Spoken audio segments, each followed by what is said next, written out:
Hi, folks. We I'm are Greg. hanging This out. is Don. Let me, That's Mafude. let me ping Today, it out. today's March 12th, 2023. You're watching INN's INN. breaking news coverage. Is it breaking news coverage? It is. What are we breaking? Breaking face. Horde spirit, that's for sure.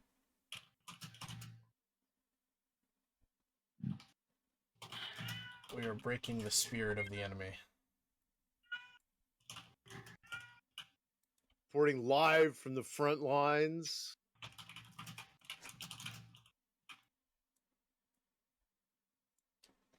I mean, it looks like quite a formidable fight that this is about to be, honestly. Right now we are staring at the face of 4,340 people in X47. We are already at max tie-dye.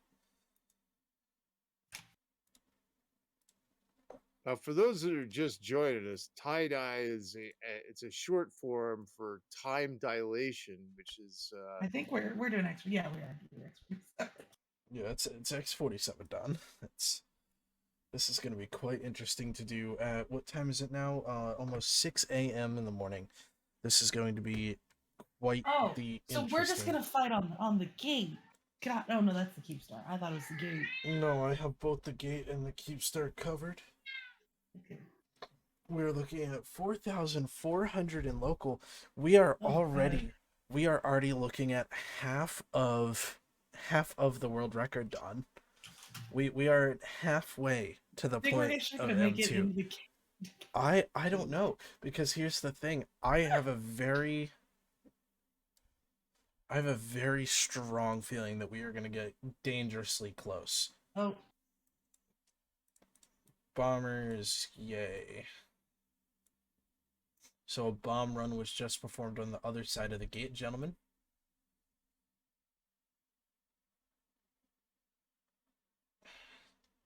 I'm sure we have dicks out.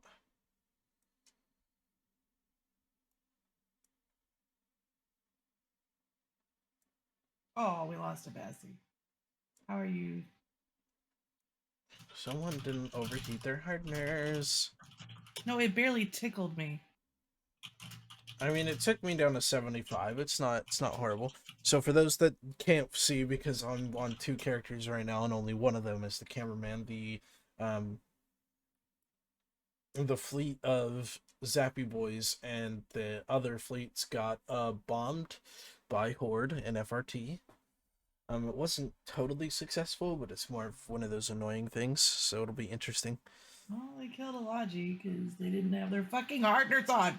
When you're sitting around in space, guys, just have them on. Here comes another bombing run on the gate. I got the final round on a hound, or the final blow on a hound.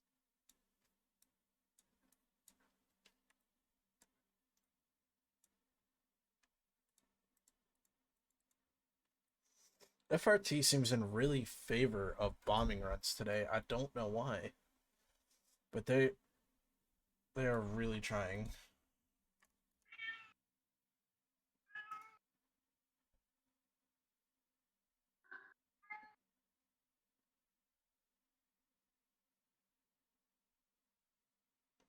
Yes, it is. It's an insane amount of faxes that we are seeing here on the grid of the Keepstar. We are seeing a large amount of faxes. There's also just an entire fleet of dreads, carriers, and supers. They are throwing everything at this fight. If we get a close up on the Keepstar here, we are looking at an absolute massive assortment of capitals. It is it's gonna be a fight for the ages, personally. What do you guys think? I think this could be definitely a good fight. We just need to. I think it's gonna be a difficult fight, for sure.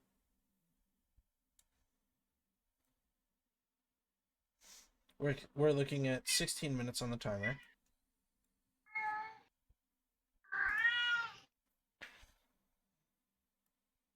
Don, as Logi, are you topping off everyone's shield?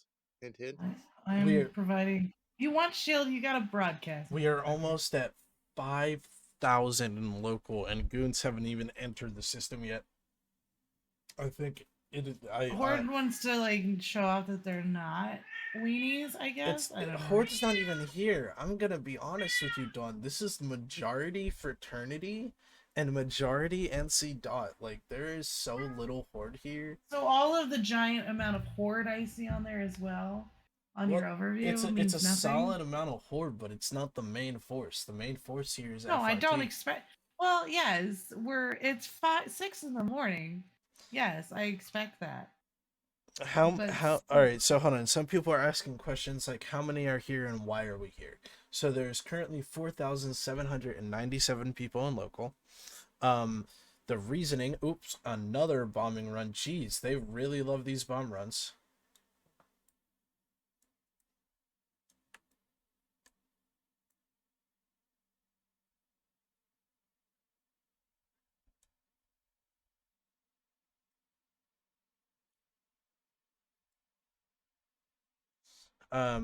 But the reason that we are here, for those who don't know, basically, soon after World War B3, when Brave moved out to Pureblind, Fraternity decided that they wanted to expand their own space, and they started invading Brave.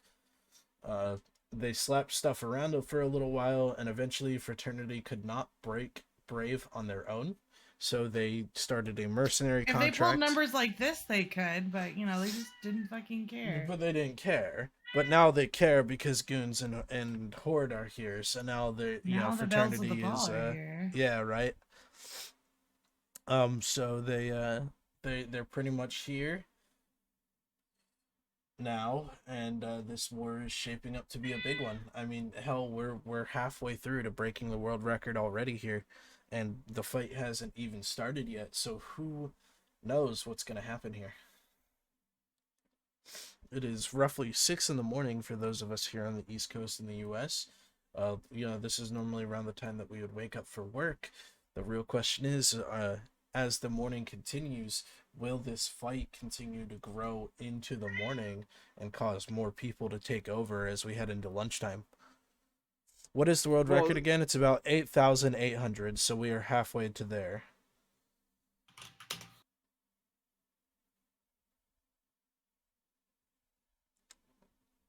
8,800 is the world record, if I remember correctly. So we're about halfway there. We're sitting at about 5,000.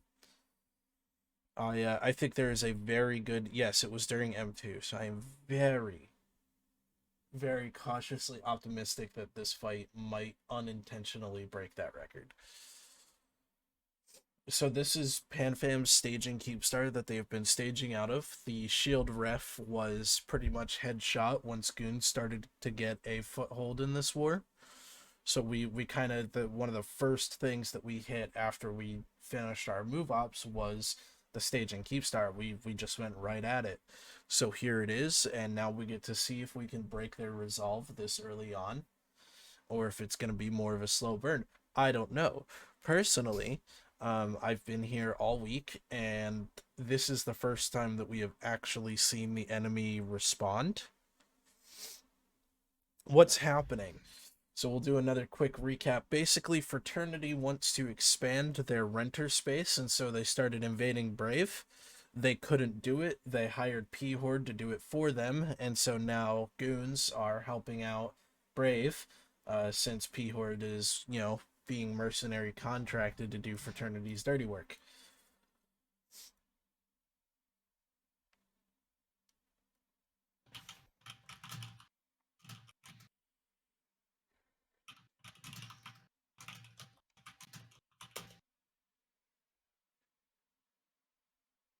How many times can we get me to repeat this over and over? As many times as people ask in chat, Horrendous.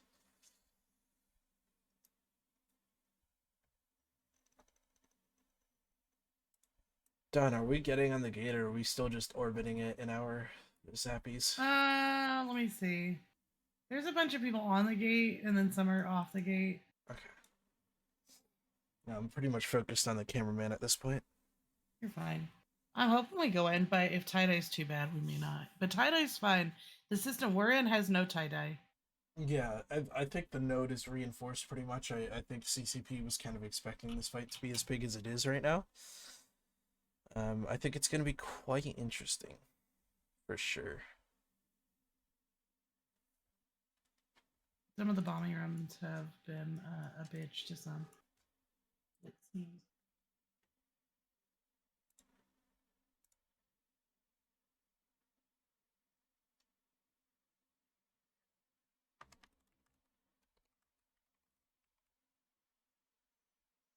They're not on the other side on stream.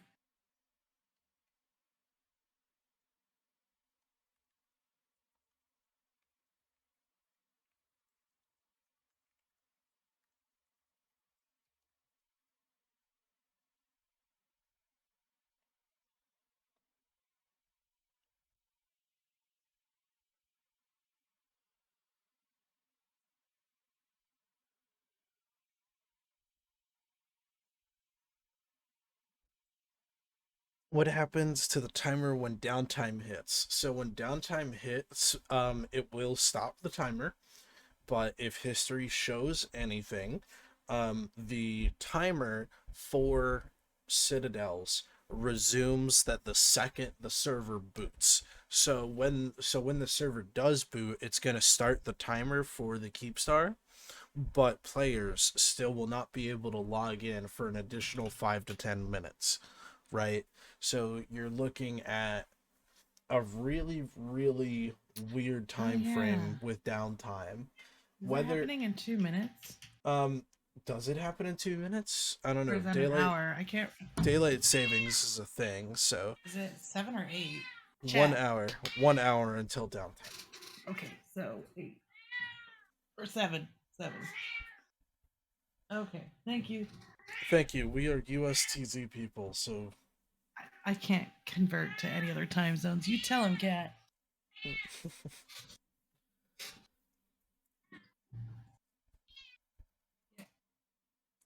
so we're looking at 8 minutes until the Q star refs. The Imperium forces still have not yet made their move into the system. I'm curious to see what the plan is.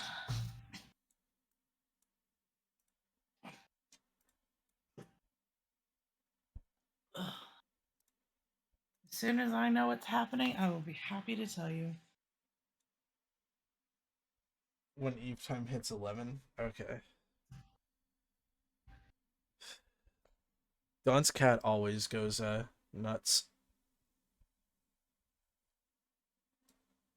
Oh, so the See, cluster I told shutdown you was I initiated. was wrong. Okay, hold on. It's at Because 11. No, no, no, no, no, no, no, no. we The fell daily back. downtime will begin. The daily downtime will begin in 1 hour.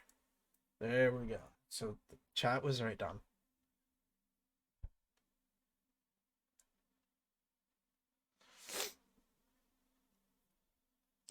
Don.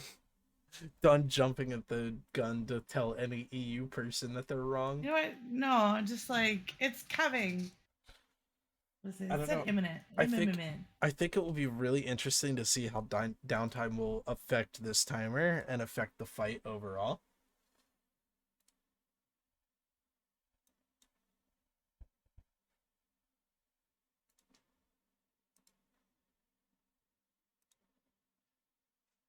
All right, so guys, the Imperium forces are starting to jump into system.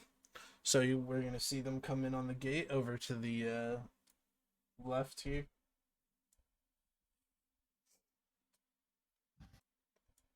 This is going to be quite... it's very easy to get an Ishtar into a Nyx, so or a Conintues. How much of that capital fleet is actually FRT rather than their paid pets? I'm not sure. I haven't gotten an accurate head count. And just because of the people in system, I do not want to pull up the D-scan and attempt to get one with the sheer amount of other shit that's going on. Oh, I've got a quick head count. So far, no head today for me. Damn. No bridges. I can hear my cat just like meow. Baba. Can you give her food or like catnip or something that will calm her the fuck down? You think catnip would calm her down? When she gets catnip, she's like, "Ah, yeah." Have you ever seen Al Pacino in Scarface just like slam his face into cocaine? That's her with catnip. She's just like, oh, "Fuck yes." It doesn't mellow her out. All right, so the Imperium forces are currently jumping into system. We are currently looking at 5,048 in system. This is shaping up to be one hell of a fight.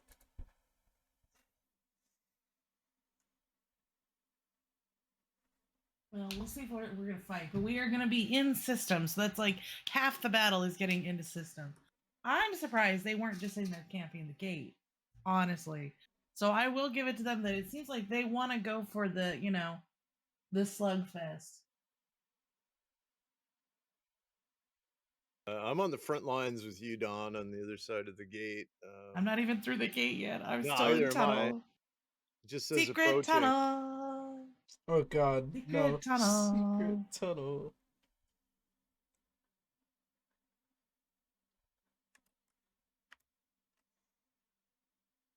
Yes, don't forget to bring up all of our fighters everywhere. Don't forget to pull out outstanding calls.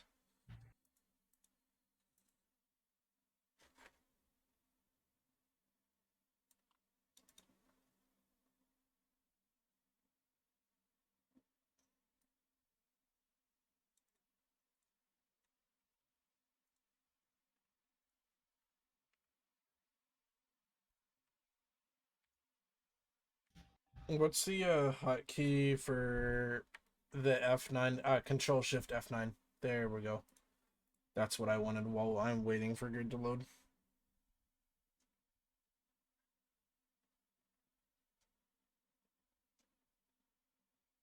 So system is climbing so much that my local chat seems to be broken. I can't get an accurate count.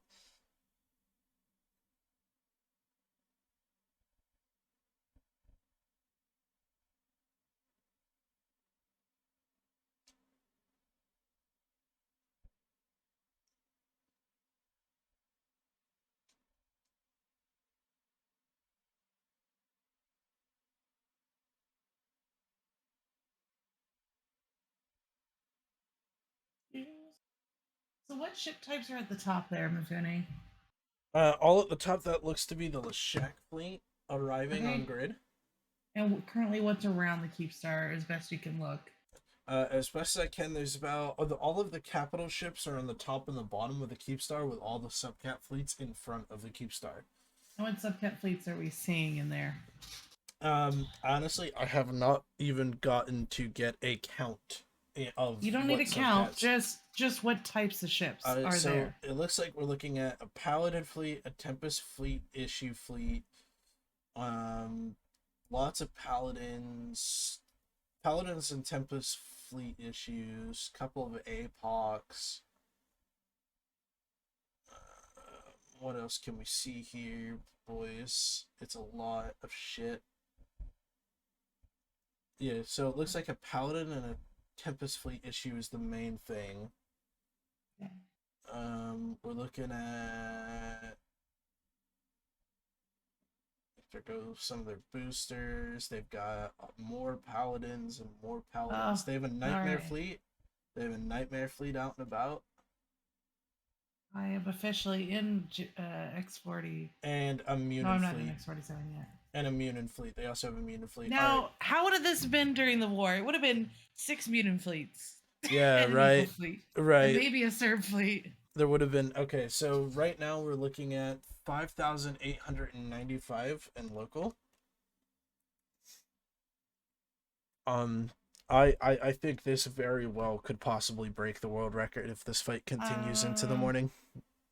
We'll see. I mean, maybe when like the non-alarm clockers wake up. Though honestly, waking up when it's still dark out, it's nice. Pretty soothing.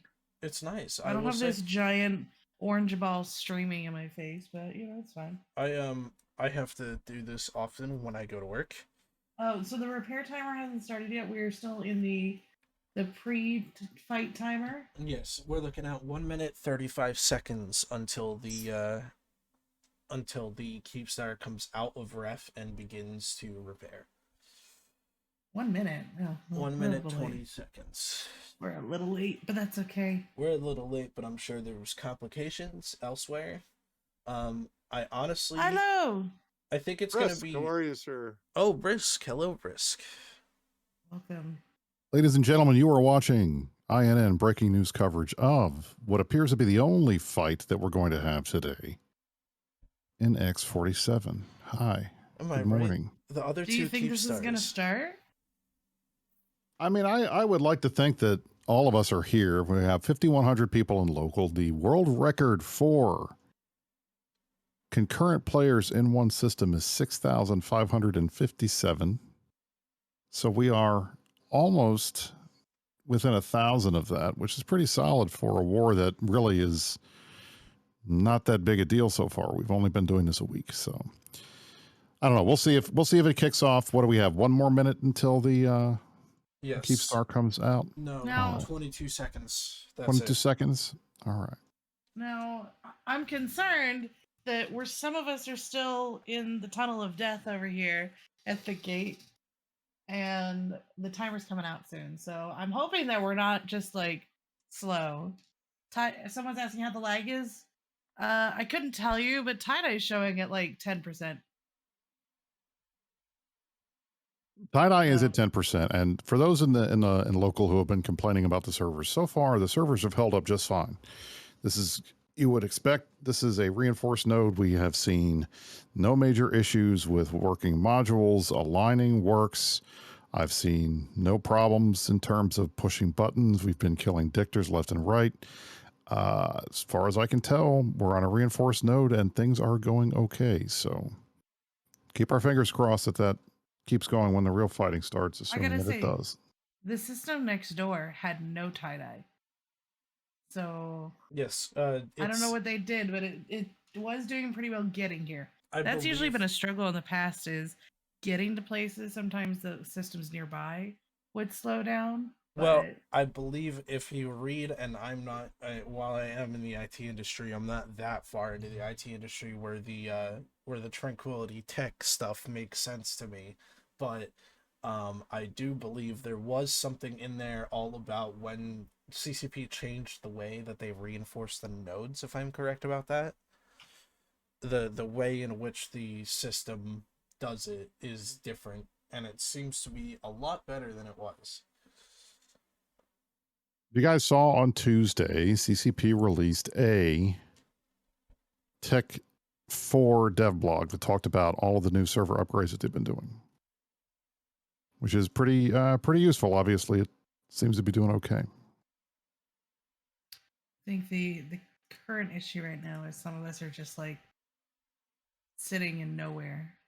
Tie-dye can make things really interesting because oh my god, I've made it into X47, guys. We are part of the way there. My system changed. Now, Brisk, did you stay up for this, or did you wake up I have not early? gone to bed. I Oh. stayed up. I completed our SNS fleet. We had a lot of fun on Saturday Night's Forum, let me tell you. It was pretty solid. Gate camp, we killed a half a dozen fraternity sinos that were running around trying to get ready for tonight, which was fun. And so I just said, you know what? Between daylight savings and everything else, I'm just going to stay up. And I did. So I am. All right, so the Keepstar is Been up officially for repairing. a It's while. got 13 minutes and 40 seconds left. Most goons are stuck in the tunnel, it seems. We're just infinite tunnel here pretty much, just because of the sheer number of people still entering system. Oh, things are moving on my screen. Okay. Things are moving on my screen. Whether or not I actually load the grid is another story. It might have been late. So folks are asking about moving the camera. When you are in a situation like this, it is usually a very bad idea to be doing a ton of panning around. So yeah, cut my food a little bit of slack on here because I've tried to do this and it's not always helpful. We'll move the camera. We don't want to lose slightly. the camera. Yeah. We'll move it slightly. We can see both goons and enemies. We've got the Keepstar timer on there. more fleets are popping up. Now, one of the weird things that I noticed today that seems very interesting is that throughout this war so far, uh, the Imperium really has brought the fight, right? If we look back to World War B2, during lots of the iHub timers, lots of the Keepstar timers, you would see 3,600, 4,000 pandemic cordon tests, right? But this time around, it seems that goons in B2 have really brought that 4,000, 5,000 player count. So it's really interesting to see that the coin has flipped at least a little bit, and it seems pretty even on both sides, which is really insane to me. I'm so nervous about clicking buttons on this. Ugh. But Yeah, there's like about 100 people still in tunnel in just this one fleet.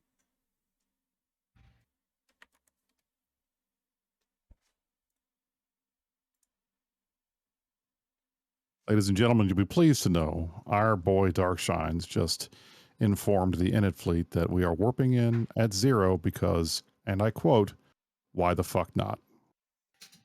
That Yay. sounds like fun. and he's Irish, right? Or am I wrong?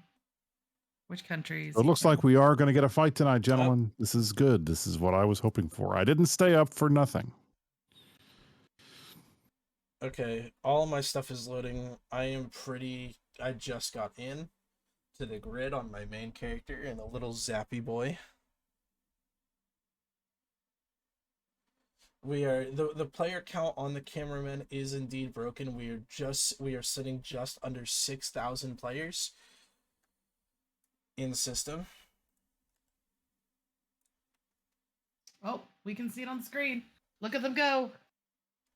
There Here goes comes the in. enemy fleet into the This is They us. Keepstar. are all gonna die. We are gonna Good get luck. it. We are trying to get a close up here on the Keepstar, a little bit of a better camera angle for you all as we watch what unfolds.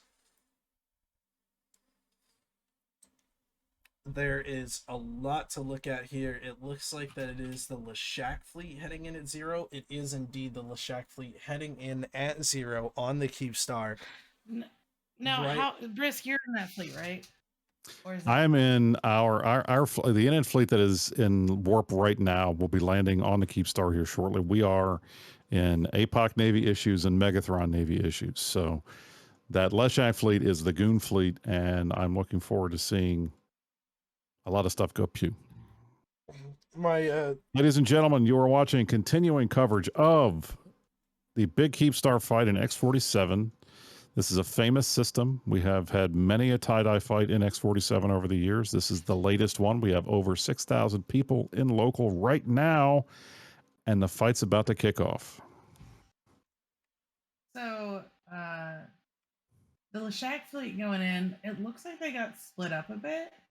It does. Did There was some of them get dragged? Yes, there was a Hector bubble popped by a fraternity fleet that caught some of the Leshaks. It looks like an Eagle fleet that caught those Leshaks, but it's not too shabby as the majority of the Leshaks are coming in on the fleet warp right now.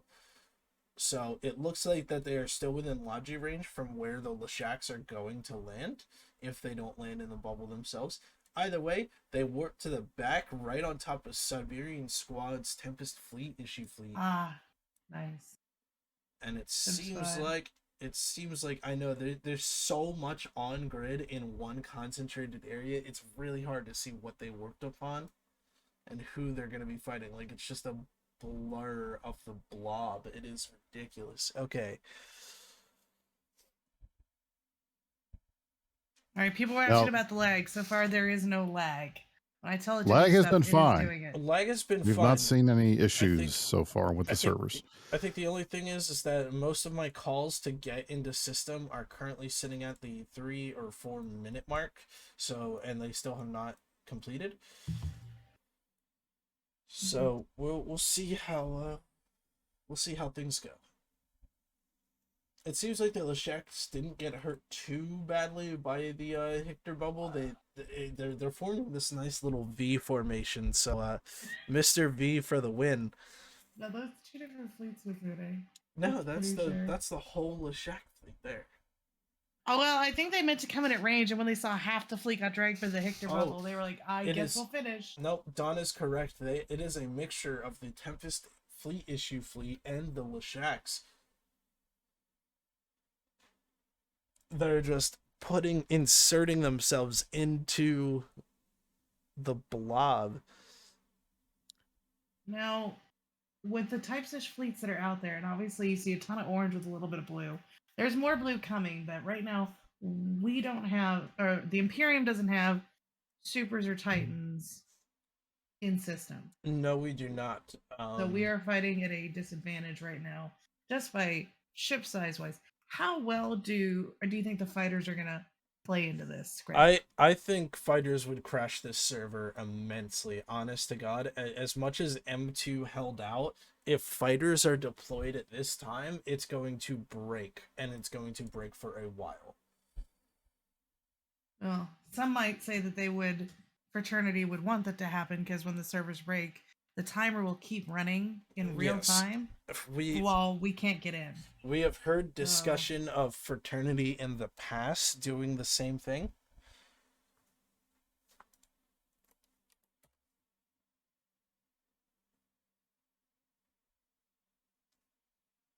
Some of you in chat have asked about the breakdown of who is here and how many on each side. And unfortunately, I don't believe we have a D-scan of the system, but I would tell you it is more likely than not that Fraternity and their allies outnumber the Imperium. And even if they do not, they have supers and faxes on grid on this Keepstar. Each of those supers has flights of bombers, flights of fighters that will be used to fight these battleships. I think for at least for most of us in the Enid fleet, it's been made abundantly clear to us that this is a one-way trip, and we are looking forward to dying gloriously here and seeing whether or not we can push this into ref and take as many of the fraternity guys with us as we can. Now, there are four Keepstar timers in short succession here. We have already refed one Keepstar. I believe this is the third. We may have refed the second one, although I'm not 100% sure. We killed a fraternity. This is number 2. There are 2 more after this. We killed a fraternity Fortizar. We have refed the first Keepstar. This appears to be the only one of the 4 Keepstars that Horde and Fraternity, aka the Fart Coalition, will be contesting today. We shall see whether or not they put up more resistance, especially if things go well for them here. Also, how detrimental is it if we do not get this timer today? I don't think it's detrimental at all. This is the beginning of the war. We have been at war for less than a week. I mean, literally, this is the start of the second week of this war. The move op started last Saturday. Today is Sunday. It is day 1 of week 2. And they're not going to be able to continue doing these CTAs constantly, especially these alarm clock ones. And now, granted, we're not going to be able to do that as well, but we have the benefit of being able to choose when we want to set these timers up for, so we can maximize the numbers. If we hit them every Friday afternoon, we know that their Keepstar timers are set for Chinese time zone. We can try to get it to a point where it is on a weekend where people can stay up late, where we can get thousands and thousands of people. And one of the things that I've noticed, at least in EVE Online, is when you see big fights, when these big fights are out there, when it looks like there's going to be a big fight and that it's actually going to result in some combat, that tends to cause more people to want to log in.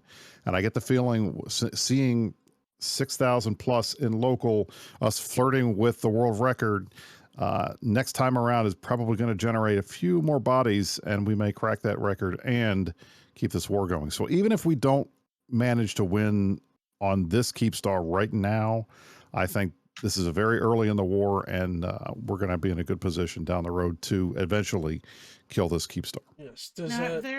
Does anyone have an updated local? Mine is currently stuck at 5,900. There is a 6 in mine, I can see. There is a 6. Okay. I have 6,015. 6,015. Oh my God, we're getting so close to the record.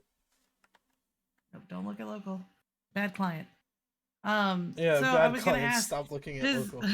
does anyone recall of any major battles in this particular system before?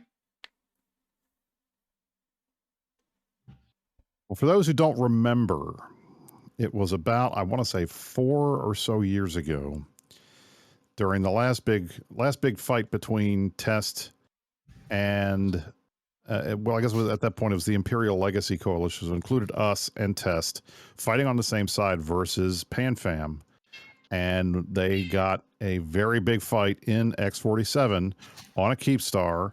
Lots of Titans died, and the result was PL and their guys were camped into this system for a couple of days until they were able to extract their Titans out of the system. So this is a storied big fight system here in Pureblind, X47L Tech Q.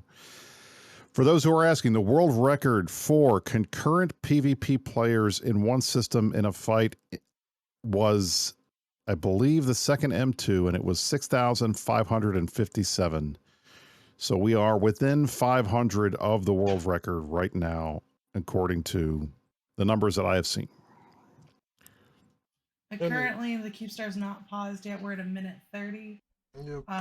The call times are 5 minutes, so if they're going to be roughing it, it would start shooting very soon because they warped in at about 6 to 7 minutes. Yeah, it's been pretty bad. I know a lot of people have been asking, has anyone untethered yet? And the short answer is we don't know, right? So the call times are sitting at 5 minutes. We're starting to get to that really, really, really sluggish tie-dye before the fight has even really started. I do have word that the Leshaks are attempting to shoot the Keepstar. Whether or not the damage lands in time to pause it, we don't know. It is currently at 42 seconds for the repair timer. But at this point, I don't think it's about the Keepstar timer at this point. I think it's about getting a good fight, getting a great fight, a big one in the history books of this war. Well, we do have, I believe, the multiple timer is ticking down, everybody. We are at 22 seconds and counting, and we have still not managed to pause this timer. It is looking a little scary. This is interesting. I've never seen this before, so I'm going to 10 guess seconds, 9 seconds, 8, 7, 6, 5, 4, 3, 2, 1. And the Keepstar is sitting at 0. It has not moved off of 0. It'd be really funny if it magically ticked up to 1 second. We would still get screwed because of downtime, though. Oh, 110%. I'm just saying. My understanding is at downtime, okay, so the timer would reset as long as it was paused. So that would have been okay for us, but it's interesting. Now we don't have to worry about that. So we just got official word from Asher that we are still fighting. Apparently, it sounds like that some of the ships were able to get some shots off, but it wasn't enough. It wasn't getting it in. So I'm looking at my stream on my end, and it now says back to repairing 15, and it's on the shield timer. Yes, so they that is correct. Continued shooting at it. The shield's gonna go whatever, right? But the armor timer repairing is what's important here. We are currently sitting at 6 minutes for calls. So, ladies and gentlemen, you are watching continuing INN coverage of the war in the North. Today is D-Day for 4 of the fraternity Keepstars that were put into ref on Friday. One of them has been reinforced. It will go into hull timer. In a few days, we will be back to kill that. Fraternity and Horde, the Fart Coalition, has successfully managed to defend the X47 Keepstar. This is their primary stage in Keepstar. The system is sino-jammed. They were able to get on grid, put enough folks on grid to make it very difficult for the Imperium to get in and start putting damage on the Keepstar, and the Keepstar has repaired. What does that mean? Not too much right now, but it does provide at least a tactical victory here for Fraternity and Horde. Now, what's going to happen? We shall see. There are a lot of systems that have Keepstars that are coming out in the next 2 hours, 2 of them, and we will have to go and see if whether or not we're going to ref those systems as well. I believe we probably will. The question will be whether or not Fraternity and Horde, whether Fart decides to contest those other 2 or whether they stay here. And the big question, I think, right now is going to be whether or not Fraternity is willing and Horde are willing to take this fight with these on-grid battleships at 0. No, If they don't take this fight, they can stay tethered on this Keepstar forever, and we can't do much to them. If they do take the fight, then we are going to see some fighting today, and I think that is probably what right now Asher and Darkshines and the rest of the Imperium leadership is looking for. We're not going to win this Keepstar fight today. We're not going to win this timer. We can win the other 3, but we can at least take a little bit of chunk out of our opponents here, and I think that's what I'm looking forward to. Yeah, I mean, Brisk said it pretty well. I'm sorry, it's like 3 a.m. my time, and I am about to fall asleep. And go to bed, Karama. Some of us got up Sorry. at 3 a.m. Listen, I can't go to bed. All right, I gotta stream this fight, even though I missed like most of it because I made the mistake of docking and then redocking right before a timer fight. Yeah, never do that. Yeah, that was yeah. I've had my pancakes already. Does anyone I'm drinking some root beer? Actually, X47 has active hostile jammers. We did not wait for Sino jammer like Pappy did know. If this alliance does that, I will throw hands. I will throw hands if we decide to. It is. I don't care if it works. It's bullshit. And for the record, for those asking, Pro God Legend is on grid, leading a fleet in Goons form. All right, so it looks like we're seeing more Goon fleets warp into the ball. Asher basically said that we're going to get a fight out of this one way or another. Whether we ref the shield again and they just sit there tethered and watch us do it in tie-dye, or they untether and fight. Either way, we are here to get a fight, and we won't leave until we get one. So that's what we came here for. The Roar Keepstar, it was the initial objective for this morning. This Keepstar was more of like a, hey, if we get it, cool. If we don't get it, we get a big fight out of it. Yeah, the ROIR Keepstar was pretty much uncontested from what I saw this morning. Yes, they left the Roar Keepstar uncontested, and they pretty much pulled an M2. They got all of their guys into X47 hours before and sat here tethered, waiting for us to show up. We did the same thing, so I have no hard feelings. Cool, you used a valid tie-dye tanking tactic. So until CCP fixes that, then you know what? Well, I think the server's there's nothing to fix. I mean, the reality here is they were pretty smart. They took advantage of the server weather. There's nothing wrong with that. I think the thing is we were here. We were on grid. We were in system well before the timers came out. I think we were trying to get on grid right as the timers came out, and I think that might have been a tactical mistake. It might have been better for us to get here a little bit early and sit here and wait. And whether or not these guys decided to come off tether to fight us, at the very least, given the fact that calls were taking 2, 3, 4, 5 minutes, it would have been a little bit quicker for us to lock the Keepstar and keep fighting. But you know what? Again, this is the start of the war. There are 4 Keepstar timers today. We've refed one. That one will die. The second one here, they were managed to save. If we ref the other 2, that's 3 Keepstars for the price of 1. I am not too concerned. Now, whether or not now, the big question is going to be whether we get a fight. And I am noticing a very large number of Reds on the grid who are tethered and are not fighting. And I would not at all be surprised if Fraternity decided, or some of these guys decided to just sit here and blue ball us while we're on the same grid. That would be annoying, but it's within the realm of possibility.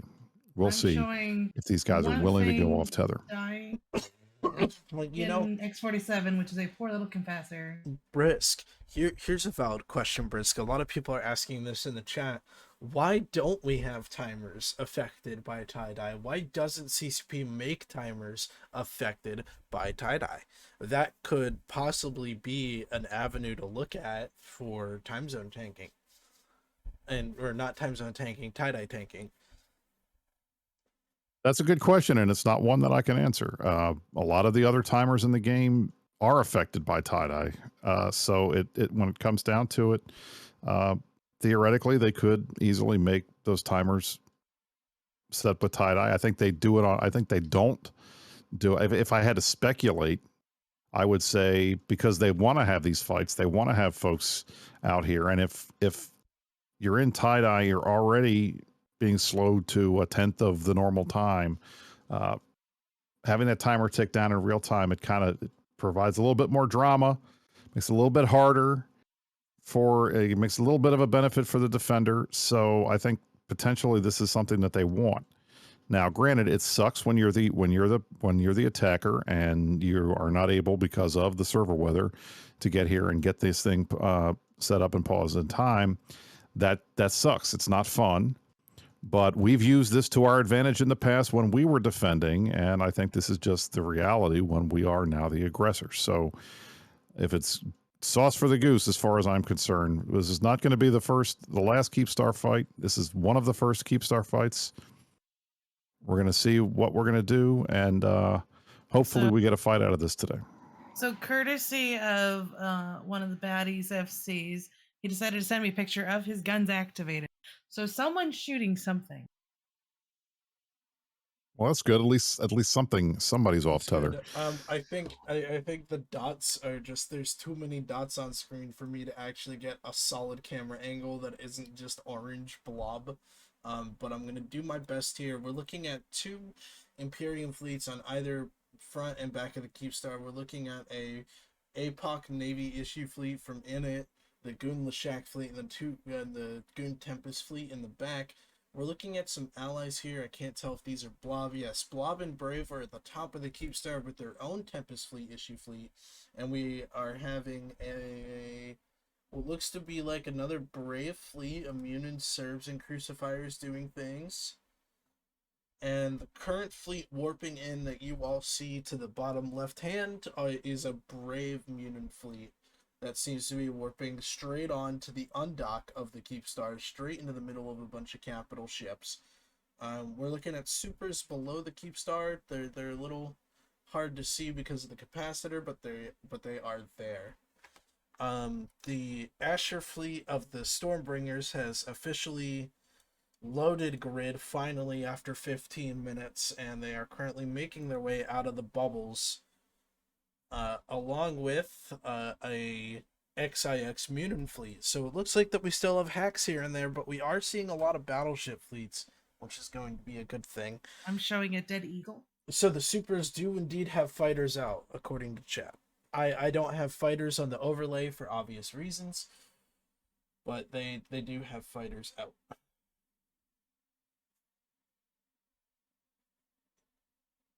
Now, what is the significance of why would they choose this Keepstar to hold versus one of the other ones? Because potentially they're not going to be able to go to the other 2 that are later today or later this morning. Well, I don't think we're even gonna get to those Keepstars done. I think this fight, along with the tie-dye, is going to be in here for the long haul, and I don't think we will be able to ref the other Keepstars and also fight this at the same time. We'll see.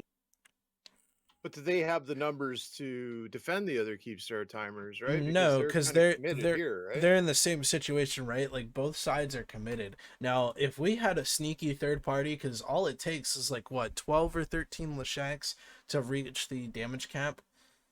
If I'm correct on that, if someone wants to give me some numbers on that, on damage how many minimum. Damage minimum. Okay. So, you know, I would not be surprised if you had like a small group from the B2 Imperium side go and try to ref those armor timers while everybody is fighting here. I wouldn't be surprised if that were to go and happen, but I don't expect it either. It looks like the Lashaks are being shot. from the pictures I am seeing. So Okay, so it looks we like are gonna start seeing some of them dying because I'm seeing them in armor and hull. So keep an eye out on your Z kills, boys. yes, keep it. It's going to be very hard to zoom in and look at who is shooting who during this fight, just because we are at 6,000. What are we at now? Does anyone have an accurate local? It was 6,077. I have 5,240. Yeah, I'm stuck on. Your client's way behind. Yeah, my client's behind. The cameraman is severely behind, so do not ignore local on the cameraman here. It's 6,057 right now. People are seeing there are a couple DCs being called, so the server's kind of clearing itself out at some point. Bye, Purple Flamingo. Your Lashak will be missed. Pods only overview. This is actually my capital only overview. I am not going to switch off of this because it will kill the cameraman at this time. I'm seeing on my cameraman just a big smattering of blue and then like some little dots of purple, not purple, orange. I am seeing majority orange here. Well, he's got the opposite benefit. Allegiance, sorry. Yep, we are looking. It is looking like that a lot of the happy subcapital fleets are starting to detether. We have, and this is going to be very slow going, but I will say over here, if we look over here to the right of the Keepstar, it looks like we have an FRT Eagle fleet that is slowly burning towards the backside of the Keepstar, roughly trying to get through these Lashaks. In the bottom, we also seem to have a Horde Demios / Zealot fleet burning towards one of the Brave mutant fleets. We have another fleet arriving onto the grid. So looks like it is another XIX mutant fleet. It seems that B2 was primarily bringing out the hacks that they never threw away before the changes.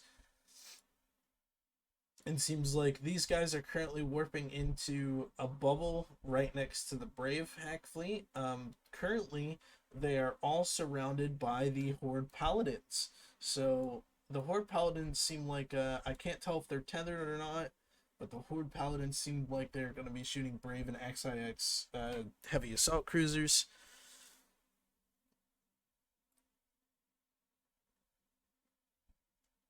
Now, since the Keepstar is down, is this the time when you dock up your supers and get them into subcaps, or you just leave them on grid to watch? I think there's no real reason for them to dock up their supers. I mean, at this point right now, the system is sino-jammed. We're not going to be gating dreads in here to fight these guys. So the supers are just value added for them. They're going to be able to get a lot of kills, and I fully expect them to stay on grid. I don't see any reason why they wouldn't. And I mean, right now it looks like we are going to get at least some kind of a fight. Some of these ships are currently lockable. We are in the process of trying to call targets. Every ship we can find that's off tether, we are broadcasting. It's still slow going. Locking is taking quite a long time. There are a handful of people apparently still shooting the Keepstar. I'm not sure what the point of that is. The last thing we really care about or really want to do, I would say, is set up a timer for Tuesday a.m.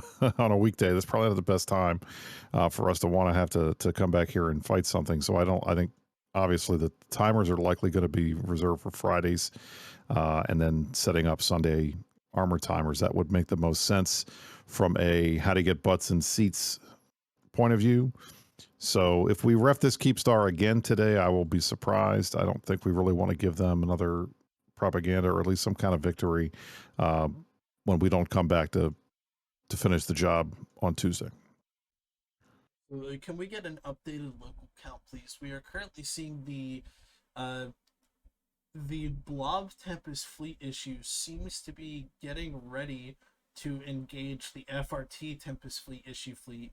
We also had another fleet warp in. It seems to be, oh god, that is all support ships. I couldn't get a single DPS. We are at 6102. Okay, we're looking at a Severance FC with Guardians, Flycatchers, and Vigils is all I can see here. Unfortunately, I haven't gotten a DPS ship on my little thing here. It does seem to be a Flycatcher fleet guarded by Arcadia's Soul FCing the damn thing, which is insane. At the moment, the Stormbringer fleet, the infamous Goon Stormbringer fleet, is currently burning out of bubbles on the gate still. We have also had a brand new blue fleet as Sack fleet. The Goon Sack fleet is now in system and loading grid on the gate. I have confirmation that the Horde Paladin fleet is engaging. So the Horde fleet is engaging. It looks like it. I'm interested to see how the Tempest fleet issues will do against the Paladins. It's going to be an interesting fight. They seem to have a lot of Guardians lined up. It looks like it'll be interesting for that little brawl. I always love these fights, to be honest. Where there's 7 or 8 multiple fights happening on the Keepstar all at the same time between various fleets. I think it's really Leshak awesome. fleet is taking it to the face. I'll just say that right now. The Leshak fleet is probably going to eat shit. I did not expect the Leshak fleet to handle tie-dye in the slightest. Leshaks are very slow going in tie-dye, especially with that ramp up. I feel like this Leshak fleet would be doing much, much better if it wasn't a tie-dye fuckfest. Well, I think obviously all of the fleets that are at 0 are not likely to make it out today. So at this point, I think it's going to be how many of the bad guys can we take with us as we go. And frankly, trading the Leshaks for Paladins is probably not that bad of a trade. Not at all. Not at all. Someone's asking who is winning. Are you winning, son? Yeah, that's kind of the I answer. think that answer is yes. I think that answer is quite literally CCP is winning. That's the only one winning today. Exactly. And I mean, when CCP wins, we all kind of win.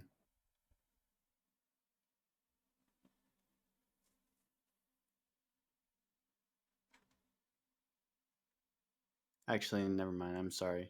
Can you tell that I'm tired? We're all tired, my guy. Okay. Thought it was the only one. Thank God. I think also they're all like the one fleet's getting chosen to be shot over the others. I think the Leshak fleet, which is I think the more expensive of the fleet, is getting primary right now. So good luck to you all. Take down some pallies. No.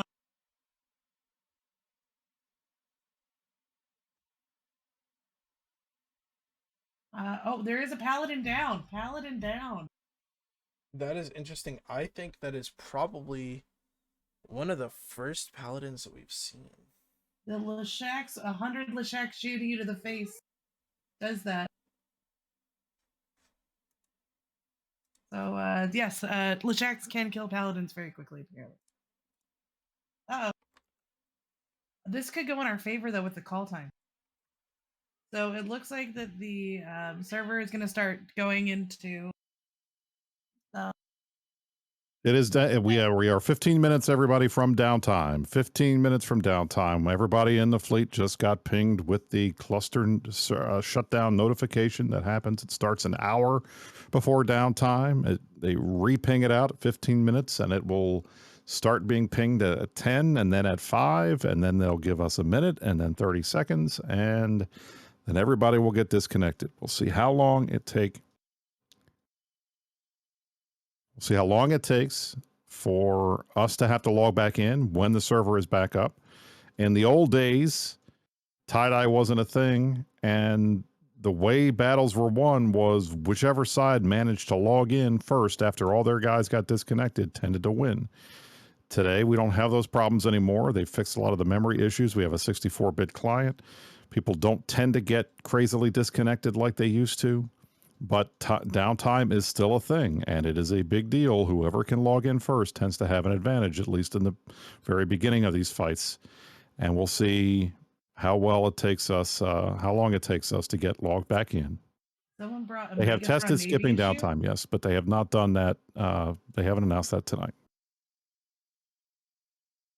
I'm just trying to keep track of Zeke Hill to see how things are going. And someone from Init brought a Megatron Navy issue. Can I ask why? I mean, it needed to die. I don't know any other reason. What are they good at? Let me see here. I'm afraid to turn anything on my client. Okay, I am too, so I'm not going to do it.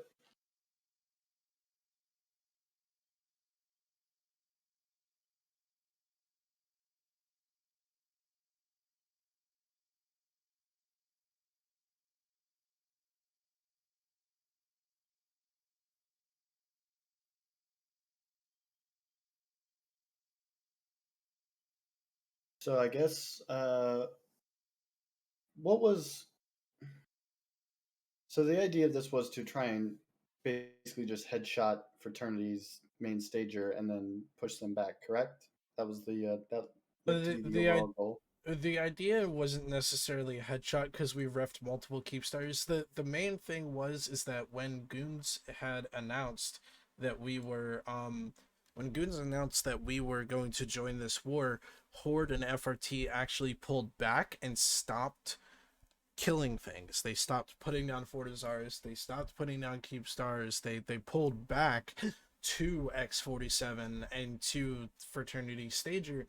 And so the thing is that we started clearing out all the Fortizars and stuff this week, and this is the first real resistance we have seen them give since Goons joined the war. Now, I have gotten word that the Lashak fleet seems to be volleying Paladins off the field. I have heard no word about the Paladins versus Tempest fleet issues, and it looks like the Tempest fleet issues and Brave's fleet above Blob's Tempest fleet seems to be doing pretty well as well. It looks like to be an even fight so far from what I have heard. And it just killed our first Vindicator. So hey, we got one. We got one, boys. Yeah. I am there happy you go. Success. Directly before downtime is when my main character finally got out of the massive shit bubbles that were on the gate. Oh, why would they shoot the poor little Onis? Leave them alone. Rat are being Lagius. Yes. So when downtime does hit, gentlemen, we're gonna try to get the cameraman in there first. The cameraman is more important to me than, my main and a DPS ship. I can log him in whenever and just catch up. But we're gonna try to get the cameraman back on as soon as possible. It's gonna be a little tough, but we're gonna try. Yeah, I've only got one camera. I've only got one tune in, and it's my cameraman personally. So I'll just be immediately throwing that dude up.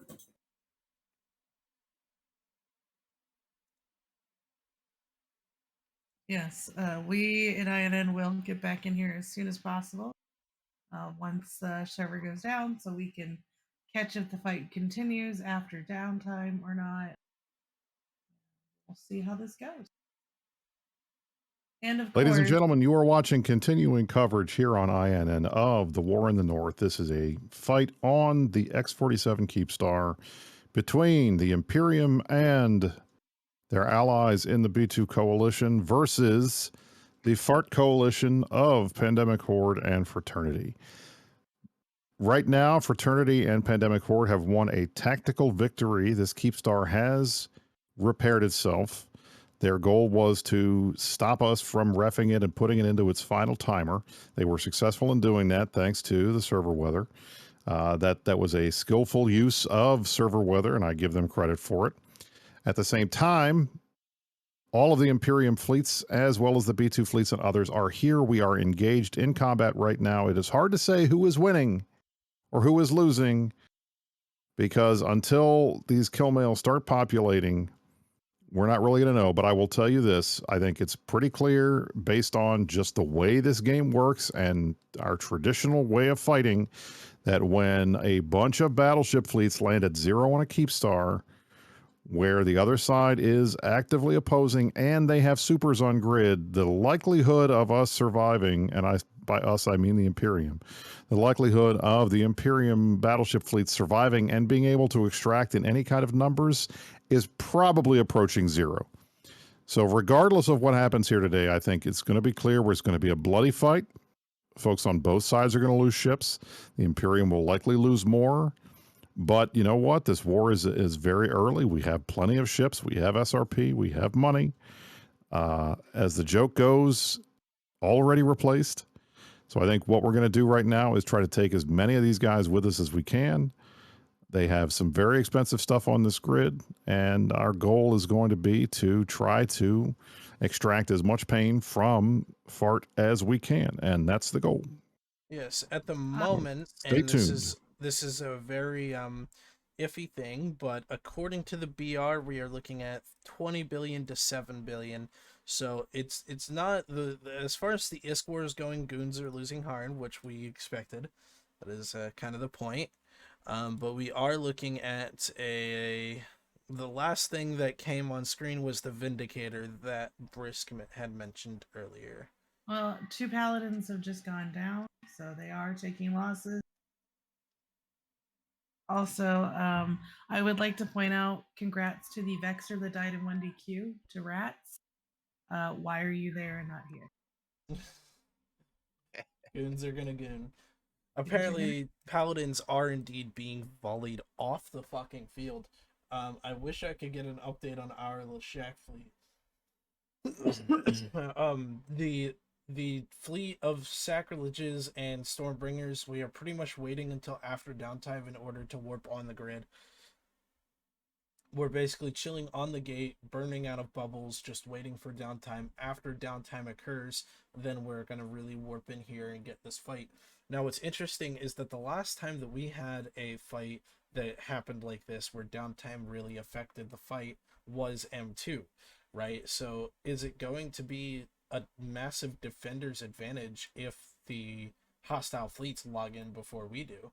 That is a very valid question and something that we have to see.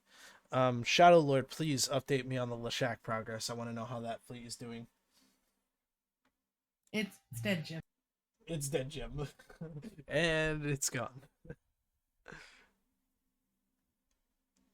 And yes, big fights can be frustrating. You can have some fights that go amazingly smooth. I gotta say, M2 was pretty smooth for about 10 of those hours. I think the last hour and a half it got really clunky. Trust me. And then you get some fights where we had only like 2,000 in local fighting on the SVM gate, and I couldn't fucking rep a thing. Can we get a local count update? Local update is 5935. Yeah, 5930. So it has gone down. Okay, so I think this is the part where people are gonna start dying. I think we've reached the peak of people that have entered the system. So concurrent players, we almost got to the world record. We were just a couple hundred people off, I think. Well, I also think that numbers are going to change based upon that now that downtime A is coming, B the Keepstar's repaired. There's probably some people who stayed up that just wanted to keep the Keepstar safe, and once it was, they're probably gonna go dock up and go to bed. So I'm sure that both sides are gonna have some numbers drop off because of that. Because some people like our commentator Brisk here stayed up all night, and some people like Greg and I were the nap crew. I was Took like a 5-hour nap. I was a part of that. Dawn, come on, this is Eve. What? You think they're going to log off? They've got us here. We are fish in a barrel. How are they? If you log off now, I don't care who you are. If you log off right now or go to bed right now because the Keepstar repaired, your enthusiasm is for shit. What are you even here for? What do you even show up for? Come on, there's a fight happening. We don't get these big fights that often. Yes, it's a tie-dye fest, and yes, it sucks, and I feel really bad for the folks who have not been in these fights before and didn't get a chance to get much of a taste of it. But, you know, you're here. There's guys on grid fight. This is the point of the game. It's fun. Don't go to bed. How dare you? This Do is not go to why bed. we Eve. It's a Sunday. You know, unless you're going to church in 3 hours, and even then, God will forgive you if you skip to play Eve. No, we can all I know watch this for a church fact. online. If you can have it on YouTube, if you want to watch church while blowing people's faces off. So I will be here until I die, and I already have people shooting at me because every fleet I'm on, I'm the first one to die. I was not the first one to die this time, but I will be going down shooting, and I hope that you all will join me. And I will be spamming login as soon as the servers go down because I want to get back in and see if I can get some kills before I end up back in DO6 in my pod. Brisk, I'll shoot you.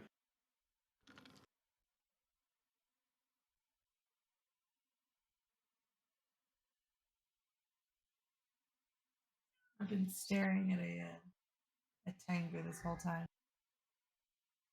So 3 minutes until the server goes down. How did 4 ships kill a Tempest? What the hell?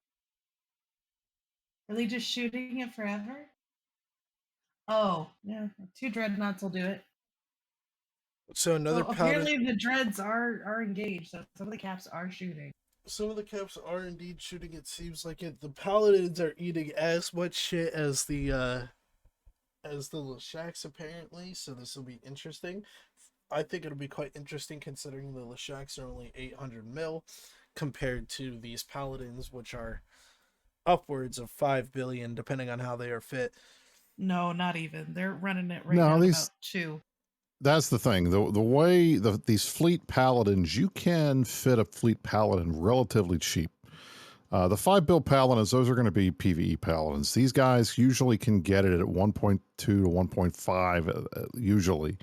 I mean, maybe the hull is slightly more than that, depending where they're getting them from. But these are relatively cheap in Marauder terms. So these guys would not be bringing 5 billion as paladins out here. That just wouldn't be. It wouldn't make a lot of sense. Run?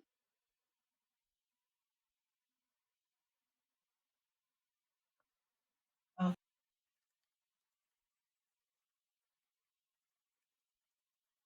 Who are they bombing? Let's see.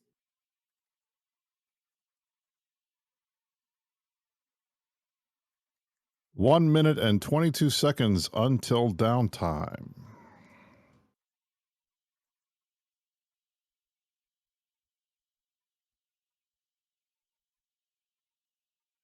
You are 7 seconds ahead of me. Yes, we are at 1 minute. 1 minute and 1 second here for the cluster shutdown. The cameraman will be logged in as soon as I possibly can get it. 1 minute. 51 seconds. I have a question for the supers. If downtime hits with your fighters out, do you stay connected to them? That's a good question. I'm not sure. I think you do, because I don't remember people in M2 crying about losing their fighters. But normally, if you disconnect in your super, you lose connection. I think you have to go pick them up, because apparently reconnect to fighters too fucking hard to program, according to CCP or something. All right, we have about 15 seconds. It looks like the majority of the Stormbringer fleet is out of the bubbles, so when we do return from the cluster shutdown, we should see a very good fleet for them to fight, and it looks like the sacrileges are about halfway out of the bubbles, so this will be interesting. Now, I wonder if this is hard on the servers, shutting the cluster down with this much data on the field. I think the server's really happy they can clear it all out. Yeah, the server is Well, given the fact that it said cluster shutdown in less than 1 second for about the last 10 seconds. Yeah, I closed my clients and I'm going to relog the cameraman here. We'll get up a screen for until the cameraman is back online here, folks. Just bear with me. Oh, there we go. Connection lost. There we go. Connection lost. And we are all kicked out. We will see how long downtime takes.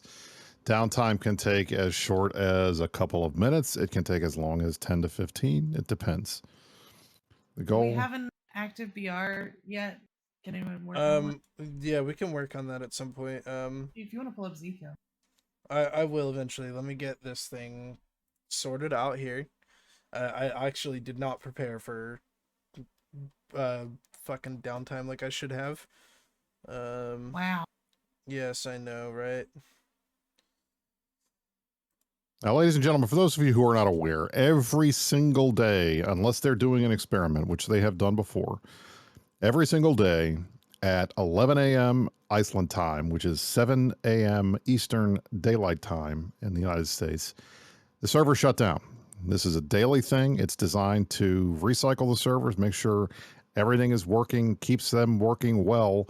And the result is everybody who was online playing EVE when the server shuts down is kicked off. They reboot the servers, they bring them up as quickly as they can, and then we have to log back in. And that's what's going to be happening right now. So you are in the midst of a little bit of a break. This is the best time to run to the bathroom, grab a snack, maybe get some breakfast, and get ready to get back in here for round 2 of this Keepstar fight in X47 in Pure Blind. Grab a coffee, grab a Rogue Energy, and be right back.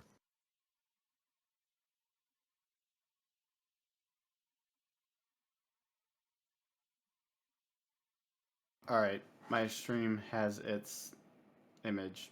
Yay. All right, so we're looking at about 30 seconds left.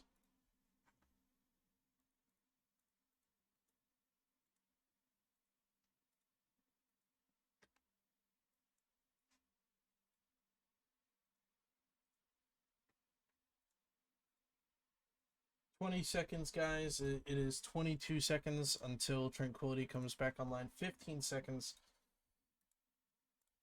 We're looking at 10 seconds now until the server comes back online. Here we go.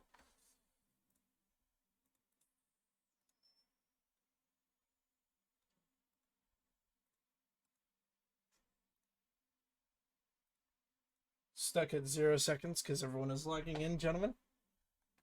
My main is officially in, boys and girls. The Stormbringer is officially in. Cameraman is currently coming back in. Login complete. Login completed. Let's log in and cloak back up on the cameraman.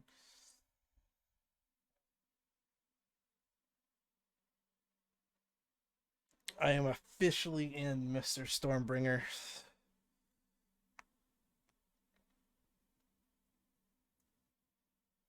Like your character portrait, Mifune. What the fuck? you like the shaggy character portrait? It's Make great. sure to get your daily login rewards. No, please, don't do that now. I just got a Vengeance Halcyon Dawn skin. That makes me very happy.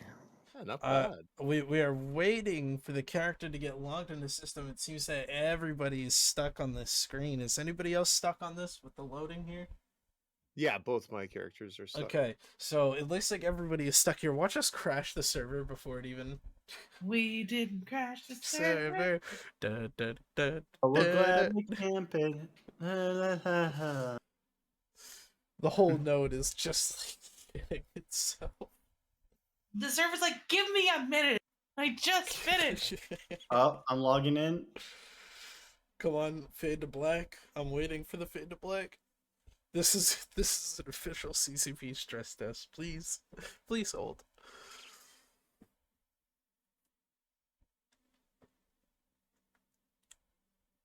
Both of my characters seem to be struggling here. It is one hell of a thing.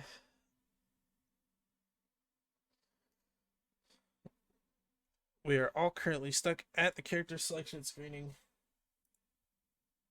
Do you think we should have maybe paced this to go in waves? No, To no, be kind. no. Okay. No, because fuck the server. I have We need that. I have one unread mail. I don't know what that could be. A little bit scared. I have 102. Thank you, Sanchki.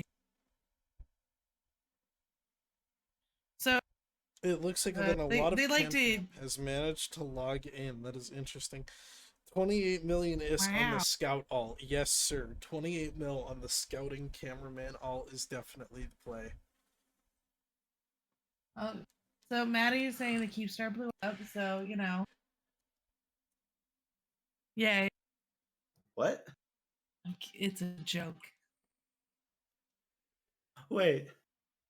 How is that even possible? Karama, is your cameraman fully on grid yet? It's trying. It's really trying. Mine is stuck and trying. Come on, baby. CCP, can you just like force my character in next so that we can actually have something to look at? Now, the whole idea of PanFam loading grid faster, that is a bit of a meme, everybody. In No, it's not old a meme. fights back in the day, there was always a joke that somehow, some way, whenever the server would crash, because this was pre-tie-dye, for some reason, Pandemic Legion and the rest of the PanFam guys always managed to get in first. And some people said that was not on the up and up, but that's really a meme. They just got lucky. Frisk. One of our people says that they got in, so hopefully that'll start letting more people in. Frisk, as a glorified member as an official member of Pappy, I can tell you that we 100% get in first. You get out first too. That's true. So Dak, well, that might be effective. This is more fun. We are masochists. We like Is to anybody's sit- characters getting in, or is it just fucked? Be patient. Patience is a virtue, young man. Frisk, you know I have no patience. I know. But we're all sitting on the same screens. Some of us are getting in, some of us are not. We're still waiting. It'll take a little bit, but we're going to get there. Those of us who are logging in, I am spinning. Many of us are spinning. It's I just when got you a have black screen in 6,000 my people or dreadnought. so trying to log in at the same time, it can clog the pipes, so to speak. Now, for those who are asking, what are we doing? Why are we here? You are watching continuing coverage on INN of the war in the North. The war in the North. We are, most of us in the chat right now, myself, Dawn, Greg, and Mifune, are members of the Imperium. We are fighting alongside the people who live in this space. The B2 coalition that includes a group called We Form Blob is led by We Form Volta, one of the most storied alliances in EVE Online, and another very storied alliance in EVE Online, Brave Newbies, rounds out the B2 coalition. The remnants of a former coalition called Fire was predominantly Russian that was destroyed about a month ago by the Imperium, is actually fighting alongside us in this war. And EVE, I always said, makes for strange bedfellows. You fight a war against one group, and 2 weeks later, you are in the process of fighting with them to save their new space. And that's what we're doing right now. We are opposing Fraternity, the largest of the Chinese time zone alliances in EVE Online, alongside Pandemic Horde. Pandemic Horde is the largest alliance in EVE Online. We have dubbed this coalition of Pandemic Horde, PH, and Fraternity the Fart Coalition. Now, it is not all of PH. Unfortunately, not everybody in Pandemic Horde likes to PvP. Many of them would rather sit back in their space and do nothing but rat and mine and crab all day long. So Naraus, the alliance leader of Fraternity, contracted with Gobbins, the alliance executor of Pandemic Horde, to rent their PvPers. So Pandemic Horde sent the Bean Foreign Legion, which is their PvP special interest group, we call them SIGs, to help out Naraus and the guys in this war against B2 that has been happening in the north in the regions of Pureblind and Declan and Fade for the better part of a year now. The war had been in a stalemate for quite a while. Fire joining with B2 was viewed by Naraus and others on the other side as potentially being a game changer because it would provide them with a significant number of people in that time zone that was making it very difficult for Fraternity to fight against B2 and might give them the edge. And that's what I believe convince Naras to go and contract with Gobbins to rent his PvPers. Now, because of that, that attracted the Imperium, who pretty much will go anywhere we can to hit Horde. Fraternity has been one of the groups in the game that has managed to kind of stay neutral while not being neutral in a lot of these fights, but they have had a very rough time in terms of wars. They've been on the losing side of most of the major wars that they have fought. So we'll see what happens this time, but the reality is we are in the first week of what could potentially be a much longer, much larger war.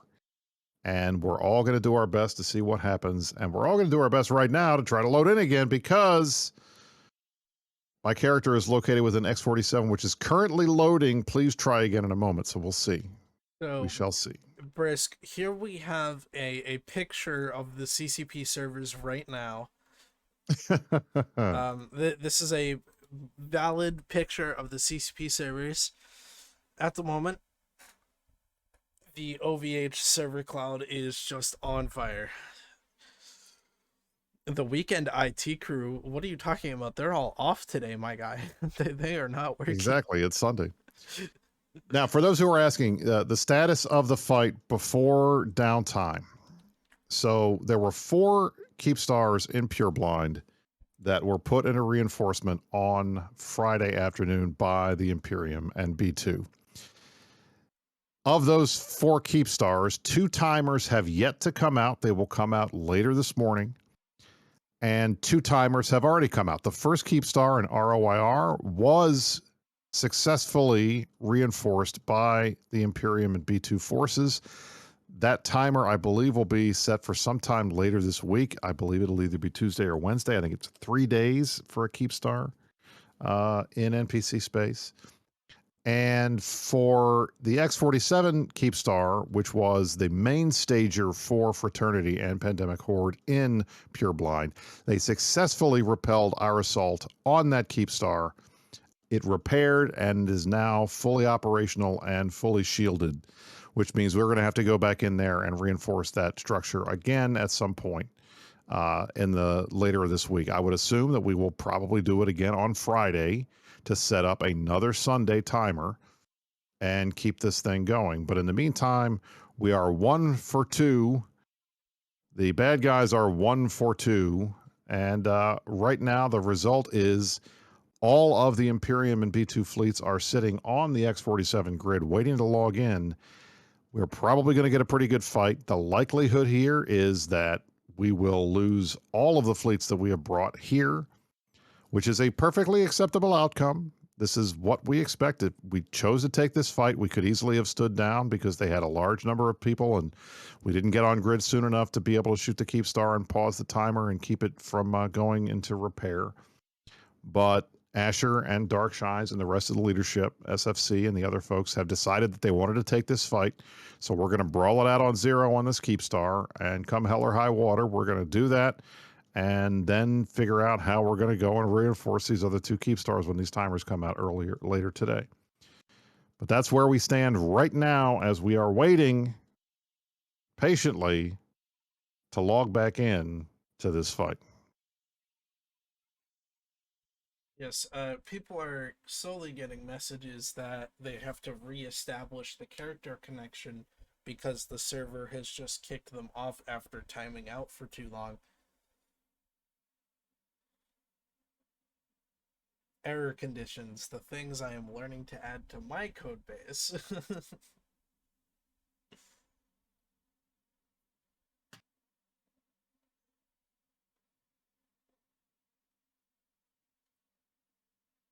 People have successfully been able to log into the game in other systems. It is just those of us in X47 that are having a large time, which seems to be going on. Now, does CCP have like a hotline we can call to report this problem?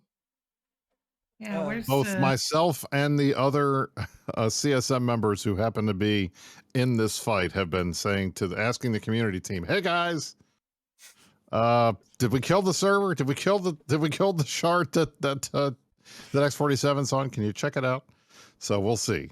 But in the meantime, it looks like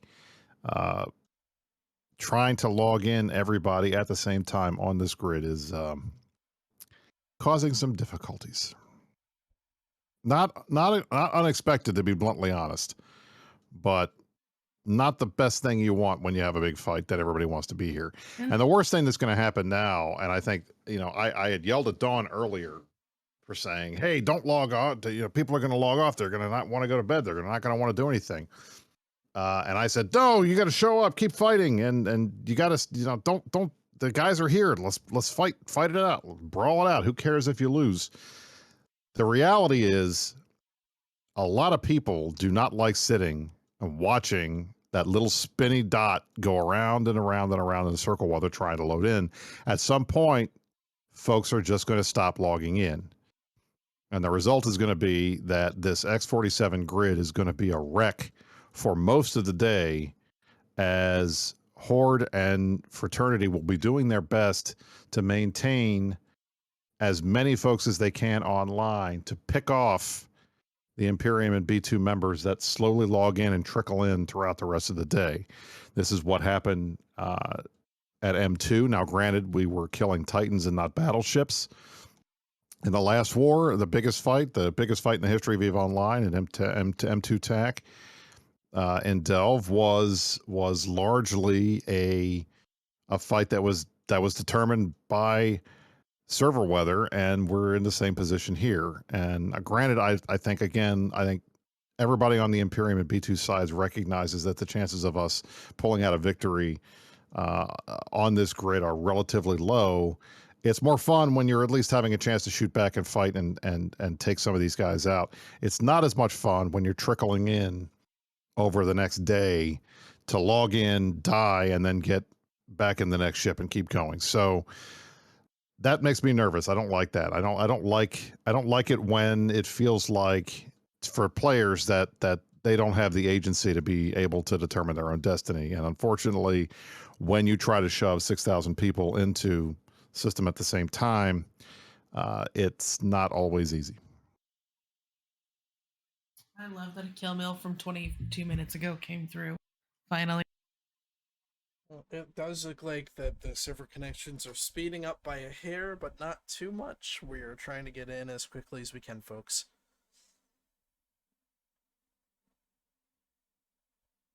Apparently the gates into X47 have been turned off. People can't leave the system. Oh. I'm sorry, but that's so funny.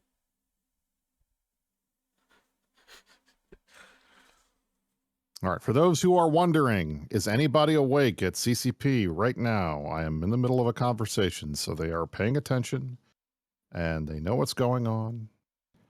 So if that makes you feel any better, CCP is at least in the office and paying attention. Is there anything that they can do? Like, I don't know anything about computers and shit. Can they like fucking push the button or something? Not much. I don't think so. I mean, the reality here is we're already on a reinforced node. They probably have us on a super node, given the fact that there were 6,000 people in local a little bit earlier, that we're on the best systems that they've got. Things were working fine. Now, I will say, I think the login servers are different than the game servers. So it's entirely possible that the login servers don't have the ability to handle what the regular in-game servers can handle. But I don't know what there is really, what these guys could do, even if they wanted to.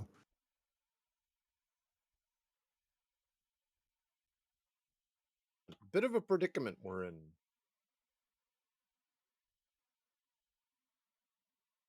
You know what, Mifune? Just put up a picture. Just take a screen capture of something before downtime went down. You could put it up and it would look the same. And then just occasionally change the picture. You put my camera full screen. I just got a stuck message. It says X47 is stuck. What does that mean? Is currently stuck. Please select a different character or try later. Oh my god, did we actually crash X47? No. Oh no. Yeah. Oh no, Are we gonna have to call it, or are we gonna have to just say that X47 is gone? Your character is located with an X47L Tech Q, which is currently stuck. Please select a different character or try later. Well, there you go. Wait. I heard somebody said they logged in. Nope. I got I the stuck immediately message. tried again as Oh. soon as I got the message. Yeah, I immediately tried it again because As always, Well, ladies just- and gentlemen, you these can't blame fights that you all tune in for are very interesting. They're very fun. They're very slow moving. But then you also get to watch as we, the players, do our best to shove 100 pounds of shit in a 20-pound bag. And that doesn't always work. I think the nodes did, because it quickly told me that it's stuck.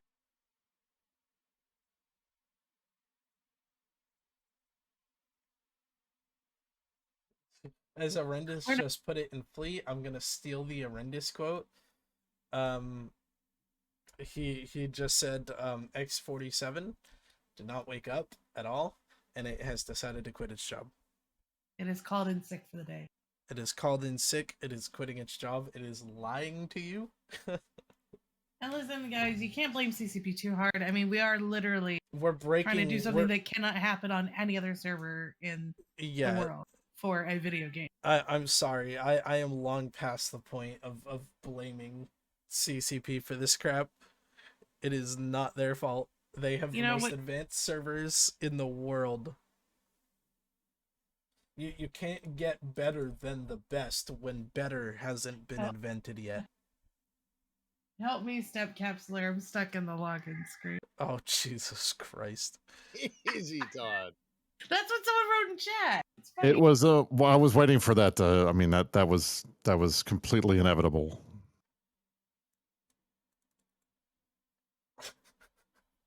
Just keep shoving. Just keep shoving. Just keep going until it comes back. We gotta revive it. They would just move us. Like, just move us to a new system. And let us come back in. Like, just do that. Just pick up the Lashak fleet out of the jaws of death and move it to, like, next door.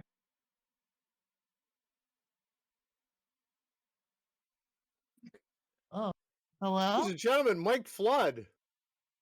One sec. Oh, he's finally awake.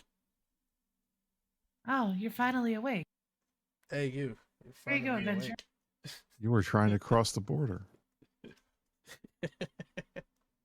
Should we just start playing Skyrim while waiting for the servers to come back? I'm gonna. I got a couple minutes here. Okay. All I gotta say is, Kurama, go to bed. fuck it. Shut the No. fuck up, Dawn. No one asked you. Fuck it. We ball. 0 equals heroes. We fucking went for it. The tie-dye fucked us is what it is. But we're waiting for the fucking servers so we can go back to brawling. Please CCP, fix your servers. Besides that, peace out, Girl Scouts. I gotta go back to FCing. FCing what? Mike Flood coming in hot. Damn, right. Wow.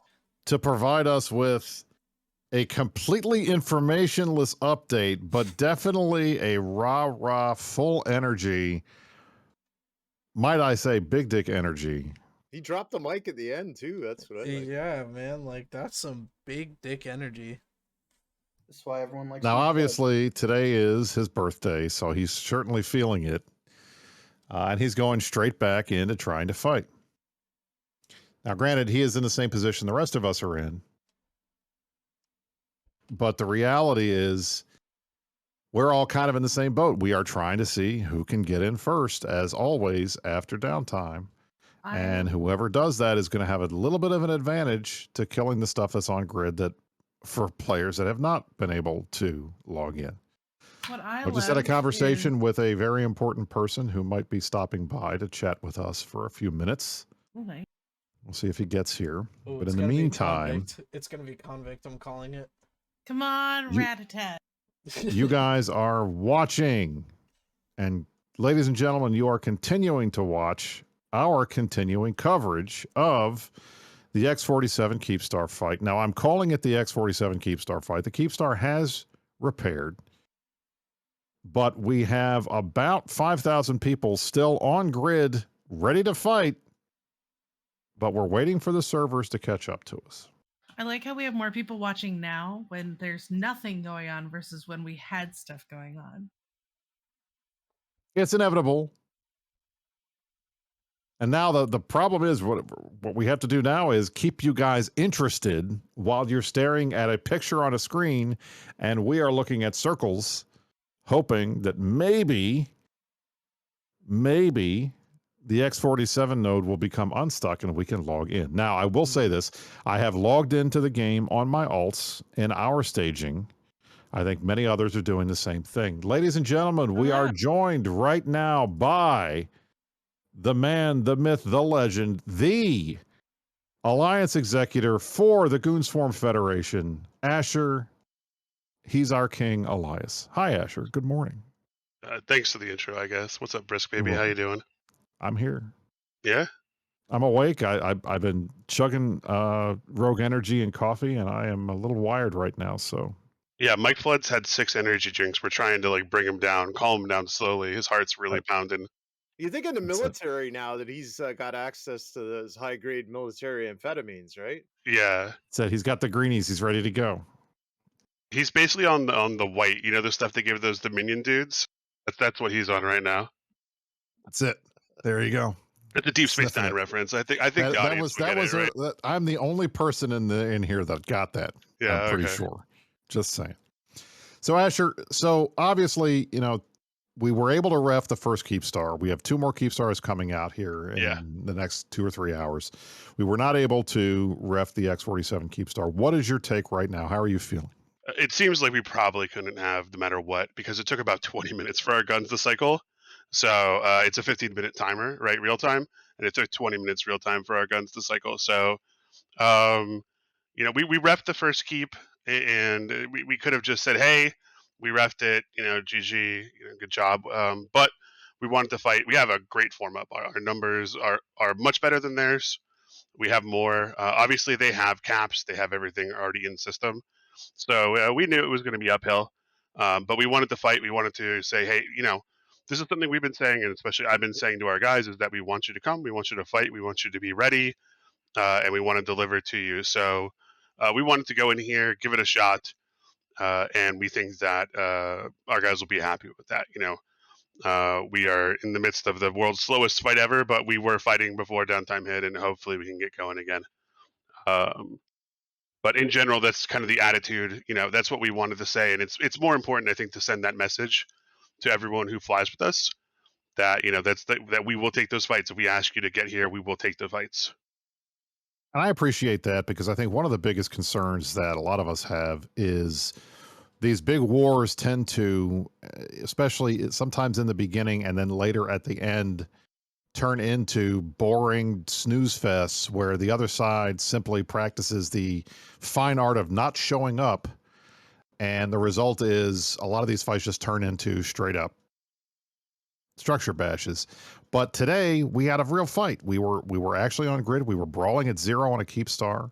Yeah. That, I think, at least should show people that this is going to be a little bit different from what we saw from Pappy during the last war. We're going to take fights where we have a pretty good chance of dying in a fire, but we're going to do it anyway because, you know what? It's fun. I haven't looked at the propaganda yet from them. I'm sure there's some like har on Reddit and such, but you know, it's important to remember that we shot their other Keepstar. They had Sinos in system. They had every ability to come in and fight us if they wanted to. And they didn't. They chose not to. That's always been the Pappy way, right? These are the guys who wait for the jammers. They don't want to fight. If you're listening to this and you're in Pappy, why? Like, if that appeals to you, then stay there. But if you want to be the people who want to fight, come fight with us. That's what I keep saying, and I feel pretty strongly. Like, they remember, this was the second Keepstar, not the first. We hit the first. They did nothing to defend it. Which maybe was the wise decision, right? Maybe that's the wise decision as far as like, oh, you know, playing this game optimally. But you know, we're here to fight. We're here to have fun. We're not here to play like this isn't a real war. I keep saying this is not real life, right? If you die in this game, you know what happens? You respawn. You know that so we're just trying to set a particular tone and follow through with it. I'm hearing from folks on the Init fleet that folks are starting to be able to log in, so maybe we're going to get in here shortly here. I think Yes. to Asher's point, I think, choosing to fight at X47. Hey, and Mifune is on grid. We are here. We are back logged in. Yeah, I'm in. Choosing to fight an X47 was the right decision because this is their primary staging. The other three Keepstars are, for all intents and purposes, gratuitous. They were unnecessary. They are not where these guys are staging from. It's an easy way to move supers around, pure blind, but they did not need to drop those. This was more of a Naraus throwing his dick on the table and saying, look, what I can do, rather than anything strategic. So them letting us ref their ROIR Keepstar is not a big deal. We'll go back and hit FTech in, I assume, and FX is the other one. Asher, what time do those come out? Do you know off the top of your head? Yeah, and about an hour and a half, and then a little after that, I don't remember the second one. Okay. So I expect that we're going to do our best to try to contest those, and hopefully by the time all of our battleship fleets are dead, we'll be able to hop in new ships and go and take the other two. We'll see. Yeah, ideally. My login still hasn't worked. I see on stream you guys are getting logged in. That's good. I do want to say, just to piggyback off of what Asher says, like from the other side, this fight has been so much fun just to watch, to be involved with. It is 10 out of 10. This is the kind of fights. This is why I play Eve, and I think this is why everyone should play the game. Everyone should play the game in the same system at the same time all the time, right? Well, all right, Yeah, we're pushing the limits of what the server can do. At the initial, like we're down on the BR, but it makes sense because we were shooting the keep while they were shooting us, and our shots to the keep took about 20 minutes to register. So it's unfortunate. These ones are rough. Now, for those who people are complaining, and it's pretty common, especially if you are not a veteran of some of these big tie-dye fights, if you're not familiar with what tie-dye is, then people will say, oh, why is the server so slow? This is the worst thing ever. This is horrible. CCP, fix your shit. And the reality is, tie-dye is your friend. Tie-dye means that we can still play this game with 6,600 people on grid. The problem that happened before, when there was no time dilation, when the server did not slow itself down, and it just tried to keep up, we got lag and we got disconnects. And that was the bane of Eve from about 2006, when these big fights started really kicking off, to about 2015 or so, or I guess 20. I can't remember exactly when tie-dye came in, but it was in the mid 2010s. Asher, thank you for joining us. We appreciate having Asher, the Alliance Executive for Goonswarmer Federation, in here with us for a few moments. Everybody's getting back in. We're going to get ready to go back and fight. It was helpful when tie-dye came into the game because what it does is it slows the server down, allows the server to catch up and provide at least a gaming experience for us, and it lets us have these big giant fights. And many people don't like tie-dye. I've heard from many small gang players, I've heard from many players in faction warfare areas and HiSec, that one of the reasons why they are deterred from joining one of these big organizations like Pandemic Horde, like Goonswarm, like the Initiative, is because they don't want to sit in these tie-dye fights. I am the exact opposite. These fights are fun. It is very rare for us to be able to get 1,500 people watching Eve at 7:30 a.m. Eastern Daylight Time on a Sunday. It's hard to get that. I mean, even Meta Show, where we cracked 1,000 yesterday at 4 o'clock in the afternoon. It's great to have these numbers. People are interested. They like these fights. These big fights are cool. They are unique. You do not see 6,000 people fights in any other video game. It just does not happen. Their servers can't handle it. But Eve has made it possible, even if it is in slow motion. But it is possible, and that's what makes this game fun. That's what makes it cool. And I will gladly sit in a tie-dye fight and broadcast to you guys and find ways to keep talking for hours at a time rather than log off and go play Dota. So can just a reminder, if you have been watching us since the beginning of our broadcast, stand up, move, Get your legs moving because we don't want anyone having embolisms. Do your That is Kegels. We see everybody. Your health check. We see everybody slowly coming back from the thing, and one of the odd things that picks at my FC brain is that most capital pilots actually disable the emergency warp, and it's, I think, very funny that these guys did not disable the emergency warp on their capitals, so they are warping back onto the grid rather than already being here. It's definitely a little weird. So for those who are wondering why people seem to be warping in, what happens when you are logged off in space, you are emergency warped to a safe spot somewhere in the universe, and when you log back in, you warp from that spot back to wherever you were when you disconnected. So what you're seeing right now is people coming in from their emergency warp points. They are warping back to where they were before things started. You're seeing bubbles slowly going up. You're going to see ships slowly tethering. We're slowly folks coming in here and getting back to where they were. It looks like right now there's a lot more red on the screen than there is blue, but there was a lot more red on the screen than blue before the fight started. And I expect that here in the next few 15, 20 minutes, we're going to start seeing these two fleets brawling. And pretty soon, we're going to start seeing more kill whales rolling in, and we're going to be back to the brawl in X47. You gotta have a catchy name for it, like Only for the Titan fight. We don't need catchy names for like the in-betweeners. But if you want to think of one, Greg, you the can. time zone tangle. How about that? Time zone, no. The time zone tango. Oh, Oh, my okay, screen went cool. black. Oh, am I getting in? My main character is still not in, unfortunately. I'm still circle spinning. There's about 2,300 in local and climbing, so we had more than double the number of people logged in right now. So there is still the majority of players not being able to get back into the server yet. I'm aligned to the Keepstar, so I'm ready to fuck.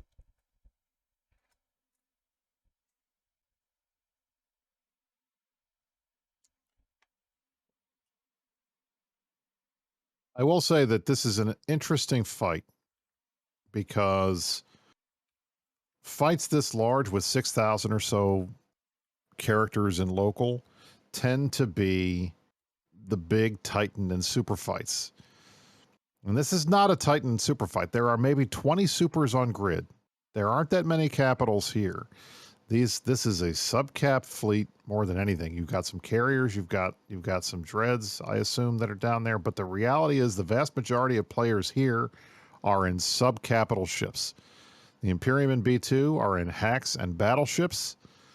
And the same on the other side. There are some Marauders. There are battleships as well on the Pandemic Horde, on the Fart Coalition side.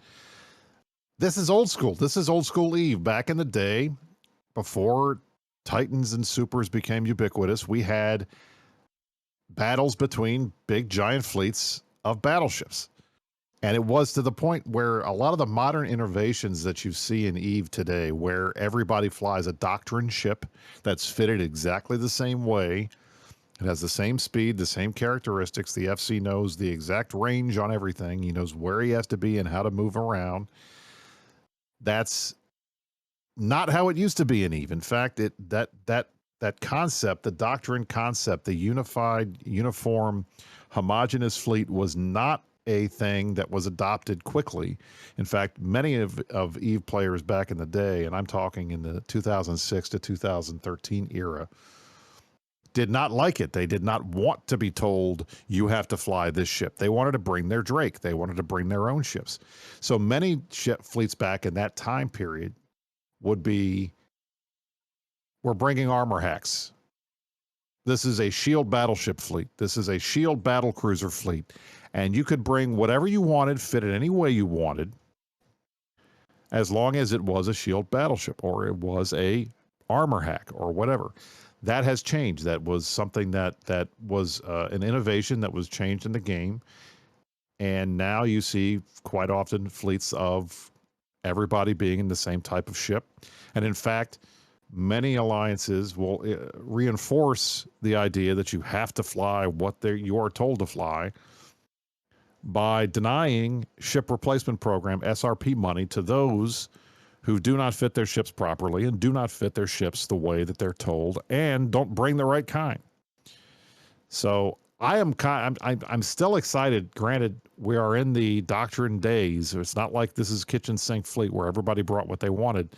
The fact that we are on grid on a battle on a Keepstar grid in battleships, brawling it out at zero, that warms the cockles of my heart. It reminds me of the good old days of Eve back when I was a little kid.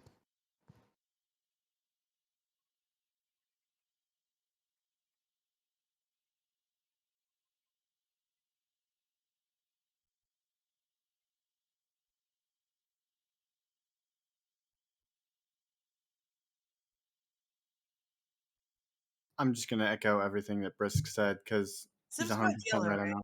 that. It's hard to commentate after Brisk because he's just too good with words.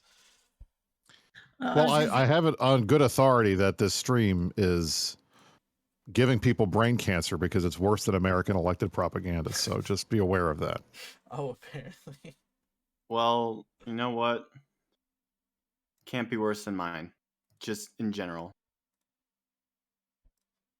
We do have a bit of art while we are waiting for people to return and the fight really to kick off, so I thought I would share this if you guys bear with me.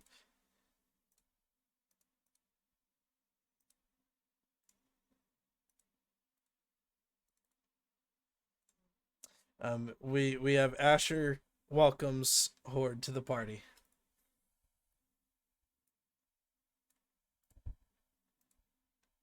So that art is done by Mr. Froggy Storm of Minitrue. So props to Froggy for doing some great art. And it's funny because that is a recycled image from the last war when we killed 4 Keepstars that were dropped in NPC Delve over the span of 2 weeks. They managed to successfully anchor the 5th one.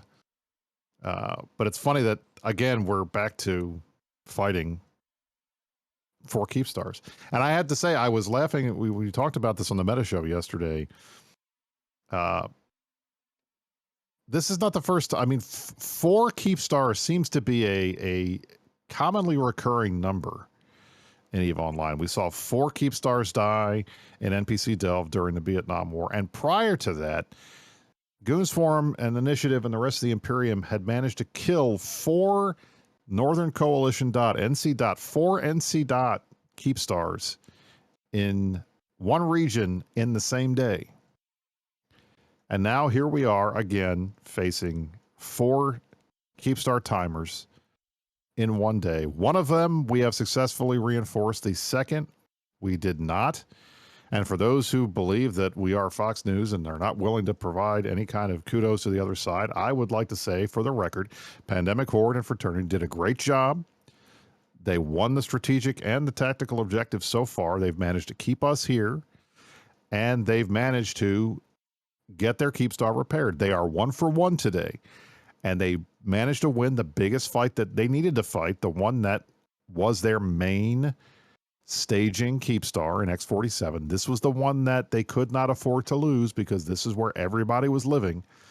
So for those of you who want to know, does Zion ever call it for the bad guys? Yes, we will call you the bad guys, but you won today.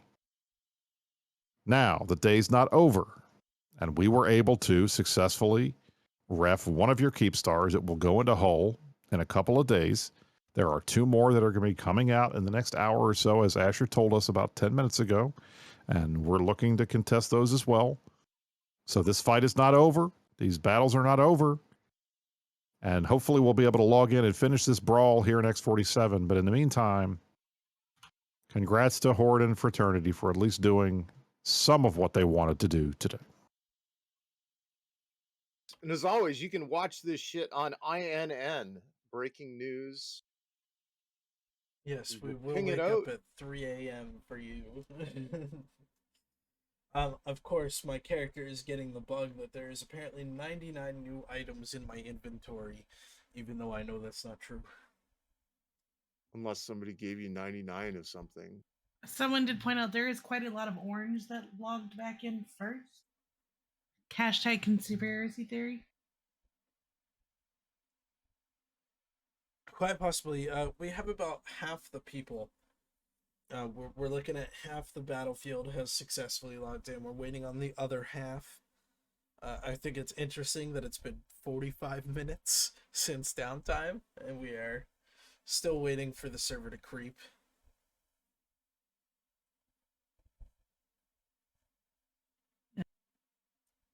Downtime might prove this battle from being somewhat even to, a moderate slugfest to an absolute massacre if more Horde made it in than Goons could. We'll see.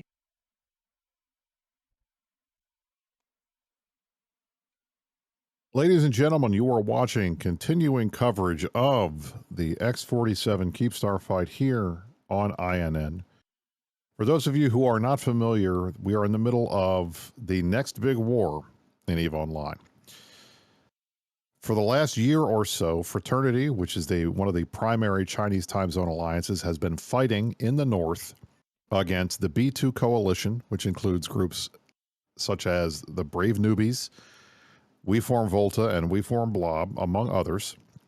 They have been pushing into territory in Pureblind and Fade that is owned by the B2 coalition. This is where they live. Fraternity has been pushing in. They want more space. They always want more space. And apparently there is a personal grudge between Volta and the leader of Fraternity. Now, the leaders of Volta do not understand what that grudge is or where it came from, but it apparently exists. And Naraus, who leads Fraternity, wants to kill Volta. And so they proceeded over the last 8 or 9 months to push into Pureblind. B2 was successful in winning and fighting. I would say winning, but they fought Fraternity to a standstill. And that was the case until a few weeks ago when the Imperium, who had been fighting against another coalition in the south called Fire, successfully destroyed that coalition and rolled through about 6 or 7 of the regions that coalition contained, pushed them out of that space. Fire left the south, moved up north, and joined the B2 coalition. That changed the balance of power in the north, gave a little bit of an edge to B2, and scared Fraternity into deciding that they needed to call in their buddies in Pandemic Horde, the largest alliance in the game, and a longtime friend. They were not formally allied, but they were friends and spent a lot of time together. They were allied in the last war against the Imperium, to ask Pandemic Horde if they could rent Pandemic Horde's PvPers. Most of the large organizations in EVE are full of players who like to PvE, players who like to PvP, players who like to do a lot of different things. Horde is no different. The Initiative has a special interest group that is designed around PvP. The Goons have one as well. The Goons call theirs the Goons Expeditionary Force. Initiative calls theirs the Adeptus Astartes, because we are Warhammer 40k nerds. And Pandemic Horde calls theirs the Bean Foreign Legion. Naraus, the executor of Fraternity, went to Gobbins, the executor of Pandemic Horde, and offered money to rent for a time the PvPers that Pandemic Horde had so that he could try to gain an edge in this long-running war against B2.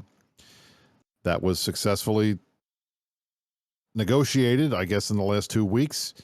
And the result was those of us in the Imperium saw that Horde was coming over, that they were going to be picking on this group that has done nothing but simply want to exist in the space that they own and not be knocked around by the northern hegemon that has been slowly, like an octopus, gobbling up regions over the last 2 years. Fraternity was part of the Pappy coalition that fought the Imperium during World War B2, the last big war. We call it Vietnam. They call it World War B2. That was a successful victory for the Imperium, despite losing all of our space and being confined to 3 systems in one constellation in Delve. We were successful in surviving.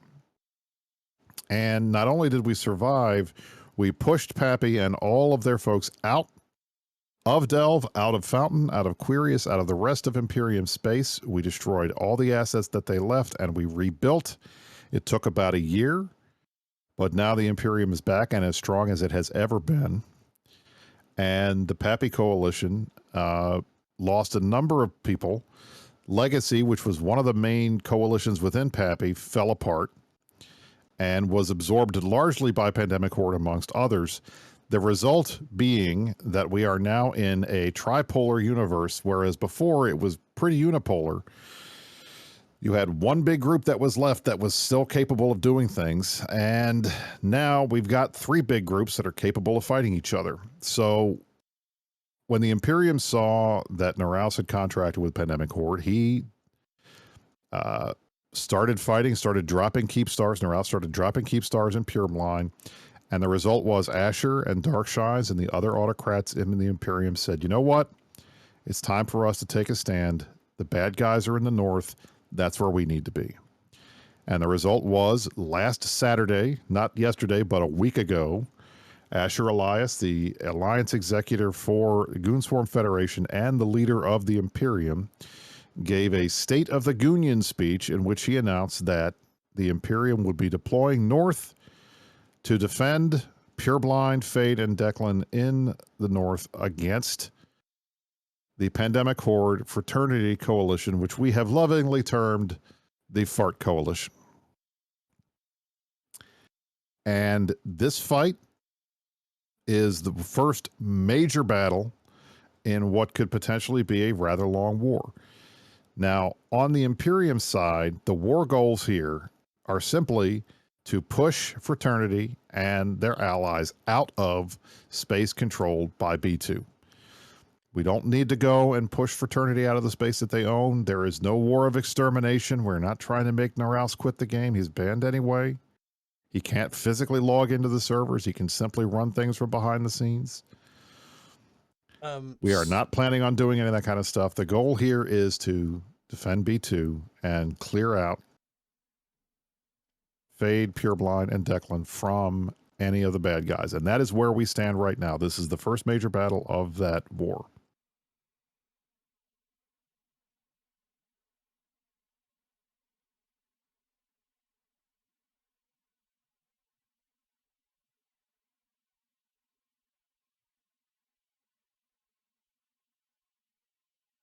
So it looks like things are starting to stabilize a little bit here in X47.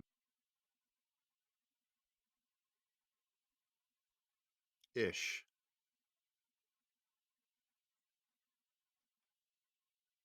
More of the fleet that I am in are coming together, and So it seems like we have an update that a B2 fleet is currently camping the gate exits, and Pandemic Horde people are trying to evac out of system on their own and dying horribly.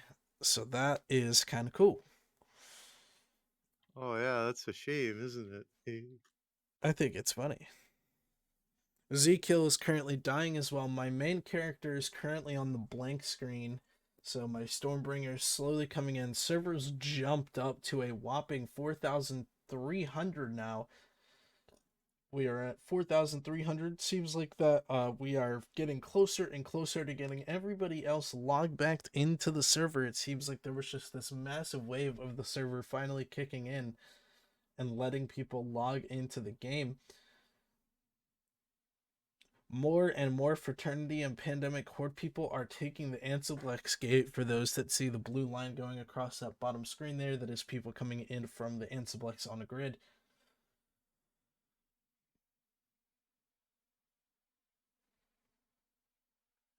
What is there? This is not problem with the surprising. I volume? would say that that is likely people coming into the system, not leaving.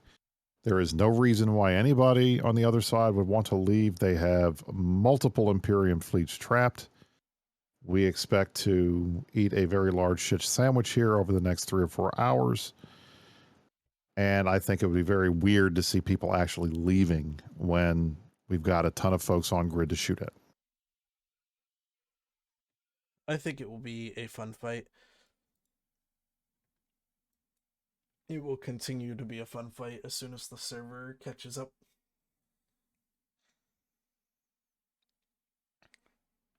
How many in local? We are currently seeing 4,500 in local.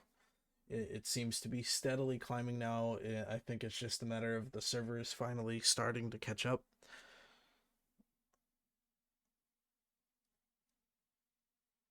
We are almost an hour since downtime, and people are still struggling to log in. This is an unfortunate side effect of these big fights. But again, there is not another game on this planet that can handle 4,000 characters on grid at the same time.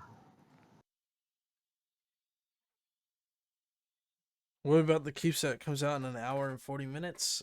Nobody knows. But I am officially at the black screen on my main, so we're going to get an updated local count here. We're looking at 4,530 people and climbing. It looks like the server is finally getting itself unstuck to the point where we can actually do things.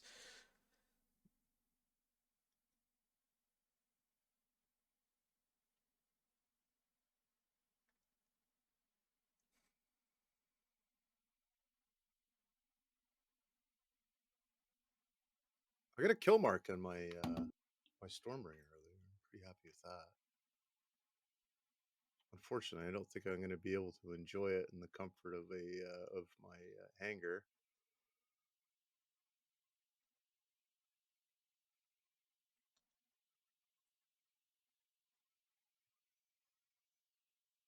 We are currently just sitting at just under 4,600. It looks like that the system number is finally climbing at an exponential rate to what it was before.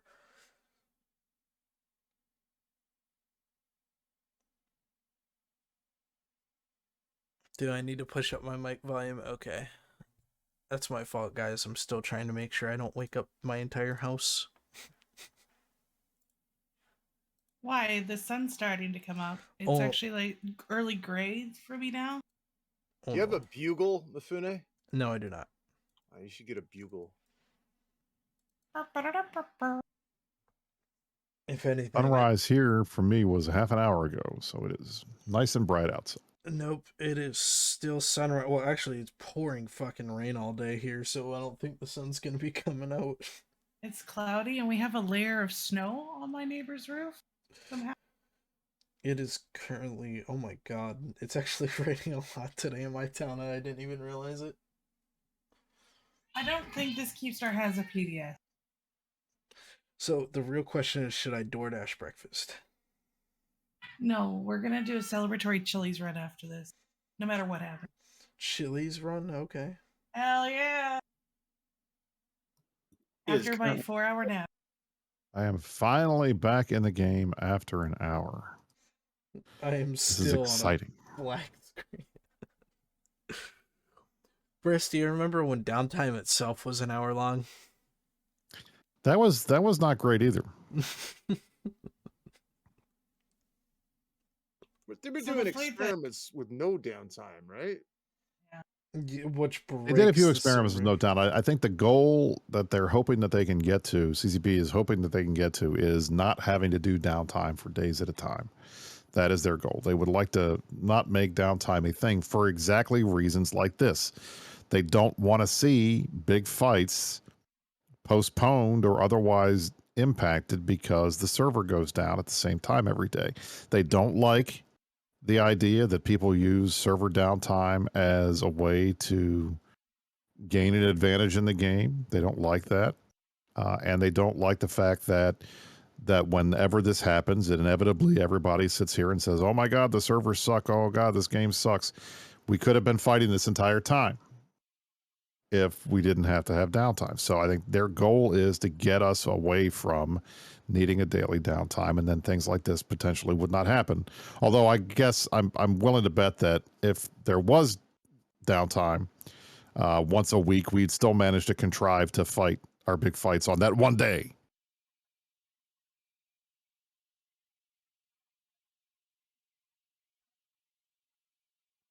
Is anyone in the PGL fleet? And tell me how that has been going so far. Can any? Needs to be in chat. Like it's been fun or not. This is his second fleet, like big fleet, I believe. And for all of his controversy, PGL is still a pretty good FC. So. Oh, he crashed on the start. Well, you know. I solved some of my crashing issues with just a better, more RAM. But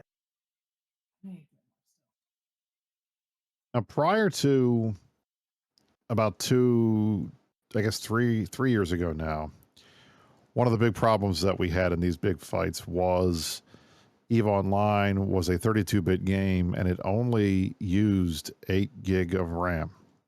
So if you didn't have a ton of RAM, you were okay playing EVE because it didn't use more than 8. And if your individual client was using more than 8 gig of RAM, you would get disconnected. They fixed that with the introduction of the 64-bit EVE client 3 or 4 years ago. That has made some of these big fights a lot easier to happen. You don't have the same kind of disconnects that people would have constantly in those other big fights, which is nice. Now, granted, that also means that more people are staying online, which means that tie-dye gets worse, and that tends to be evening things out. But at least they're making progress, and I'll tell you, the fact that we were able to, during the last war, get 6,557 people on grid and fighting each other at the same time, that is the current and probably won't be the Guinness World Record forever, because EVE has a tendency to continue innovating and breaking every record every time CCP increases server volume or works on the software or makes any kind of technical changes that enable us to bring more people. We do. So I expect that 6,557 will not survive forever. We're going to break that record. And fortunately, CCP is continuing to invest in this game, which is celebrating its 20th anniversary this year. In May, we will have hit May 6th, 2003, this game launched. We will be celebrating 20 years of EVE Online. That's crazy. And especially 20 years of a game that is still being actively developed by the same people that started it. It's almost unprecedented in MMOs to have a game last this long and people still playing it at the level that they're playing it 20 years in. Oh, for sure. Can we get a local check? Local check is CCP doing anything special for their 20th birthday? Local check real quick. Local check is currently at 4,890 and slowly climbing. So we almost have everybody. We're waiting on the last couple hundred people. So to answer your question, Greg, yes, the 20th anniversary year, there are a number of things that CCP is doing. The first is FanFest is in September. That should be a pretty big deal. We're going to have a lot of folks in town for that. It'll be held in Reykjavik, as always. It's going to be interesting to see who shows up. I'm doing my best to get there because this is the 20th anniversary.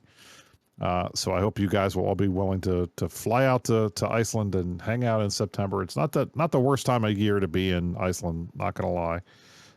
It's pretty nice in the early fall in Iceland.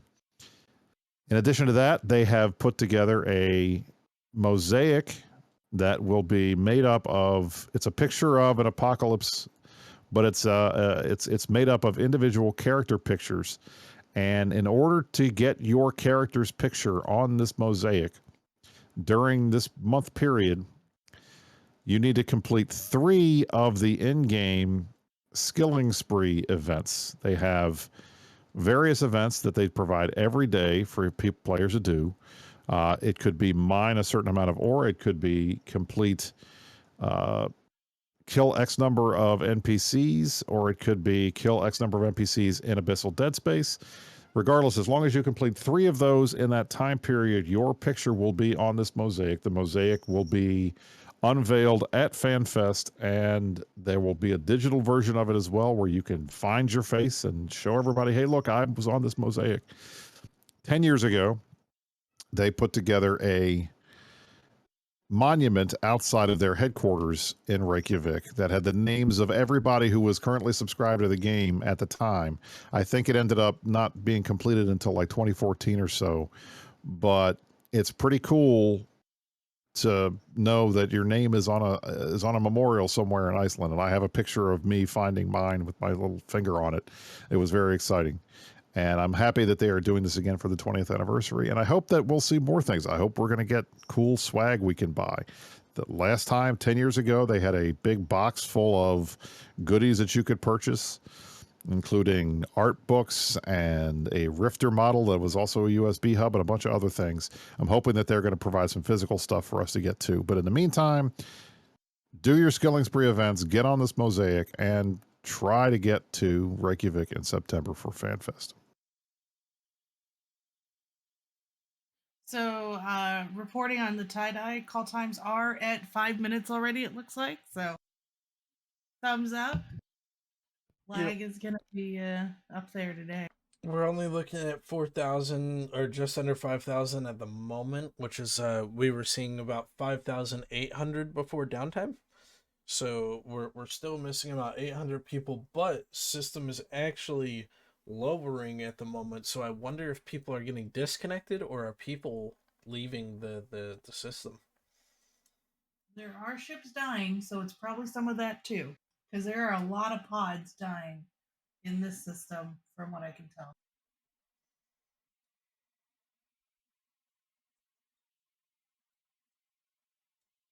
There goes another paladin. So the paladins are starting to take losses. We're not going to talk about the Lashaks. Like, those are just written off. Ignore those. Yeah, so for the little fighting that is going on here, let's get a report update on that. So it looks like the Init APOC Navy issue fleet is currently getting chased down by a Munin fleet, and the Munin fleet is just all over those fucking APOCs. Fighters are also heading up to those APOCs as well, it looks like, to come and shoot those things from the supers, which isn't helping tie-dye. The other part of Init's APOC fleet is just kind of in the mess in the middle. We are kind of seeing the XIX Tempest fleet issue try to make an escape out of bubbles, killing dictors. It doesn't look like there's any particular subcapital fleet chasing them at the moment. No, they're not escaping. They're shooting. They're shooting. They've taken down a paladin and they've taken down a tempest as well. The Dracaris has woken up as well and has brought a Munin fleet of their own. We are reporting that almost all of the Stormbringer fleet is logged in, except for Asher, the most important piece to that puzzle. No, we're at half. We're a little over half of what's actually in. Right, so it looks like that the Brave Tempest fleet issue, the Brave Tempest issue fleet is currently logging back into the ball, trying to fight. But what's really interesting is what's going on here at the top of the Keepstar. You have this chain of Lashaks and this chain of Tempest fleet issues just burning up and away from the Keepstar, with hack fleets and fighters following their every move.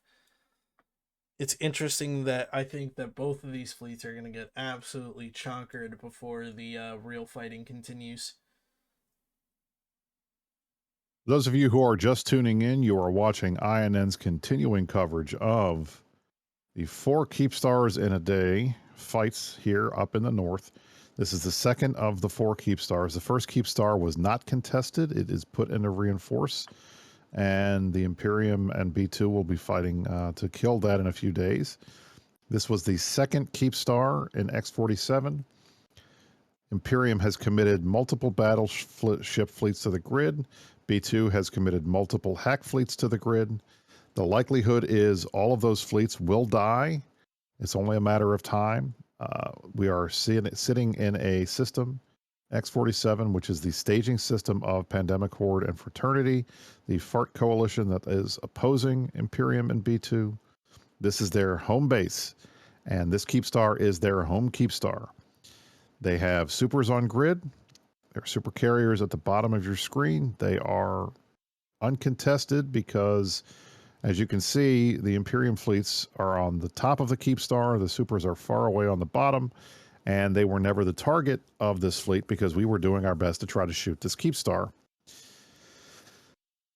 The Keepstar was able to repair, so the Keepstar is fully operational, its shields are on, and it is no longer a target for these fleets. What we are trying to do is fight and take as many of the FART Coalition guys with us as we can before we die. We have 2 more Keepstar timers to contest today. One comes out in about an hour and 20 minutes. The other is later. And we will see whether or not the Imperium decides to take those fights. In the meantime, we're going to brawl it out here on this X47 grid. Everyone is going to go to Valhalla. And we're going to see how big a kill mail or how big a battle report we can get. So for those of you who are here, you are Pappy fans. You are fans of, you don't like the Imperium. You do not like the B2 coalition. You hate Volta. You think brave newbies are a bunch of scrubs and you don't like them at all. Today is going to be a good day for you. You're going to get to see what you like to see, which is a lot of Imperium, a lot of B2 guys dying. But this is the first week of the war. Today is officially the second day of the first day of the second week of the war. There's going to be plenty more fights like this. Hopefully a lot more fights like this.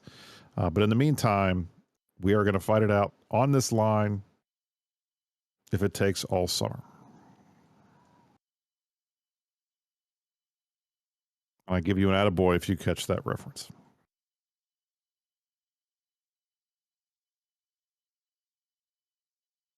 What's it from? Are, I want to see if anybody gets it before I tell you.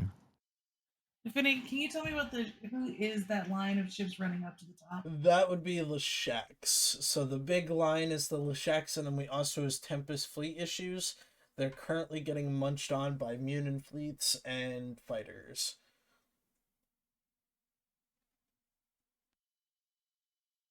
Meatballs?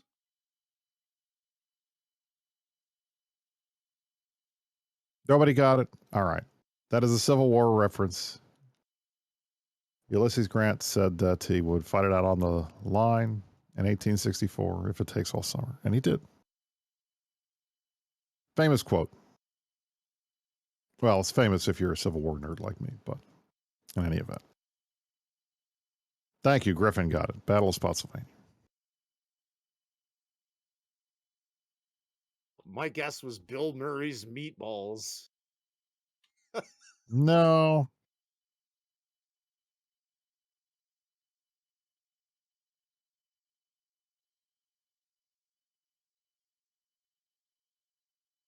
Asher's finally in fleet.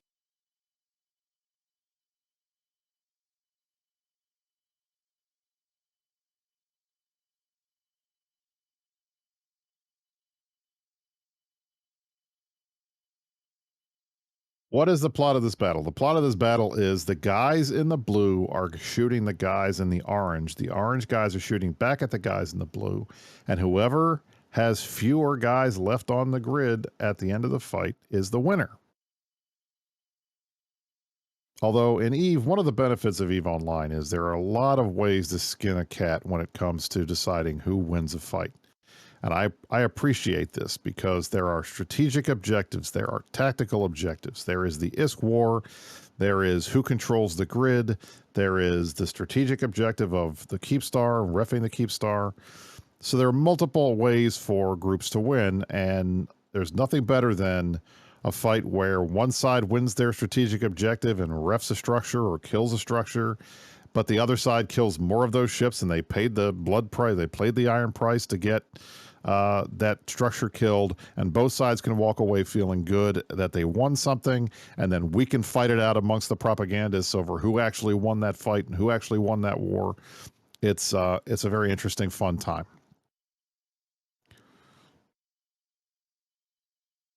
This, however, is not going to be one of those fights because I will tell you this right now: the Imperium is not going to win this specific battle of today. When it comes to raw numbers, definitely not. But in fun, I think that we could definitely rival them. Absolutely.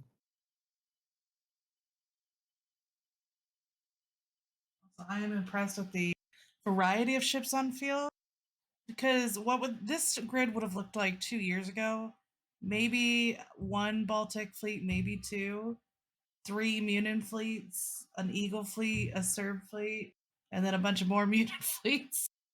So I don't want to say that, like, we'll give CCP maybe some credit in that because they finally nerfed hacks enough to put them back in their place. We are seeing a bigger variety of ships out here, which I think a lot of people enjoy overall. Getting to use some of those skills that they trained maybe when they were in high sec and they saw a battleship they really wanted to fly. So I gotta say, it is very refreshing to see all these different types of ships out here.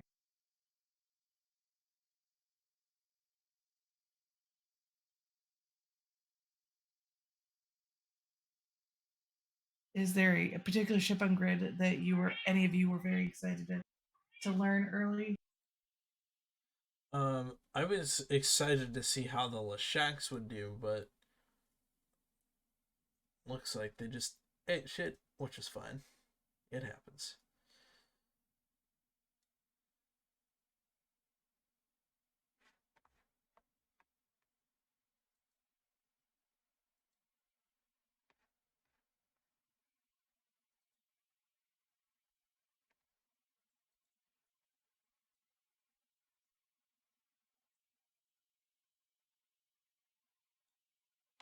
Don, I was pretty stoked to get into the shack and start turning up those big damage numbers.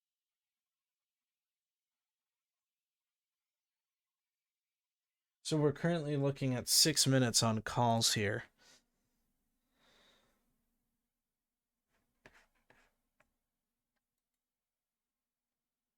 We're going to try to move the camera just a bit so we can get a little bit of a wider view of what's going down here. But if I am not able to get that, then please don't judge me. We're looking at 5,000 in local now.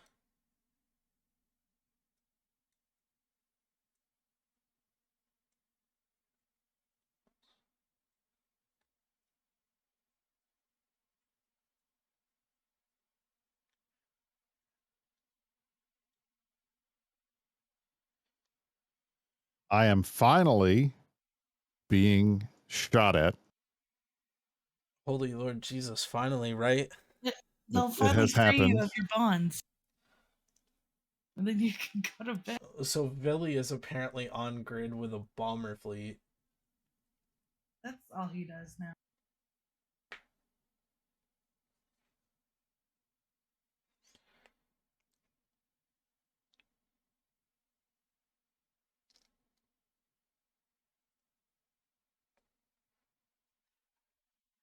I'm currently just trying to sort my watch list.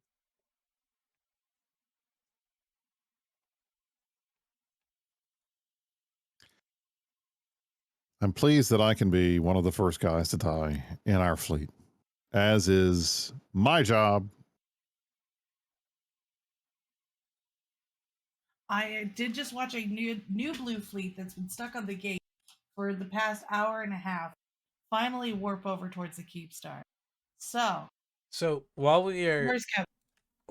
here, I'm gonna pull out a old reliable Goldie Reddit post of Brothers of Tangaria guy telling CCP to ban Goonswarm for intentionally crashing the server from 3 years ago during World War B2.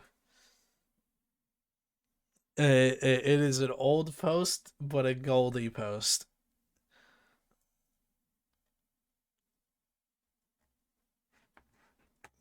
We'll pull that one out. It's pretty funny. Because I'm about to say, can we turn around and claim that P Horde crashed the server?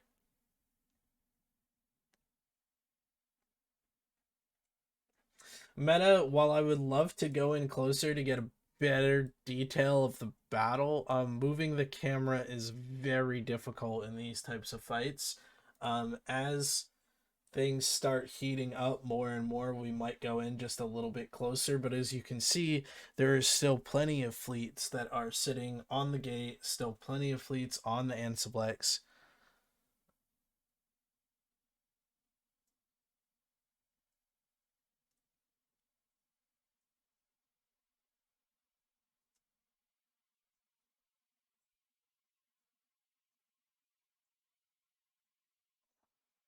It looks like the blue fleets are finally getting to congregate more towards the top, away from the supers, to require those fighters to take their sweet time flying across grid if they deploy them.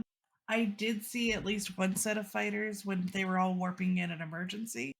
So some of them have detethered, I think, but I'm not sure.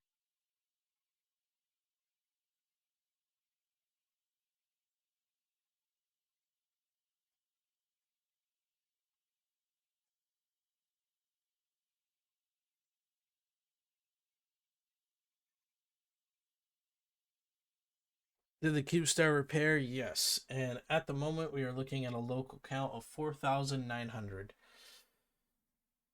The Keepstar repaired approximately 4 hours ago. Jesus Christ, it's really been 4 hours. That's impossible. I woke up at 4 a.m. You mean like 2 hours ago? I was kidding. Oh, too early for that. Yeah, I need to make breakfast soon. I have no idea. Let's have a banana. I had No, pancakes. I haven't eaten yet today, and like honest to God, I want to DoorDash Bojangles, but the entire rest of my house is still asleep, so we're not gonna do that.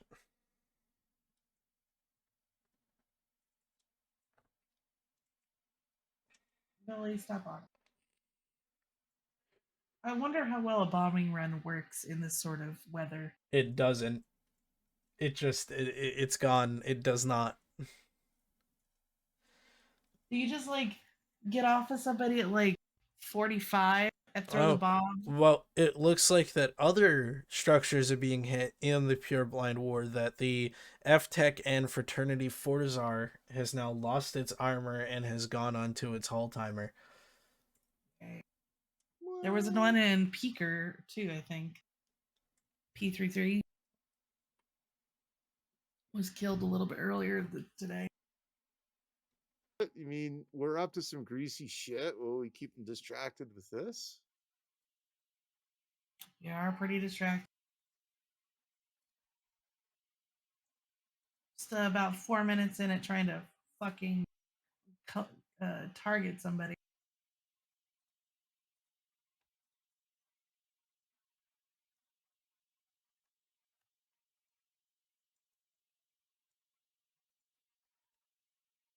I mean, goons win because we set our own conditions for winning. And even if we don't meet those conditions, we're willing to adjust them. That's right.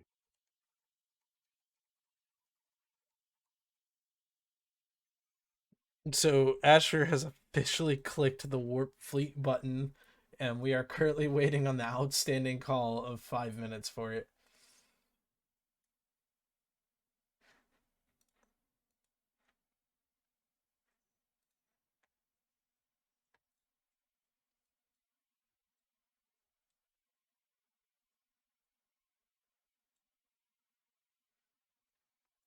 Alright, let's get an update here. So it looks like the Leshaks are pretty much just killing tackle at this point. There's just a group of Leshaks just killing off tackle. We have the what looks like to be the Brave Tempest fleet slowly creeping up behind the Munins and the fighters to help the Leshaks.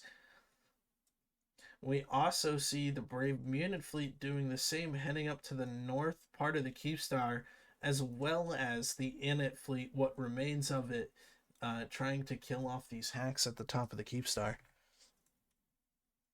And as is often the case, I have finally been killed. Oh, dude.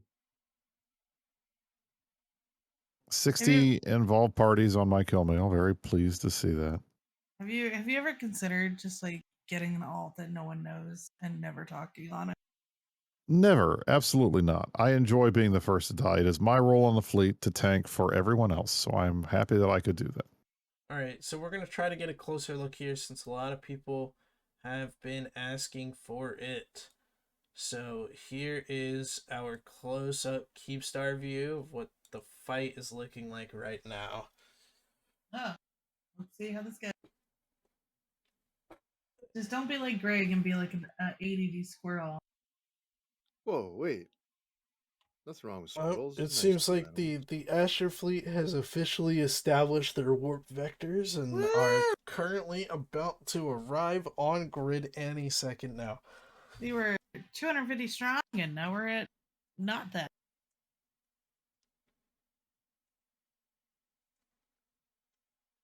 So we're finally going to get to see what the Stormbringer's been to this fight. The Stormbringer fleet has been a little starved a little bit during this fight. We had to burn out of bubbles, and then the cluster shutdown happened.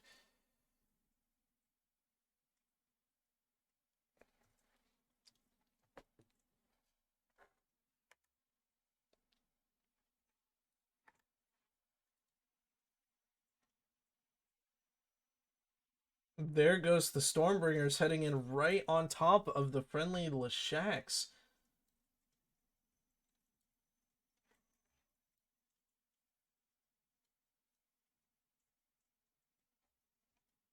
Let's see how these Stormbringers help these Leshaks out. Well, see, Stormringers are unique in that everybody gets fucked when you shoot into a giant ball. It does not distinguish. It does not judge.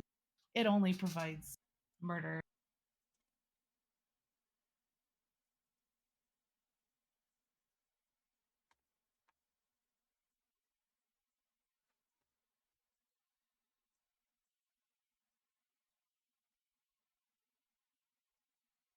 My main is finally getting on grid.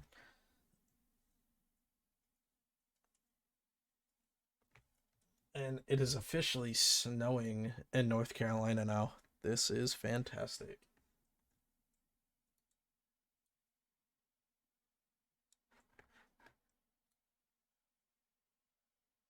Ladies and gentlemen, if you are just tuning in, you are watching on the screen INN's continuing coverage of the biggest fight in EVE in about a year and a half, actually probably closer to 2 years. It was a battle over a Keepstar in X47 in Pureblind. This is a storied system. We've seen many major fights here, including one of the biggest Titan brawls in the history of EVE. That was about 4.5 years ago. Might have been longer. It might have been 5. I can't remember off the top of my head. But today, the Imperium and B2 coalitions who are here attacking, we are the aggressors, are attacking the FART coalition of Pandemic Horde and Fraternity, who are in orange. The Imperium is in blue. This is the Fraternity Pandemic Horde staging system. This is where they live while they are in the midst of their ongoing effort to try to push the B2 coalition out of Pureblind.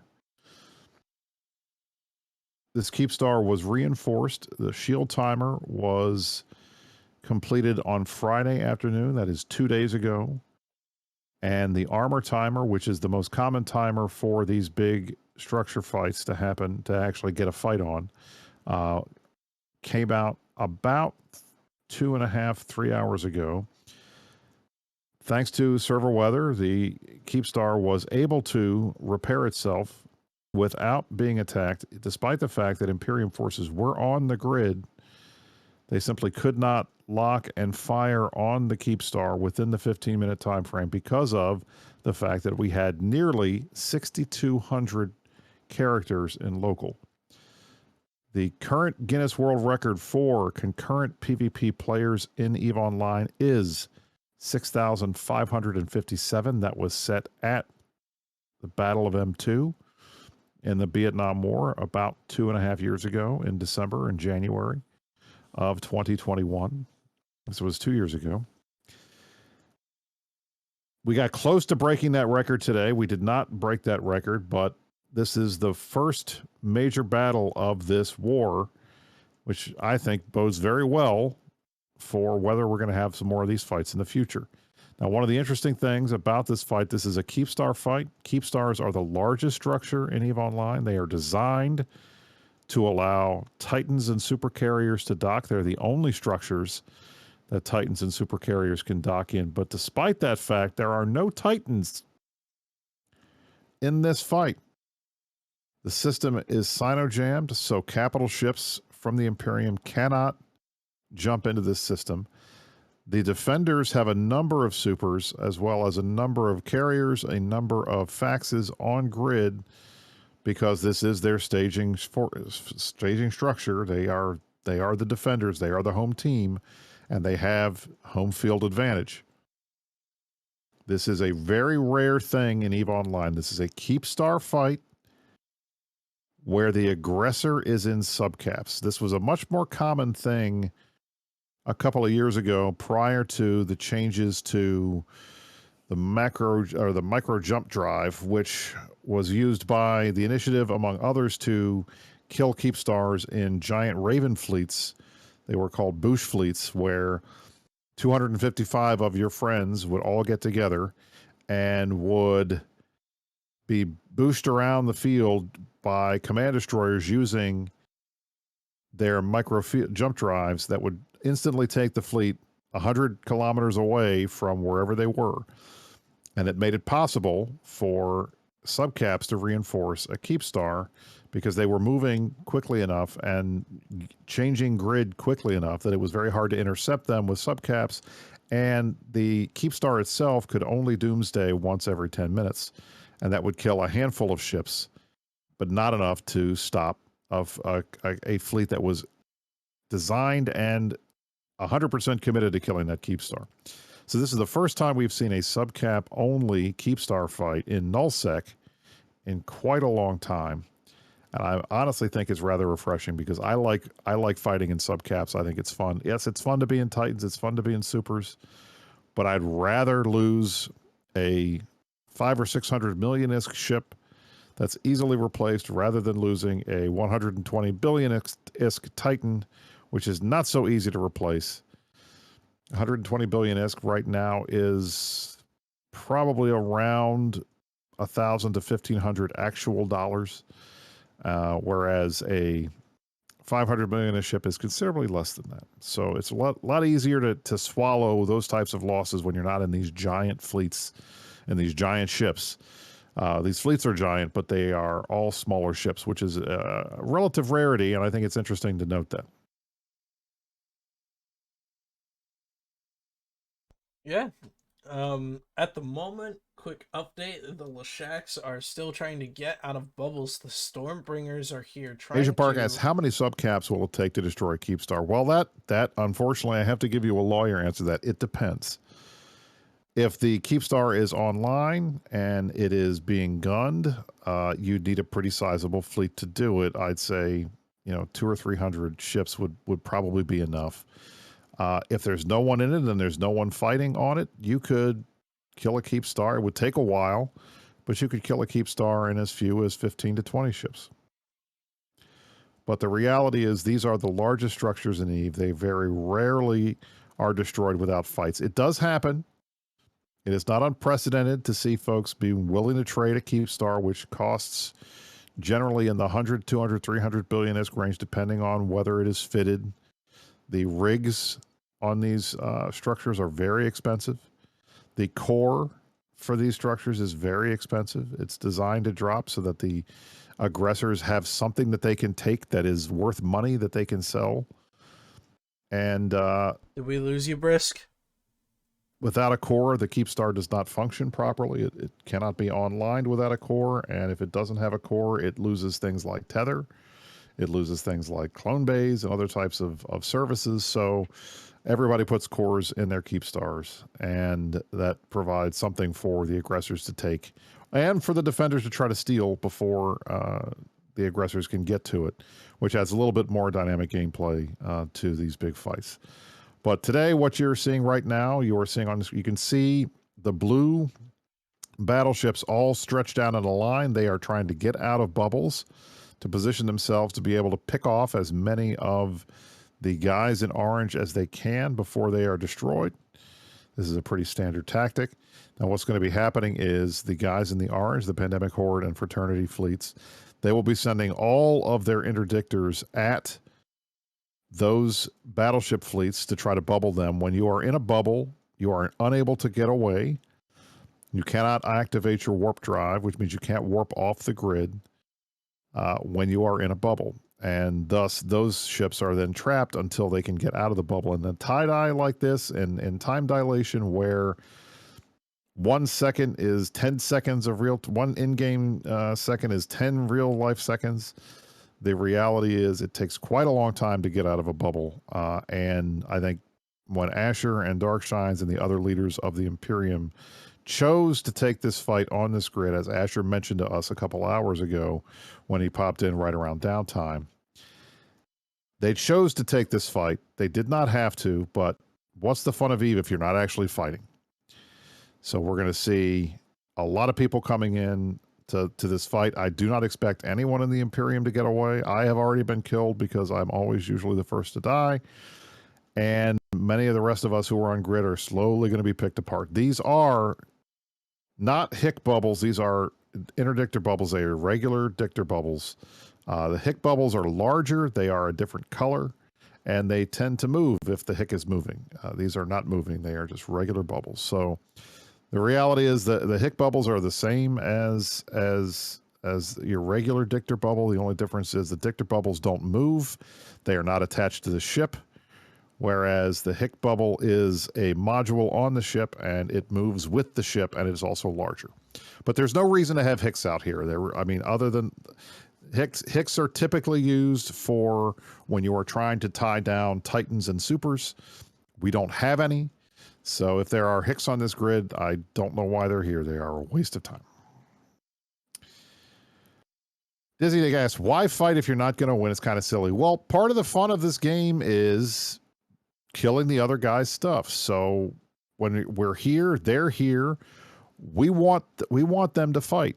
And sometimes it's worth losing a fight if it provides a boost to the morale of the other side, which means it's more likely that those guys will keep fighting, and that's fun.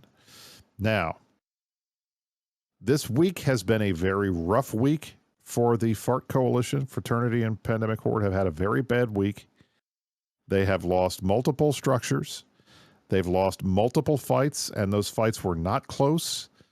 I noted on the Meta Show yesterday, there was one fight on Wednesday where they lost 61 billion ISK to 7 billion ISK killed. There was another one where they lost everything and about 16 billion ISK and killed nothing on the opposing side. So they've had a pretty rough week. They've lost a number of structures, and then we refed all 4 of their Keepstars in Pureblind on Friday. We refed one of those earlier today. They needed a win. They desperately needed a win to get morale up. And I'll tell you this, just from the way they are talking in local, their morale is definitely higher than it was 2 days ago. That's a good thing. It means it's more likely that their leaders will take fights in the future instead of just running away, which is what we all want. So I think this is one of those situations where we are going to win despite losing, because we're going to get in the long run what we really want, which is more of these big fights, because that's what the fun of Eve is. And those of you who are not here, not on the grid, not fighting, who are watching at home, and you're saying to yourself, man, the servers are really bad. This is really slow. This is really boring. This is peak Eve for those of us who are part of the empires in Null. You want to be in these fleets. These are the types of things that you remember. These are the types of things that you talk about 10 years down the line. I don't remember every small gang kill I've ever gotten, but I'll tell you, I remember losing a Titan in M2. I remember streaming for 14 hours during the Fury at FWST. A lot of these long tie-dye fights are fun. They are memorable. They are things you will never see in another game. You will never be in a game with 4,900 people, and obviously it's not 4,900 actual humans. It's probably closer to 2,000 actual people, but with that many people that many characters on grid. You don't see that in any other game. So this is what a lot of us live for. And yes, it can be tedious, and yes, it can be boring. And I am sitting here staring at my dead pod, hoping that maybe in 3 or 4 minutes, my self-destruct will go through and I can get out of this fight. But the reality is, this is fun. This is kind of what we live for, because these are the fights that are memorable, that people talk about, that this game is known for. And a lot of people will go their entire EVE career without ever being in a fight like this. And I honestly pity them, because that's the kind of thing you tell people about. Yeah, I was in a fight last night. Yeah, there was 4,000, 5,000, 6,000 people fighting me. It's kind of cool.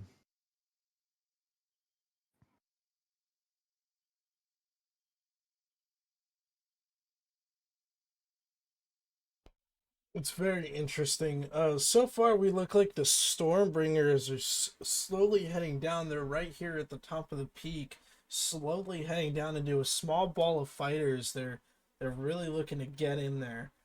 At the same time, we have the Blob Tempest fleet kind of burning out to the sides. We also have the other Tempest fleet burning out on the sides, and Brave over here to the right in their Munin fleet just bulking it out right now with the hostiles.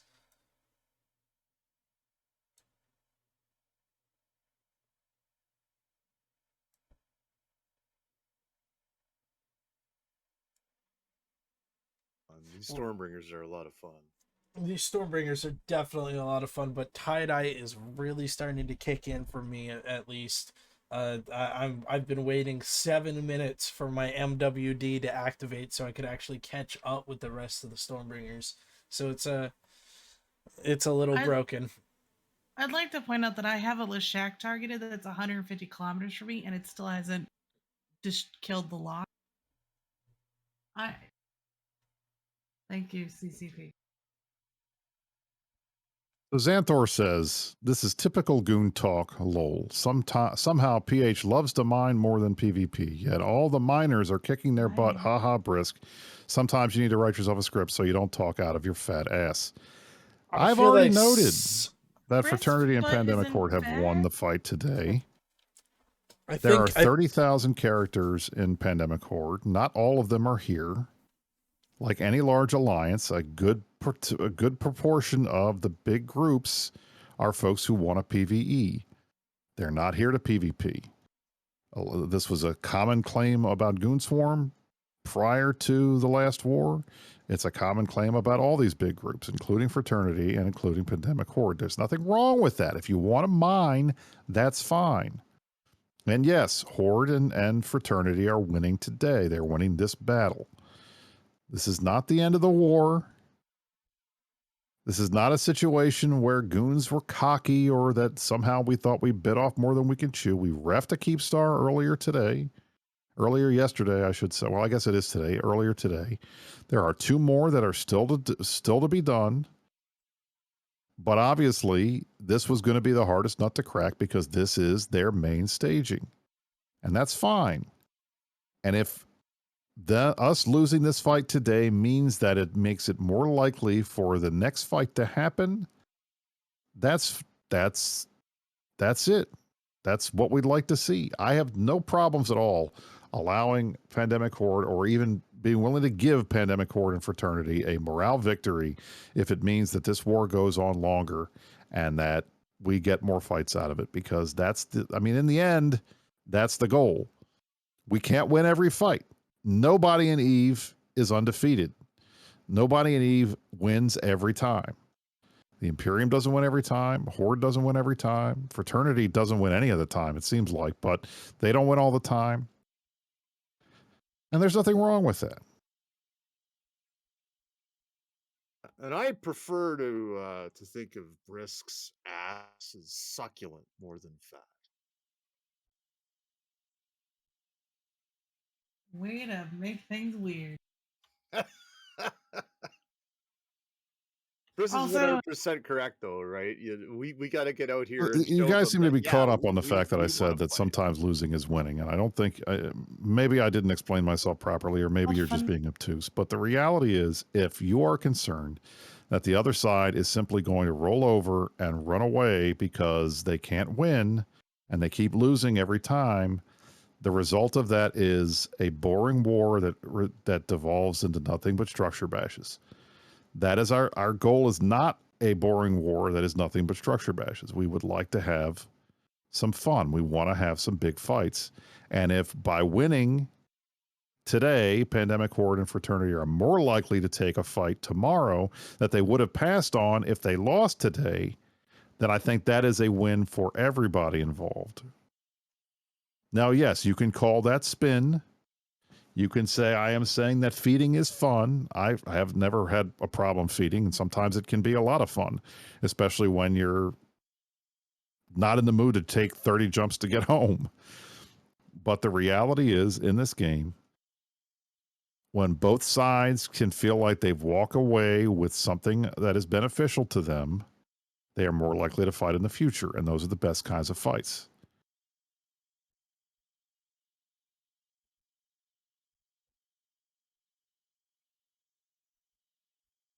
All in all, it's a game. We like to shoot at each other. We are shooting at each other, and that's good because, 6 months ago there was the legitimate fear of something like this never happening again.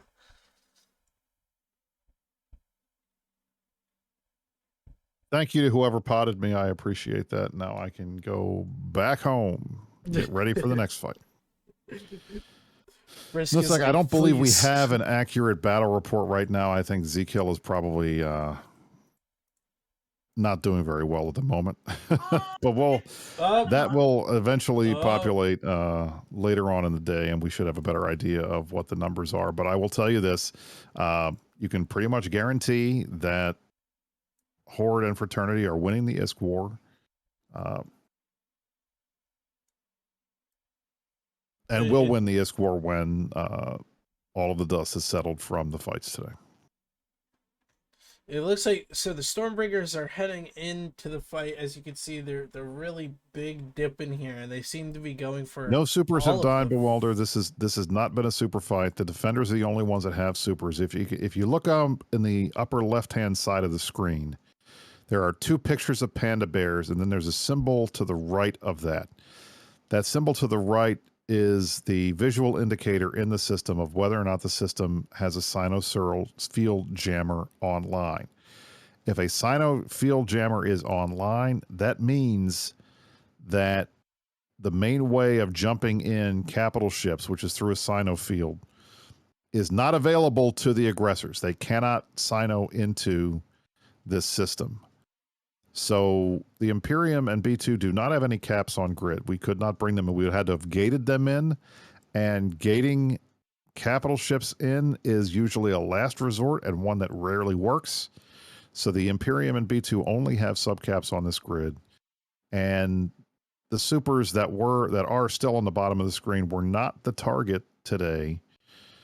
The target today was the Keepstar. So we were not going to be worrying about supers, and the result has been there have been no supers lost.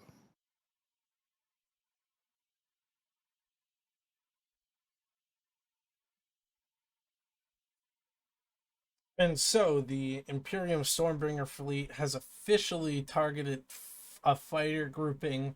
We are all sitting on the Arjun, the Keepstar has minute... completely repaired. It is not the target right now. The fleets on grid are fighting each other. That is what the Imperium and the Fart Coalition guys are worried about right now. Both sides are trying to kill as many of the other side as they possibly can before this fight finally wraps up.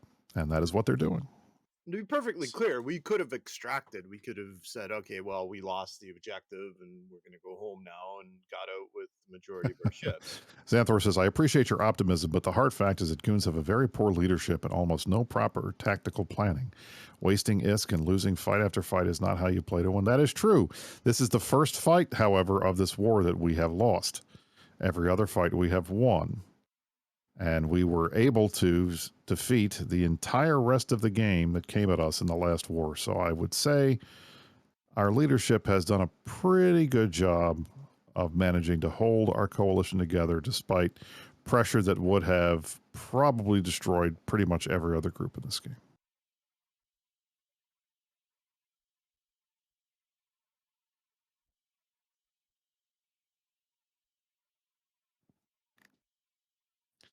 And yes, apparently my I had turned the volume down on my earphone, so I apologize if I was speaking over you, my Yeah. friend. You asshole. We're sitting here trying to comment. You're like, rubber. No, We I'm figured going to keep something had talking. happened. I'm going to keep talking. No, I was Yeah, going we to say figured that something came up. Asher's fleet has officially started to shoot fighters. The Stormbringers, however, are having slight trouble with the tie-dye. There is actually a large group of Stormbringers that have now been waiting over 27 minutes on the outstanding call for the MWD activation, and even longer at 35 minutes for a gun to activate on a fighter. It is awful for these Stormbringers. These guys are not having a fun time.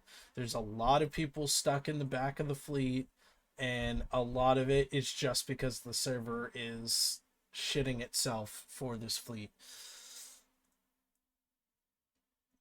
As far as the other groups, it looks like Brave is continuing to fight off with the Init people. The Init APOCs have actually met with the Brave Munin fleet and are currently fighting on the very front side of the Keepstar. The allied Boss and Brave Tempest fleet issue fleet is currently still bringing themselves up to a perch up here on the top left of your screen. And it looks like that the majority of the XIX fleet is either dead, regrouped with another fleet, or currently in the mess of orange that we can't see through right now. But at this time, it looks like fleets are engaging. The Imperium / B2 side is on a major offensive line right now, just trying to kill everything in their path. It seems like everybody is trying to collectively get in one big blue ball in order to increase effectiveness in their tactics. So we'll see how things pan out and go from here. Things are slow moving. People are starting to get really frustrated as these call times are getting longer and longer by the second.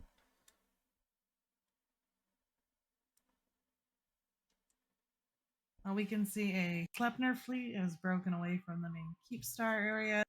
It seems like the Imperium fleets are trying to drag out the Horde fleets away from the building.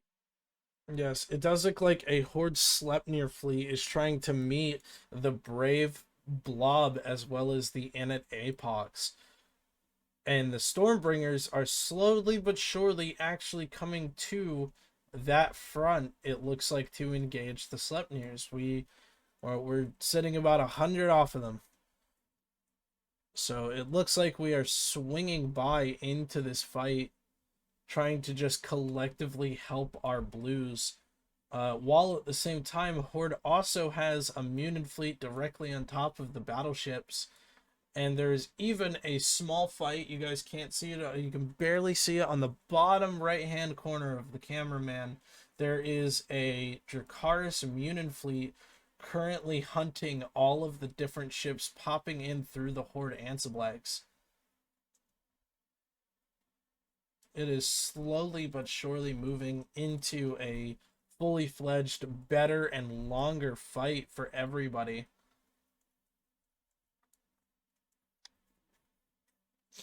I will say that the biggest thing that is currently slowing down tie-dye has to be the sovereignty updates. The sovereignty checks seems to really be hindering people's call times right now.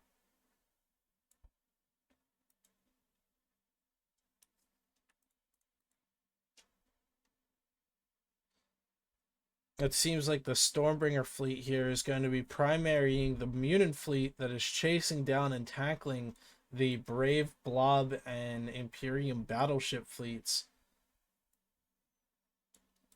Brave is currently trying to get away from the Sleipnir fleet, but it is not really doing too much. The majority of the fight is going here at the peak of the Keepstar, gentlemen, so we're going to try to get in and zoom in a little bit on that one here.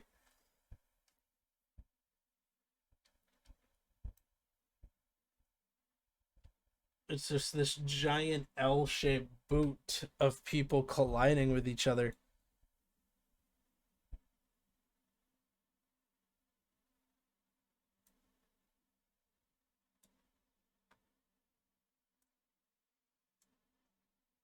Eye seems to be easing a little bit. We're not at 10% anymore. You can see the donut next to Pure Blind is not completely red now. We are not at 10%, but calls are still taking a absolute sluggish pull. We're looking at an average of 6 minutes to lock a target, 12 minutes to shoot a gun, and about 12 minutes to shoot any type of resistance. What's the keystroke for the outstanding calls window? So you do here, I will do it on the cameraman. You Control, Shift, Alt, and M. And that will bring up this window, which is the engine tools. Here you can pull up FPS monitors, your network connection, and right here, the third from the last, is the outstanding calls menu. And that will bring up this little nifty box here that you see in the bottom left-hand corner that will pretty much be your friend for figuring out how long ago you pressed your F1 key.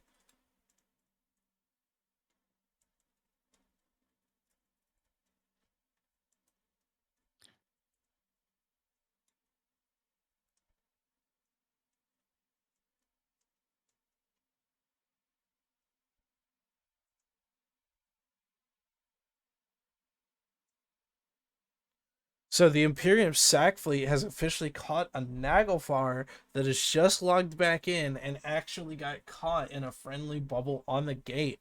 So we're going to be looking at that Naglfar dying pretty damn quick to a fleet of SACs. And that'll be one of the first caps that has been lost today, which is very good and interesting, because obviously the defenders are the only ones that have caps on grid. But this is a common thing. This is one of the things that happens in all of these big fights. There's inevitably somebody that gets disconnected, inevitably somebody that doesn't log in immediately after downtime, and either gets caught in a bubble or gets caught because they tried to emergency warp or they couldn't, or they get caught somewhere they're not supposed to be, and the opposite group goes and grabs them and kills them, and it's pretty common. Many of the Titan losses in some of these big fights tend to be because of disconnects, when there's not actual like volleying and like actual like the taking of the fight between two Titan fleets. So the fact that we're killing caps now is not surprising to me, and in fact I think if you were seeing any of the blue fleets warping away, it was probably go and whore on that kill, because that's where I would be if I were still alive. Now, for those who think that Imperium's going to run away or that they're trying to extract with them pulling away like this, that is probably unlikely, simply because there's no real reason to extract at this point. The leaders have written these fleets off. They've wrote them off as soon as they decided to warp to zero on a Keepstar and actively take this fight. So I don't think anybody here is going to try to extract. Maybe at the very end if there's a handful of people still alive, but for the most part, folks are going to be here and they're going to take the easy way home. They're going to take the Pod Express home, and that's fine because we still have other objectives that we're still working on for the rest of the day. And Fraternity and the PvPers in Pandemic Horde, because they are the ones that are here. The miners are not here. They are back home in Vale of the Silent and Clavalava and all of the other systems in the drone regions that are filled with Hordelings. But the Horde's PvP, being Foreign Legion, is deployed here, and they are the ones that are fighting alongside PL, NC Dot, and the Fraternity folks. And for those who wonder, Brisk, how do you know all this stuff? Well, we all have alts in Horde. Come on. Apologies, gentlemen. The guy I was looking at, his cap his ship has died. So let's get back in here. So we're gonna zoom in a little bit more on this boot formation that is kind of culminating. as the Stormbringer fleet slowly comes into the fight. I've been told that they are locking up a monitor of this Munin fleet, and this Munin fleet has a very, very good chance of dying.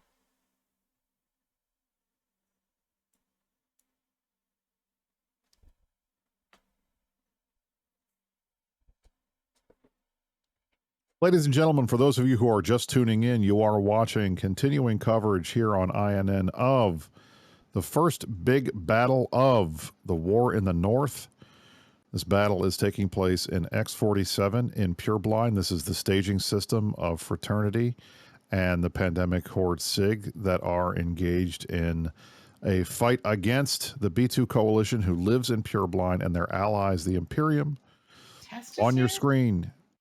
Is Test is here? There's Test like, is what here. are the They just 3 of put them? a temp. Wonderful. Test. We have found Test. How many tests? Test On is your alive. screen, 3 on your tests. screen, you see in orange is a Fraternity Pandemic Horde fleet. In blue is the Imperium and B2 fleets. Dawn needs to feed her cat. As I do, actually. I'm not going to lie. My cat is in here bothering me. He wants to get fed too. It is early morning, Sunday, March the 12th. Many of us have been in fleet and in the game, logged in for at least 4 or 5 hours. This was an alarm clock operation for those of us on the Imperium B2 side. On Friday, we reinforced 4 Keepstars, the largest structures in EVE Online, that were dropped by Fraternity in Pureblind in B2 territory. And the second timer, the second of 3, those timers came out this morning. The first Keepstar in ROIR was successfully reinforced by the Imperium and B2 forces. This is the second, the most important Keepstar. It is the X47 Keepstar. It is the Pandemic Horde, SIG, and the Fraternity staging system. They decided to contest this one, and they were successful. They have saved the Keepstar. It has been repaired. It is fully online and operational, and they are currently fighting the Imperium and B2 fleets who decided to take this fight despite the fact that the Keepstar had pretty much already been repaired by the time they landed on the grid. So this was a fight that the Imperium did not have to take, but we chose to take it anyway because we have big balls. And the result here has been a PH and Fraternity victory. They've won the strategic objective, they've managed to save their Keepstar, and they're probably going to win the ISK war, which means they'll have won the tactical objective. It is not the last fight of today. We have 2 more Keepstar timers that are coming out in the next 2 or 3 hours. It will be up to the Imperium to decide whether or not they want to take and contest those. Fortunately, they're going to have a number of players that are ready to go and ready to go fight that did not participate in the early morning alarm clock and want to get involved. And while these fleets are here on grid and X47, they are tying down the Pandemic Horde and Fraternity forces and keeping them from going to defend those other Keepstars. So we'll see whether or not we reinforce the other 2. If not, then we will have successfully refed 1. The Pandemic Horde Fraternity folks will have successfully saved 1. 2 more will be saved, and we will go back and do this again. But again, this is the early part of this war. The war was started last Saturday. We are on the 2nd week. This is the first day of the 2nd week. We hope to see more battles like this. But right now, that is what you are watching on the screen. And I'm going to take a moment here to go and feed my animals. Dawn and Greg and Mifune, I'm going to let you guys talk for a little while and not bother All you. right. All right. So, updated report is that a Munin fleet is currently engaging Asher's Stormbringer fleet. We are currently killing Munins. Whether or not the Munins drop like flies is yet to be seen. It's taking a while for the volleys to come in. I spent about 7 minutes just trying to shoot at something.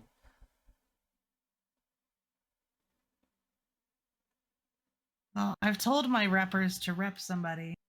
We'll see how long this takes. Let's hope they don't get shot. Because Lodging in tie-dye, there's a sweet spot. So when it's at like 20 to 30% tie-dye is like mwah for lodging because you have time to lock the right person, unlock them, get the rippers going, things like that. Once you hit 10%, you're kind of useless.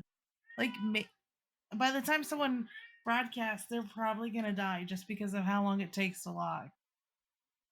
Half the time I'm like, maybe we shouldn't bring Logi and just do DPS.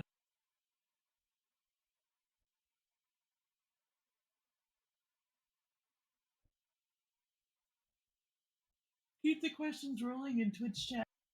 Yeah, keep the Oh, questions by the rolling. way, if you are enjoying your coverage or if you just want to help support the channel, we do encourage you to subscribe with your Amazon Prime and bits as well if you want to like make Mafuni do something weird. I believe Mafuni at what $1,000 you'll get a tramp stamp of a fat bee.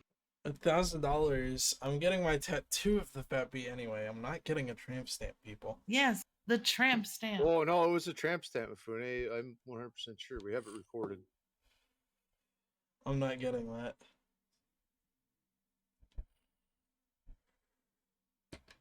I will say that the Horde Mutant Fleet is taking some substantial damage from the Stormbringers. The only problem with the Stormbringers is that the Stormbringers are running out of cap. They are very, very stretched out. We can't really seem to catch up with Asher's anchorage. And we are capping ourselves out because of these MWDs. It is not working out too well with the tie-dye. It sucks. I'm not having a problem. I have my hardeners on preheat. Oh, I have my hardeners on, and that's okay. But I'm talking about the don't put your MWDs hardeners sucking on. up all the caps. Yeah, You no, should turn put your your hardener- hardeners on. Some of the fits are designed to be cap stable, some are not. Basically, Hardeners should be on because I'm in the back row right on top of the Munids, and I'm not about to get shocked by our own team. I mean, really? Like, I think the ship's designed to be cap stable with hardeners off. Or you just need to fix your fucking skills. Yeah, keep them off and then like preheated. The Munids are taking substantial damage, though. Yeah, unfortunately, we had a fleet warp in. The call times were about 5 minutes. It took at the time of when we were trying to hit the Keepstar. And unfortunately, it took 20 minutes for the guns to cycle. So even though they got the lock in time, the gun was just like, fuck you. May, it is not even like that kind of time. You're supposed to be sleeping. Yeah, that's a problem I'm having right now is getting the gun to cycle. Yeah, getting the guns to cycle is seems to be the most difficult thing for every fleet right now. I don't know why, but it's the guns themselves taking up to 20 minutes just to activate. It is getting rough.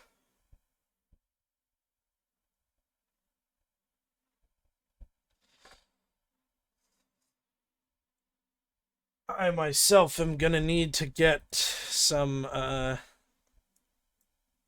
food here shortly. Oh, I just had my gun activate. Oh, yeah.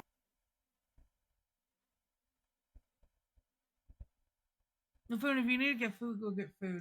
I need to get food. I just need to decide what I want to get. Take your phone with you so I can text you if something goes down.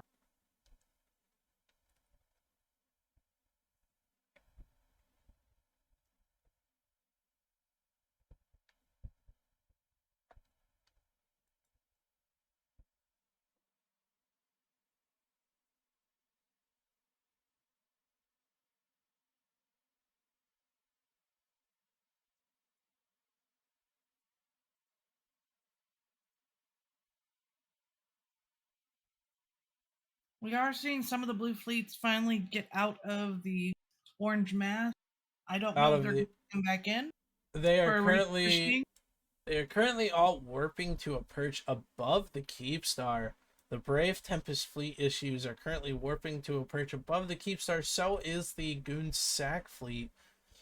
While the Stormbringers are engaging the Munins here, and in fact, we have the friendly, brave Munin fleet coming in for the clutch, cutting off the Munin fleet from catching up with the Stormbringers. They are beginning to shoot on the Munins.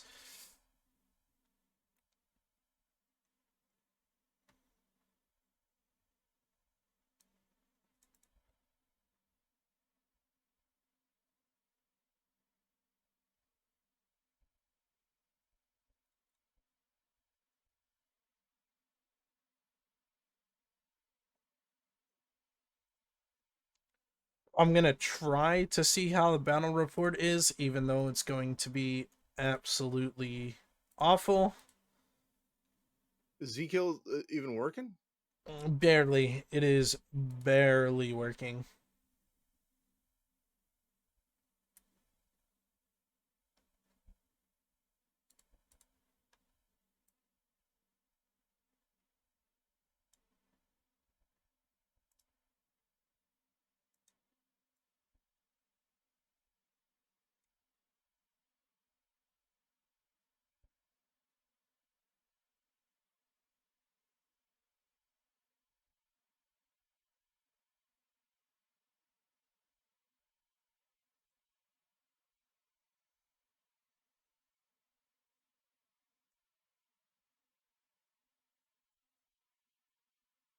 Now, God's green Scientist gift. for He that. did not say that they were extracting. He said they were repositioning. There's a difference.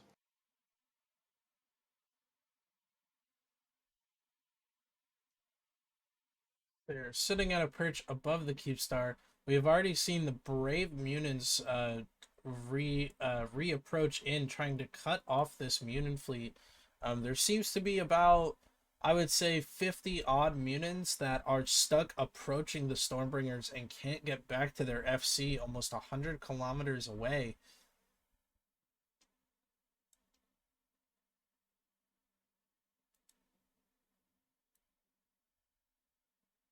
You know, we are seeing some of the blue fleets starting to reposition. I'm hoping they'll come back in because we've got this long chain out here way away from the main blob where like all the paladins and stuff are. So this would be a good spot for, I think, like some of the brave fleets to come back in and help decimate this horde or whatever mutant fleet.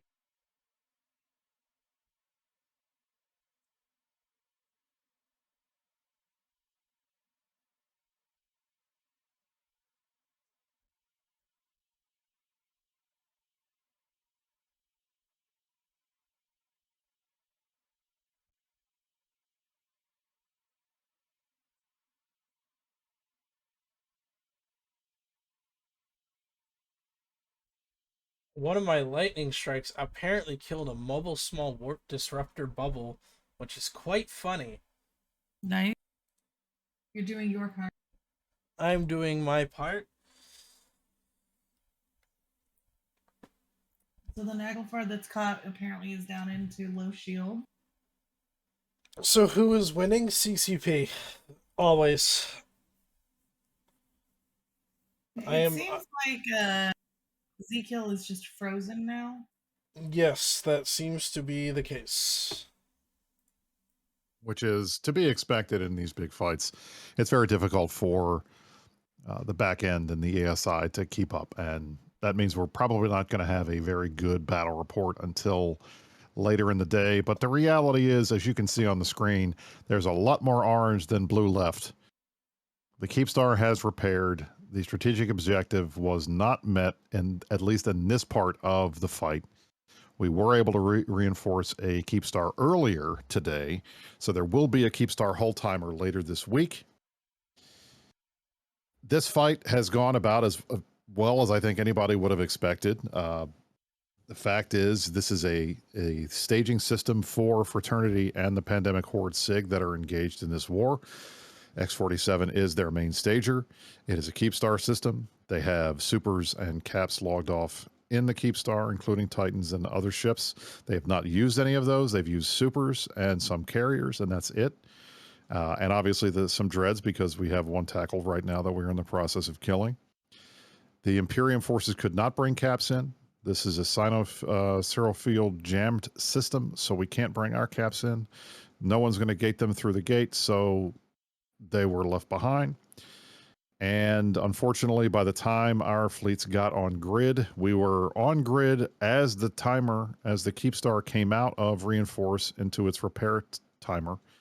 The way that things work in EVE Online, despite the fact that tie-dye is in and every 1 second of game time is 10 seconds of real life time, the clock on the repair timer is 15 minutes and it goes in real time. And unfortunately, it was not possible for us to pause the repair timer by putting enough damage on the Keepstar before the repair timer ticked down to 0 and the Keepstar was repaired. So the result is the Pandemic Horde and Fraternity forces have won a strategic victory. They get to keep this Keepstar. It does not go into a final hull timer where they have to decide whether they're going to stay here and extract their stuff or whether they are going to simply pull out all of their stuff and are actually and fight. It's rare in nullsec to see big fights on hull timers. The only time you generally see them is when there's no other choice. A perfect example of that was the two of the biggest fights in the history of EVE Online. Both happened in the M2 system in Delve 2 years ago in January of 2021. The first timer was an armor timer. The result was that a significant number of Pappy, who was the coalition at the time that the Imperium was fighting, their Titans were left on grid. They were logged out because of downtime. And Pappy had no choice but to come back and hit that hull timer. And the Imperium had no choice but to defend the hull timer, knowing that if the the Pappy forces, Legacy, Pandemic Horde, Pandemic Legion, NC Dot, and others were successful, that our Super and Titan fleet would have been hanging out in space, ready to be decimated if that Keepstar died. So we were forced into taking a hull timer when we normally would not have. But the result was a significant victory for the Imperium, thanks to a bad decision to jump in right on top of our fighters. And the result was the Pappy Titan and Super Fleet that jumped in was decimated. That is not the case today. The opposite has happened. Pandemic Horde and Fraternity, who were on the other side of the fight in M2, were successful today. They were successful in using the server weather that we always have to deal with in EVE Online when we get large numbers of players involved in systems. That was used to their advantage, and they were able to secure their victory. And in addition, the Imperium forces and the B2 forces decided to take a fight that was likely never going to end in us winning, but we chose to do it anyway because this is a game we want to have fun. Horde and Fraternity have won a victory. This is good. For them, they had a very bad week up until this point. They had not managed to win any of the major fights that had happened. They lost multiple structures, multiple fortizars, multiple big fights over the span of the last week.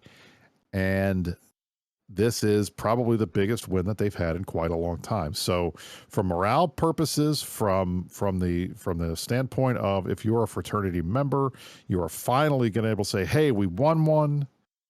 That is inherently good for them.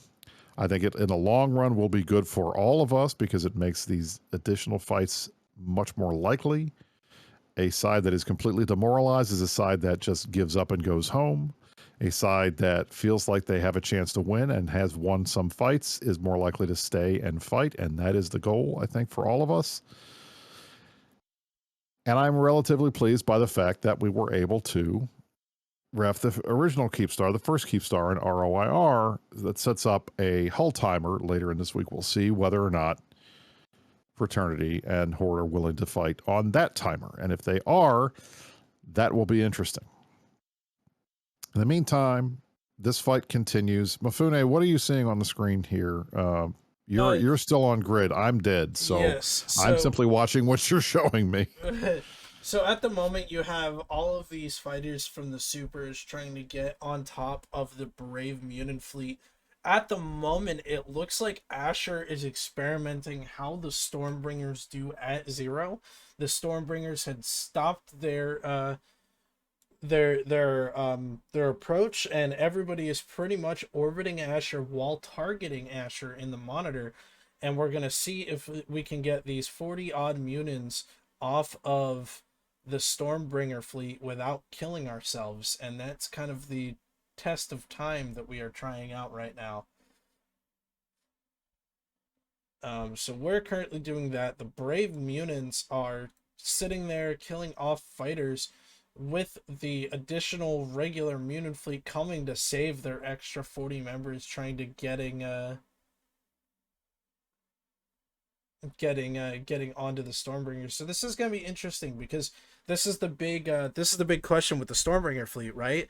Is that you either have the Stormbringers way off in left field at 90 kilometers off, just absolutely decimating a fleet. But up until this point, we've basically theorized that fighting with Stormbringers at 0 is, practical suicide. So we're going to try that out and really see if that theory works out the way we think it is, because you never know when the math ends out working differently than you calculated. But the folks in the chat are claiming that X47 is not one of the staging systems for Fraternity or Pandemic Horde. That's if it's not, funny. I'm rather surprised, because of all of the systems that have been defended and have always had Horde and Fraternity folks in system on the gates, fighting with us as we go back and forth amongst various systems. X47 is the only one that we have seen that level of activity from Horde and Fraternity. So if this is not the main stager, that's news to a lot of us. That's news to like 80% of all of Goon leadership. Oh, X47 is BFL and not Horde. Sure, buddy. Okay.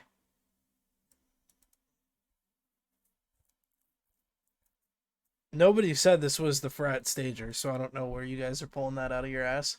We've said that this is the main staging, and it is, as far as I'm concerned, the main staging. This is where I have seen the most combat in the last week, and the only place that I've managed to die since I've been up here has been in this system. I've died once in a Tengu a couple days ago, when I was caught by the only gate camps that seemed to be effective, and then today when I died in my Megathron Navy issue in this fight. So again, perhaps you guys are correct. Maybe this is not the main stager for the area, but it is one of the systems, one of the only systems where we've seen significant fighting outside of these big battles, and it was the choice, the system that was chosen of the 4 Keepstars to defend. We'll be interested to see if the other 2 are defended or not. We'll come to that relatively quickly, I believe. It does seem we've been able to take out some additional targets while keeping everybody busy here. So far, it's taken down 3 Fortizars. Yes. Other than this fight, Imperium and B2 forces have destroyed a couple of Fortizars. Satoyo, I believe, as well, if I'm correct on that one. And oh! There it is, boys. Node crashed. Well, that's about right. Woo! Woo! Let's do it.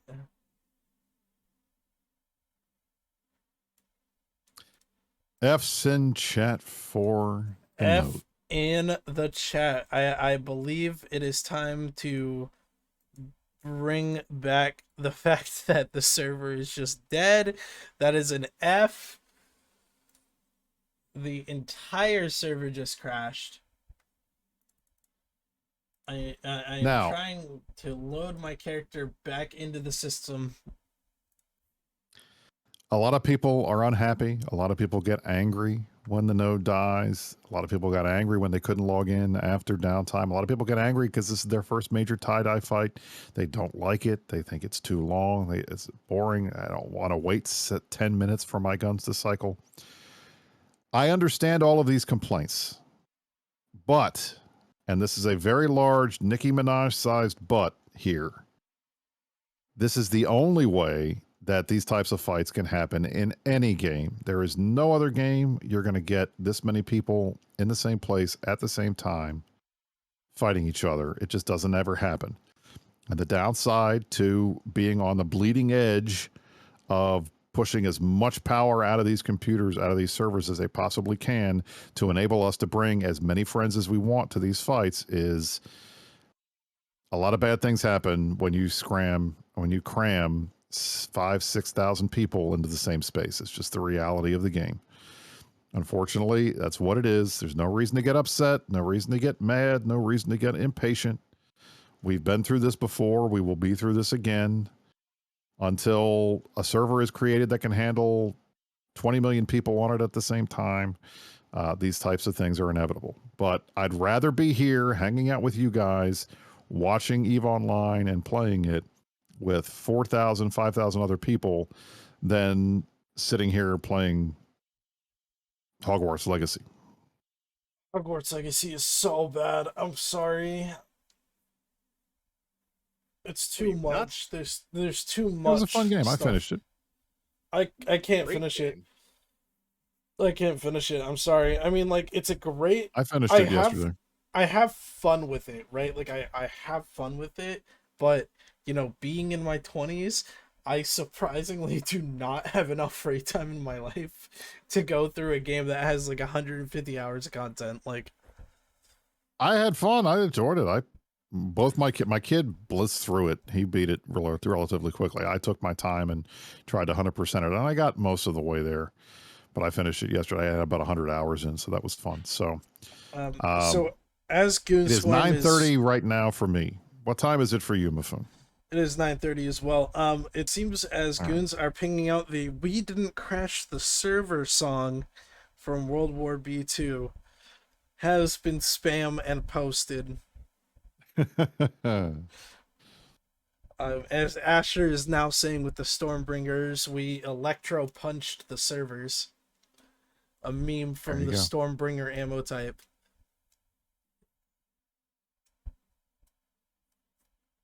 So it is 9:27 here on the East Coast of the United States, but it only feels like 8:27 because today is daylight savings and we sprang forward and lost an hour. March 12th, 2023, man. March 12th. It's like yesterday was March 10th. That's what it feels like to me. It does, because we spent most of yesterday, or like at least the morning, fighting, and some of us have not gone to bed. I am working my way through a new cup of coffee. But this is some of the fun. This is some of the fun we have in EVE. We've been streaming here for 3 hours and 41 minutes. This is not the longest stream we've ever had. If Mafun and Dawn remember, and Greg was there too, we streamed something like 8-9 hours during the fights in NPC Delve during the last war, and we streamed 14 hours in a row during the M2 fights last year, 2 years ago. So this is not by any means the longest or largest of INN breaking news streams that we've had in quite a long time. So, but it is the first one we've had since the last war. So I'm pleased that we're breaking this out. We're getting ourselves back into fighting shape. I'm probably not going to be able to talk for the rest of the day because I've been mouthy, but this is fun. I know you guys are sitting here thinking, Brisk, you're crazy. This is the dumbest thing I've ever heard you say, and you've said a lot of dumb shit over the years.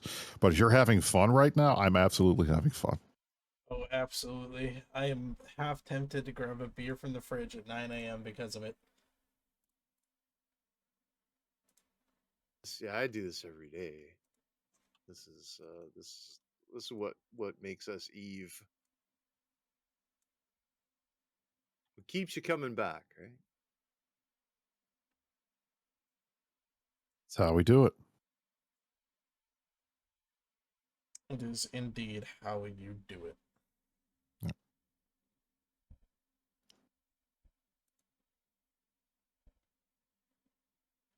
Mafun, do you want to play We Didn't Crash the Server for folks while we're waiting? I can try to, because of me also being in a fleet, I've had to switch some audio things around. And so I pretty much did isolated the Discord stuff and muted everything else in OBS. So it might take a minute to get that up and rolling without fucking up comms either. We'll just like create a new source scene or whatever, and then just drag the fucking YouTube window over. We're gonna work on it. I'm gonna work on it. Give me a minute here. I should be able to play it momentarily. In the meantime, we have a question from someone who says that I've not played for a couple of years, dropped it due to work and time issues. How is EVE for this past few years? How does the map shift? Any major coalitions or alliances failed? Yes, the map has changed quite a bit. 2 years ago or so, when you started, the Imperium was still in Delve and Fountain and Quirius and various other places. Pandemic Horde was in the drone regions. And Legacy was in Esoteria, and they were in the southern middle part of the map, right on the border of Goons. Up in the north, you had Darkness that controlled a chunk of the north. You had Fraternity that controlled a chunk of the north. Are we ready to play the song? Yes. Play the song? It's playing in the background. I'm going to shut up. All right, well, I'll shut up and let you guys listen to the song, and then we'll talk about how much things have changed when we're done.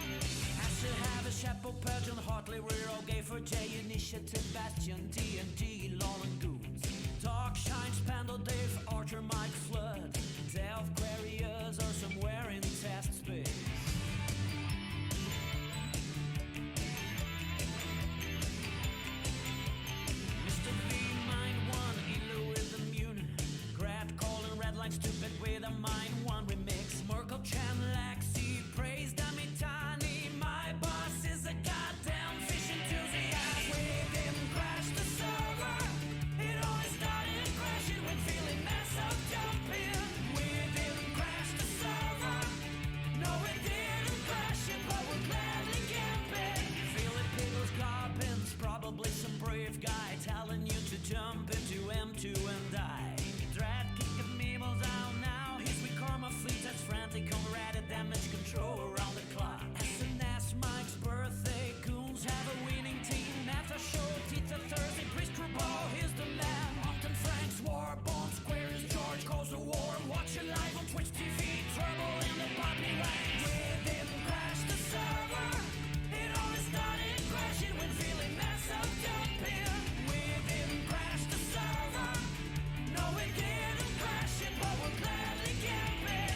As a bells, Keepstars, large bubbles, 40s, RC, don't have a camp, you win, talk about the weather. 1DQ, T5C, sitting in a gate camp, low minerals, no miners, hiking up the corn prize. James McCormick, Big Brain, CTK, Lazarus, Alice, Bridge on the Imperium Palace. Jumping bubbles up, keep all the supers in, Poppy messes up again, me tiny much some more. We didn't crash the server, it only started crashing when feeling mess up jumping. We didn't crash the server, no we didn't crash it, but we're gladly camping. Sumo batting and host, strangers invading our land, brooding pancake cat, World War B invasion, Merc drinking big waves, Titans going to the grave, Cauldron born, Far Jack, Cassie Iron, Kochi Jack, Ultra couches kill the Knicks, just remember test is next, Legacy just run away, what more do I have to say? We didn't crash the server, it only started crashing when feeling mess up jumping. We didn't crash the server, no we didn't crash it, but we're gladly camping. Horn blows, beacons lit, old goons are back again, stained Russians, hurricanes of lost, CCP to drag, simple farmers, rat bone, terror in, profit block, initiatives in catch again, Russians out of date again, Philip promised value, Beagles has gone too high, Puppy dance, Titans fats, Watchmen crack, rats laugh, hyperbolic, happy lies, frats, and the rubble eyes, big fights, die-die, Puppy can't take anymore. We didn't crash the server, it only started crashing when feeling mess up jumping. We didn't crash the server, no we didn't crash it, but we're gladly keep on and on and on and on and on and on and on and on.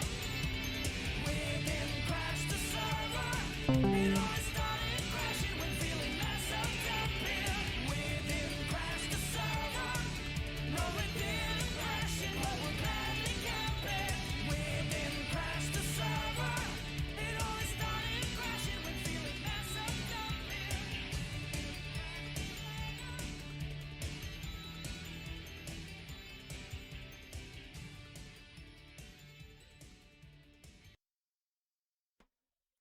All right. Ladies and gentlemen, while we were watching our video here, we were notified that the F-Tech-N Keepstar, the third of 4 Keepstars that was in reinforcement that we were in the process of fighting today, was successfully reinforced by the Imperium. That makes 2 of the 3 so far today have been successfully refed by the Imperium and B2. The decision on the final Keepstar, whether or not we contest that fight, will be made shortly. The fact that the node has crashed in X47 has kind of put post-paid to the rest of this fight.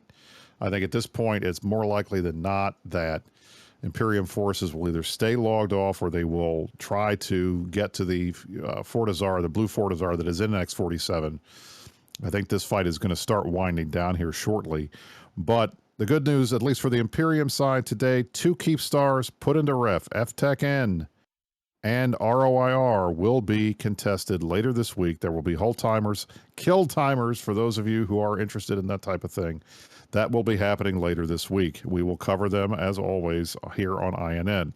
In the meantime, Pandemic Horde and Fraternity, the FART Coalition, have managed to successfully defend their staging Keepstar in X47.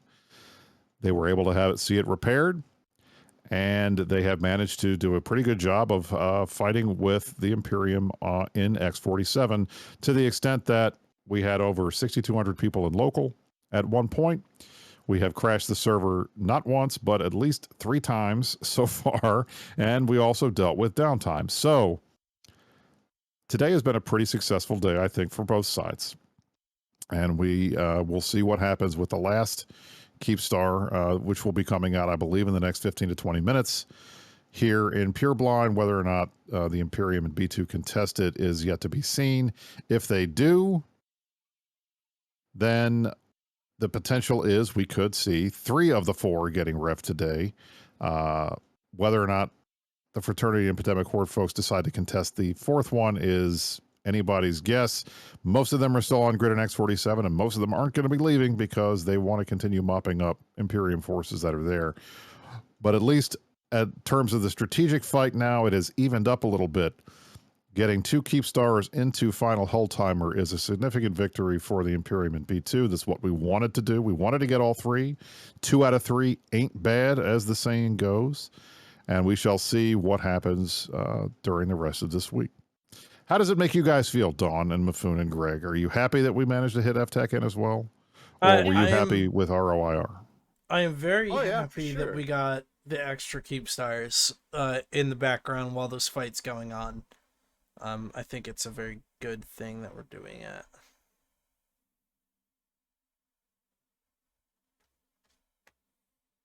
Meatloaf said 2 out of 3 ain't bad, right? Yeah, right. Exactly. 3 forts also died as well. I think more is also dying. So listening to the song, the We Didn't Crash the Server, while it is very catchy, a lot from that song has changed even in the past year and a half. Going back to the viewer's original question before we, go into the song, just like Kosachek and Kathy and like just a lot of the things that have just changed so much. Even while some things, Goons being in Delve, Horde being in Drone, I think a lot of people forget that this game is ever changing and you never know when something's going to happen. Risk, do we have any comment from CCP on this, like, at all? Anything that you can tell us? Do they know about it? Do they care? Oh, they're about absolutely it? no. They absolutely know. They absolutely care. I've been chatting with members of the community team all morning. They're paying attention to this. But I mean, and the reality is, and this is what they typically say whenever we complain about things like this, is, guys, you brought 6,000 people. This is what happens when you bring 6,000 people to a fight. It's inevitable that they're going to have server problems. So I don't think they're going to pretend or act like that this was somehow a big failure on their part. They're probably going to say, hey, you guys had a lot of fun. You've had a bunch of fights and the server held up pretty well most of the time that it was going on, although the calls seemed to be a little bit longer than usual. So the good news, the additional good news, I have the timer. So the FTech and Keepstar, we got a very, very good roll on the timer here. That whole timer it comes out on Wednesday, March 15th at 11:22 Eve time. That is 22 minutes after downtime, 7 a.m. Eastern. So it'll be coming out at 7:22. That means downtime will be over. Should be a little bit easier on us this time than it was the last time trying to get everybody into that system. So that's a pretty advantageous role for Imperium and B2. I think that will put us in a good position to be able to take down the FTech and Keepstar. Now, the FTech and Keepstar is probably going to die regardless because that is Brave's staging system. They have a Keepstar in that system, and they'll be there with all of their stuff ready to go no matter what happens. So I think more likely than not, if of any of these Keepstars that is definitely going to die, the FTech N1 is definitely going to die. And I think Wednesday is the day that it's going to die. Brave is in C4C, yes, but FTech N is still where a lot of folks are. That's where a lot of people still have their stuff, and it's relatively easy for them to move around. So I fully expect that the FTech N Keepstar is going to have a really rough time of it. The fraternity one, there is a Brave one in there. The fraternity one will have a rough time come Wednesday.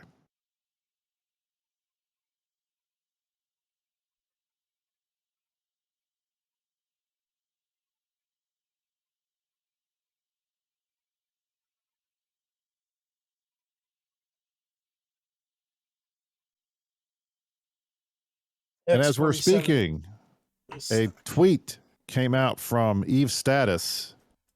The Eve Status Twitter page has updated, and it says, "We are currently investigating ongoing issues in the system of X47 LTEC Q. There are heavy loads in the system, and a few are experiencing disconnects, a few thousand people, and long login times. We are working to get normal service restored as quickly as possible."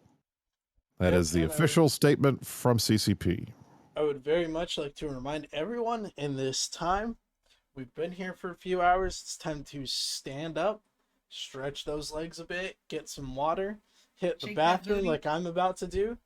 So get up, get some water, get some breakfast if you need it, and let's chill until the server comes back. Well, they say heavy loads, Brisk. Are they having a go at your ass again? When do they not? I mean, come on. Living rent free.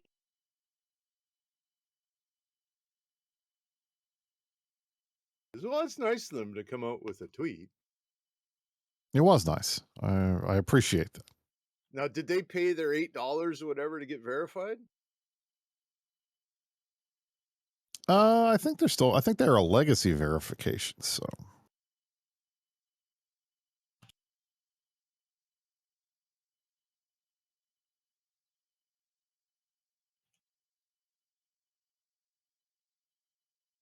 Now, Brisk or Miffy, whoever wants to answer, how can, if you are not an Imperium member, get in on these fights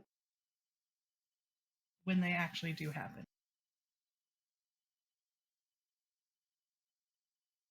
Join the Imperium.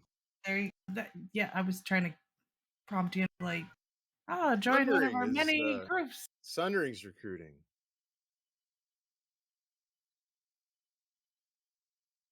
It's difficult for folks who want to get involved in this because we are in wartime mode. So usually it's a little harder to get into groups in the middle of a war because everybody's worried about spies and things like that. But best thing to do is just try to look for groups that are currently recruiting. Some Eve corporations never stop recruiting. AMOC is always recruiting. ASCII always seems to be recruiting. So there are plenty of groups in Imperium that are looking for new players. So I'd say check them out. In terms of on the other side, Horde pretty much takes anybody. I've got an alt in there. I'm sure Dawn and Greg and Mafoon all have alts in there. So you can probably get into Horde if you want to get on that side of the fight. Fraternity, I'm not sure what their recruitment processes are, but at least right now, when it comes to fighting in these big fights, everybody needs as many bodies as they can get. And while the constant threat of spies is an ongoing issue, generally speaking, you can still pretty much usually find some group in some of these big groups who are willing to let you in. Let me grab, as folks are asking for the tweet, I will grab the tweet and give it to you guys. All right. I'll put the link in chat there. Here is the tweet. Yeah, I posted it too. There you go. There is the specific tweet.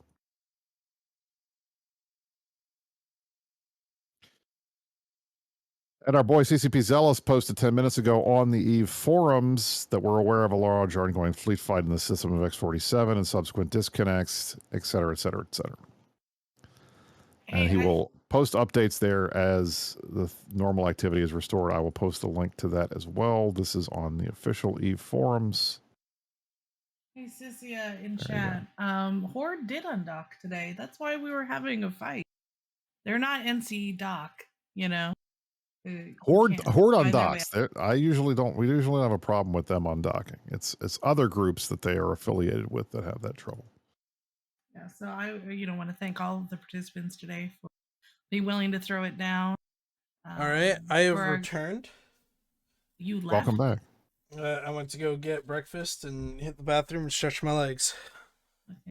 Well, while you did that, I did my dishes and cleaned out the cat box and fed the cat. So nice.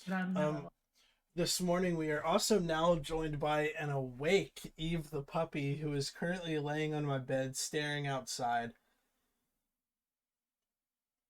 She loves to watch the rain. Kind of like, I say cams or something since we have nothing on the screen. Are we able to pull a kill or something so we can kind of look at some of the kills that have happened in the meantime? Yes. We can definitely look at Z-Kill board. We're getting back in. And we've just gotten word that Boat has joined comms.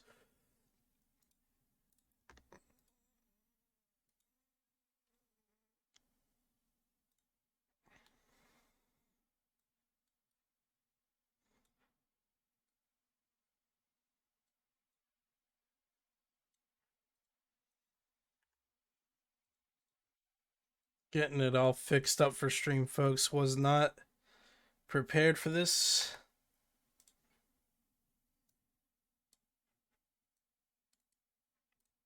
There we go. Okay. So we can look at where is the last kill mail for X47. And we can come here and go there, and then here. All right. So this is the current generated. This is the current generated battle report. We are looking at 12 bill lost on the Frat P Horde side and almost 100 billion on the Goon side so far. Which is interesting. We'll Pandemic Legion. Well, that's about to be expected. I mean, it seemed clear that we were going to lose a lot more because we weren't sitting on tether. So half of that it should be a lot higher than the that, fact though. that more of Horde got in first than Goons could. So they just got a nice little shoot in the barrel.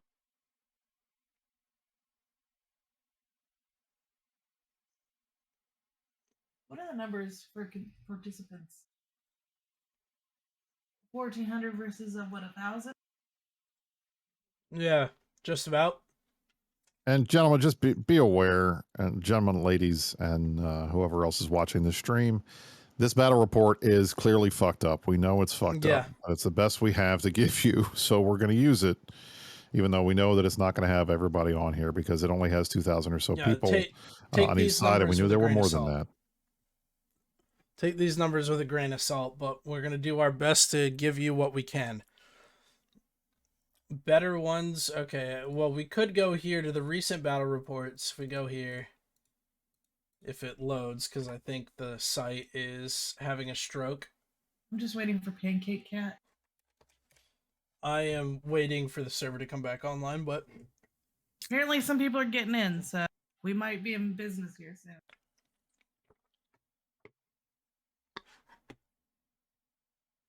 All right, so the one that's quote unquote more accurate is 44 billion. I'll round up to 160 billion.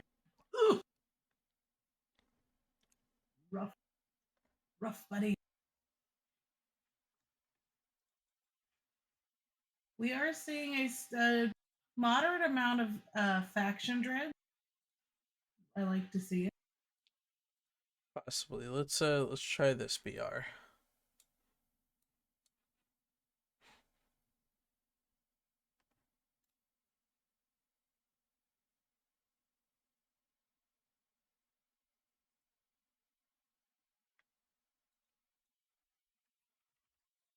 I appear to be loading Okay, in now. this BR. This BR seems to be across all the systems. All of them? I don't think we want all of the systems. Yeah, I don't know why we have KQK or C4C or DO or KLY. Why the fuck? Unless they help our numbers. I would say these these three systems are probably the best, just because these are the immediate systems outside. It didn't change the numbers at all, from what I can tell on the numbers. Yeah, it didn't change them too much. I mean, so it's pretty hurtful. 3 times. No, yeah, about 3 times worse than theirs. And even adding in the Fortizar totals are what each Fortizar is about 10 billion. We've killed 3 or 4 of them. So you can add a little bit more in there.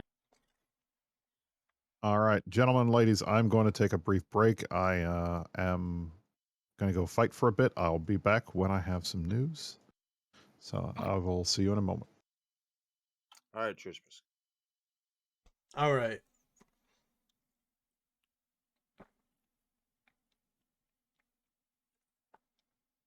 What? Alright, so it does seem like the Goon forces are heading back towards the Fortizar for those that can log in.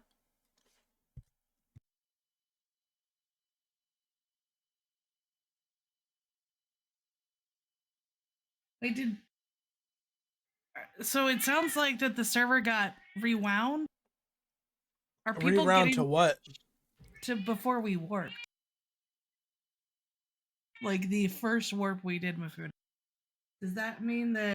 Wait, does that mean anyone who died didn't actually lose anything? They just went pa-chink. They just went, damn. Yeah. They gotta do what they gotta do. Like they rewinded to just after downtime, dude. That is hilarious. Let's do it all again. Let's do it all again. Oh my god, no. Hell yeah. There's no way, man. Half of Horse Progress completely wiped out. Hell yeah. Well, I don't know. We'll find out once we actually get loaded in. Dude, that is ridiculous. That's what you gotta do. When you're in a crunch, you're like, oh crap, people want to fight. Just hit the rewind button back to the most valuable save and say, go at it again. Well, that was a nice test run. I agree. It's the Tranquility Tech 4 beta. Yeah. Oh god, let the memes roll. I didn't hear no bell. Just give me a sense of being. Let's go. Just think of it as a sense of being, guys. No, I need the green screen of Randy Marsh. I didn't hear no bell.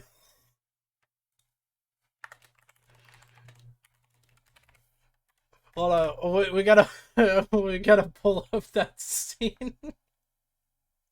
We can't play it on stream because it's copyright. God damn it!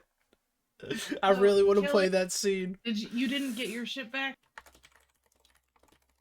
I'm sure some of the ships are probably gonna stay dead if they die. But we'll see. Oh, I'm sorry. I gotta put this image up now on stream while we're waiting. I have to. I'm betting that some of the kills that happened went through and some didn't, so we'll see. Oh well, maybe the ship stayed dead. There we go. I didn't hear no bell. There we go.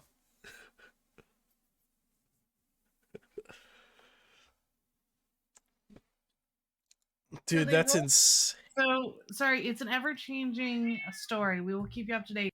From what it sounds like, that the server was rolled back, but ships that were dead seem to still be dead. So all of those Lashaks that had worked their asses out of getting from the Keepstar are now at 0 on the Keepstar again. Good time.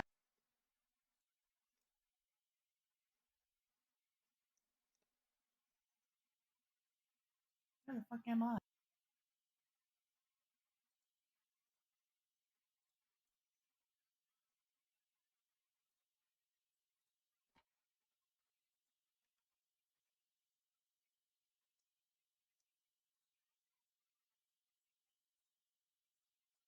All right, so it looks like our eyes are back in system. Oh, so it's kind of like a halvesies here.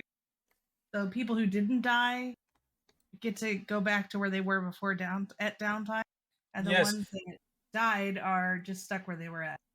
we seem to all be back where we were when downtime started. So if we go here and we zoom out, it seems like the Stormbringers are back here. It seems like we really have gone back to what it was before the fight. Oh, somebody please clip that. That is hilarious that CCP just reset us. Oh, that's it. I think that's CCP's way of telling us it's over. All the dead wrecks are still here.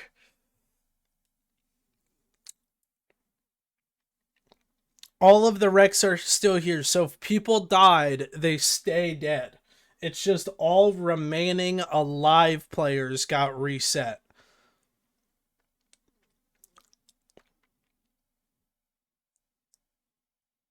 There is no ship refund. I think we've already established the fact that all the ships that have died are staying dead. Yeah, that's what that reports were kind of iffy because everyone's saying they got rolled back, and then Yeah, it looks as if you died, you're staying dead. So there is no refund, but I think it is absolutely hilarious that everybody got reset to right after downtime.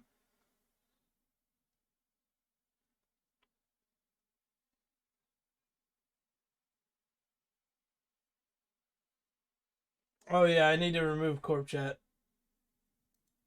Sorry about that. Scouting alt just got legged back in.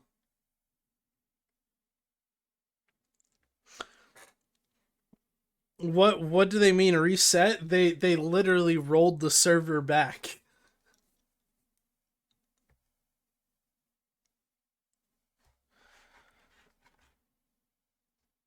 That's beautiful. Now we have a clip of that.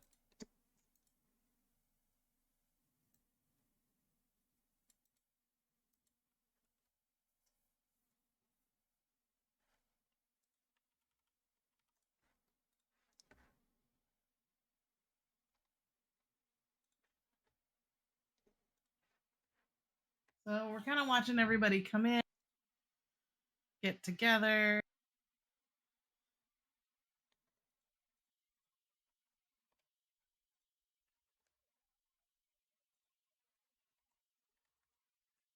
I'm warping to It doesn't help. a This does not necessarily help us at all because the Lashaks that were able to burn out of those bubbles and were free and clear are now getting chucked back in at 0 on a Keepstar with half their fleet. So now we're gonna lose more.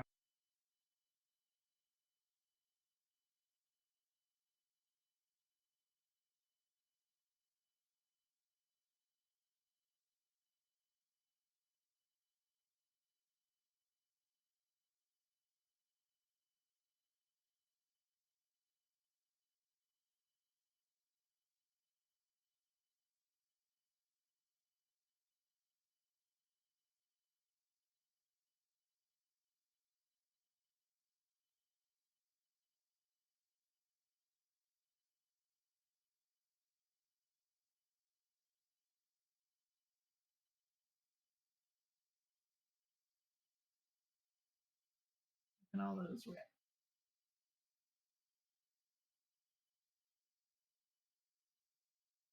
Yeah, CCP just put us back into a lot of us back in the meat grinder. So good time.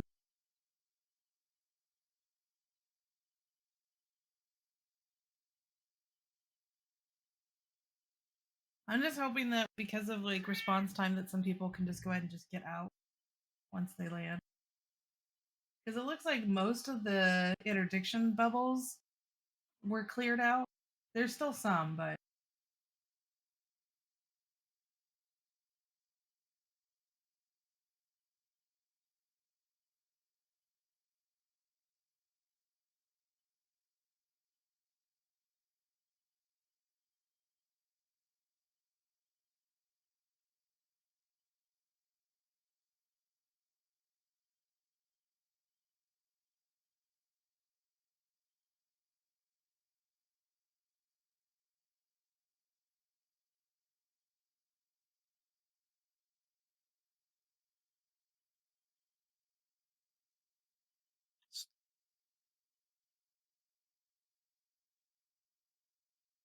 So the Fortizar that is in here,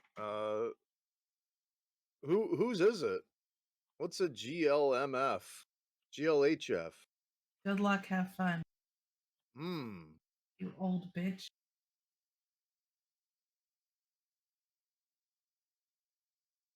I still think it's absolutely insane that the server got completely rolled back. You know what servers don't get rolled back? Nitrato, game high-end prepaid game servers, the official sponsor of INN. Oh, were You they like that doing that? I'm fucking just now product noticing. placement? So that chain that we were running along, okay, I think I've seen something that I didn't notice the enemy doing it. They were dropping anchor bubbles Yes. while fighting us. Yes, and they were trying to do that to soak up the damage of the Stormbringers. That's what they were trying to accomplish. Wow. Wow.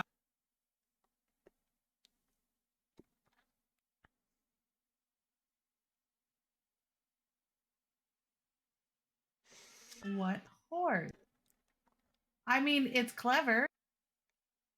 Expensive, but clever. I will say it That is. probably also didn't help the server having 150 small warp disruption bubbles put out in the middle of tie-dye on a grid already bubble fucked to death with Vortron projectors shooting it. So honestly, I'm gonna call that a PH fail. Yeah.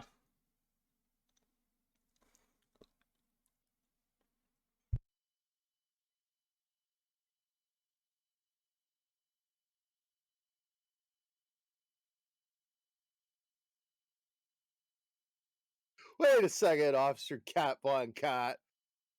Calm down, sir. Brisk isn't here, You're- so the show you're- is now not double. You're not wrong.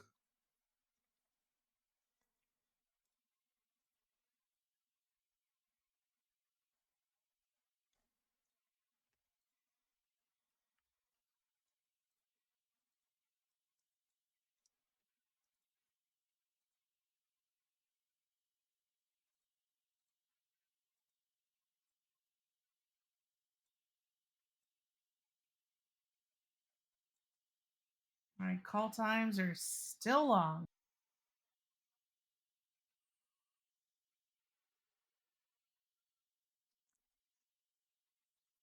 Yeah, grid's pretty rough. Guys. As people had said earlier, the Keepstar feels like a gravity well with how many people are coming back in from their emergency warps.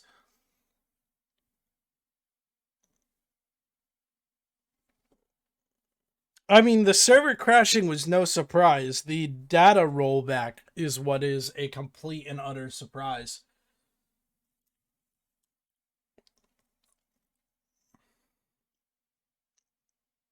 Hey, Mifune, you know what else is a gravity well? Your butt. Got him. Ah!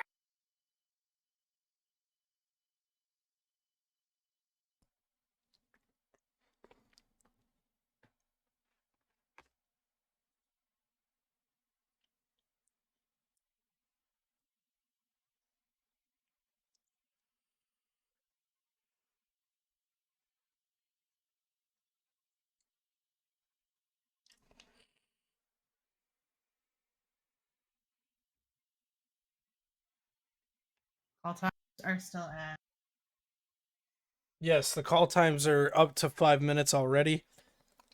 Well, not quite 5 minutes already, but yeah.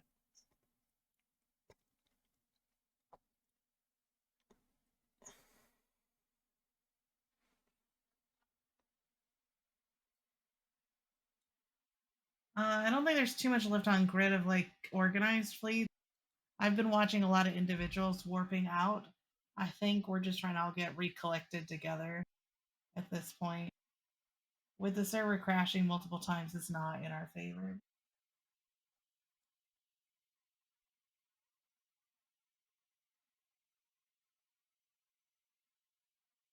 I think we may have lost Briss.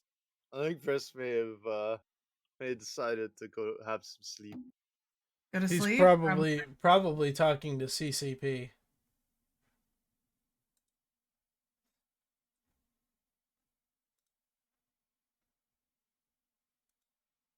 I mean, if they got a phone number, why don't we call them like live? I mean, CCP are always welcome to come hang out.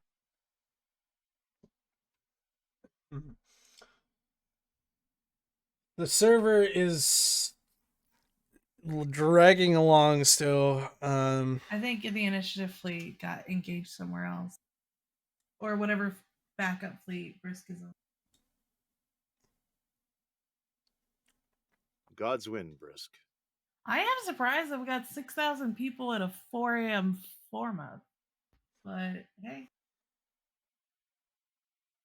not bad. It seems the Stormbringers are warping back onto the grid and resuming the fight. The Stormbringers are resuming the fight, people, with long-range ammo. It was 40 minutes ago. I'm not gonna go with resuming the fight, sweetie. More of like trying to help our allies get out. That is not a fight. Also, why do all my targets keep warping away? Let me lock you.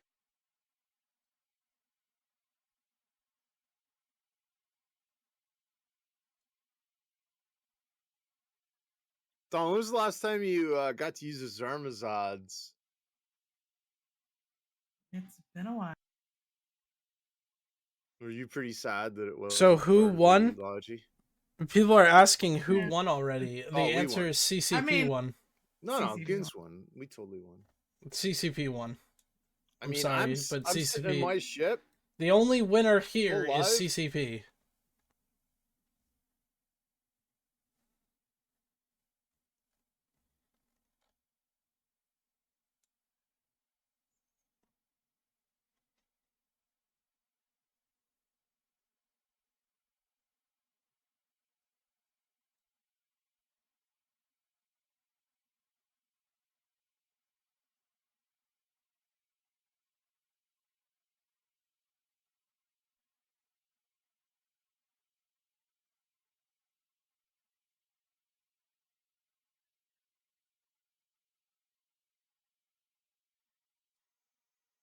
It looks like the Init fleet, my main character, is now with the Init fleet, are currently engaging a small group of Horde Sleipnirs. Listen, Mifune and our bros. I can call him Sweetie if I want. Thank you. Suck a lemon. Get over it.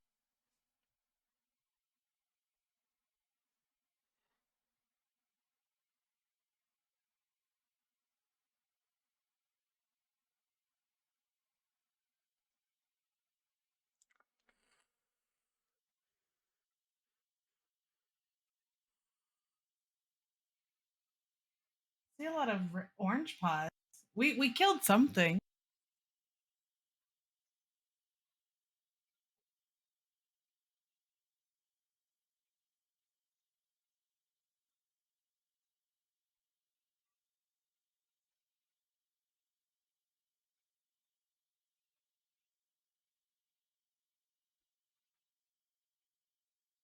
So you know who the real winners are, guys? The real winners are anybody that gets to salvage this shit. Where's the Billy Rorkel when you need it? Hey, a lot of fucking money. Uh-oh. Somebody is convoying the cameraman. What do you want, sir? Clokey, I speak Clokey. Absolutely, sir. I agree. Can you like block conversations on your fucking cameraman so people don't do What? that? You know, you can just tell it to not send you. I know, but Conversation. sometimes they're funny. Okay. We are currently at 3,500 in local people. The fight is already growing.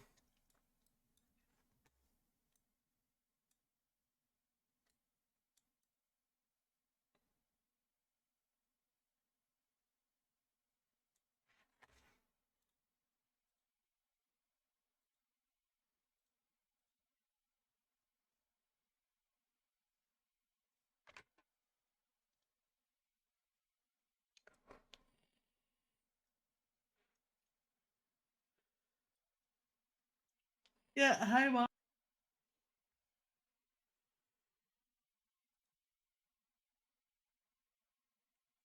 Yeah, I mean, overall, we got a lot of our objectives done today. This was a take the fight because we were here, we were ready. If they want to dance, we're gonna dance too. Is there still another Keepstar? Yeah, there's still one more.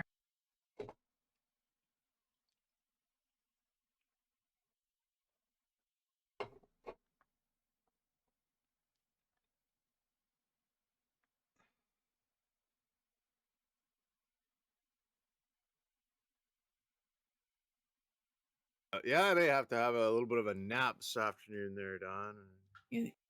Yeah, I'm gonna get some food. I'm Yeah. planning to go to Chili's because I was planning to go with my parents because we usually have Sunday lunches together. But depending upon how much longer this goes, I may just like take an hour nap or something and then go get food on my own.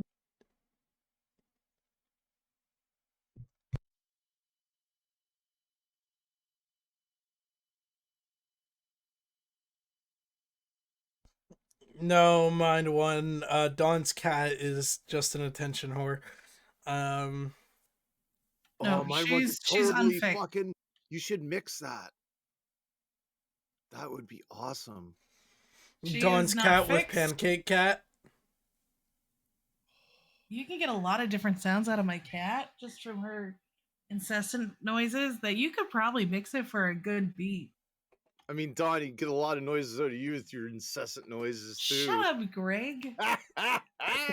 Fucking slut. Hold on, sorry if this is a dumb question. There are no dumb questions, my friend. But I saw this at the top of my feed and haven't played in years. What happened to Test? Test is gone. Annihilated. Out of the equation of nullsec. There's still a little Do bit they of have more test coming left. through the jump bridge? Fuck off. You have plenty of people here. Go away. Stop bringing more people in and ruining the server. Stop crashing the server harder, Horde.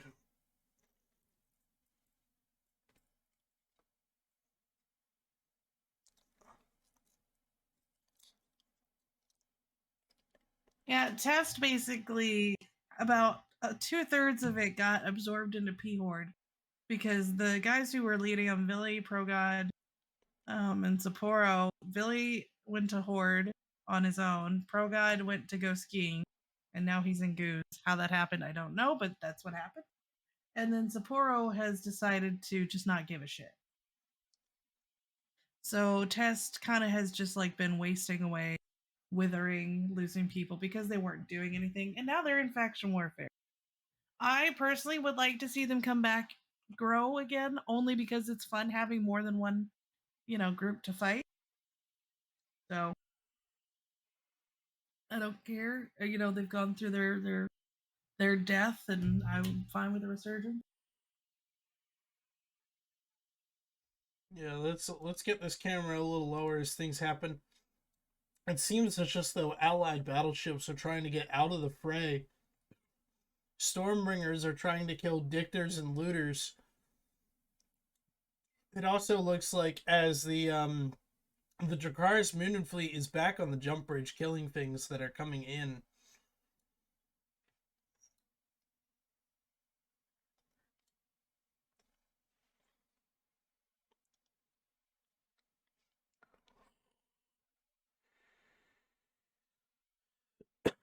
Goons are the ones with the Stormbringers. It seems like the server data rollback, whatever happened, really fucked over a lot of things on both sides. The ramifications of it is going to be interesting. I mean, the fight's probably going to end soon. We're going to wait until people start really getting that extraction stuff out. I definitely think I think it would be a valid concern for CCP's engineers to kind of put out like a blog post or something about what happened in the back end, whether the rollback was completely necessary, stuff like that. So, we will do you think CCP will reimburse lost sanity?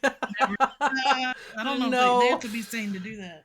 absolutely not. I'm sorry, buddy, but the sanity is just gone. But I definitely think I personally will say 100%. I think CCP should release some sort of blog detailing what went wrong and how it needed to be fixed.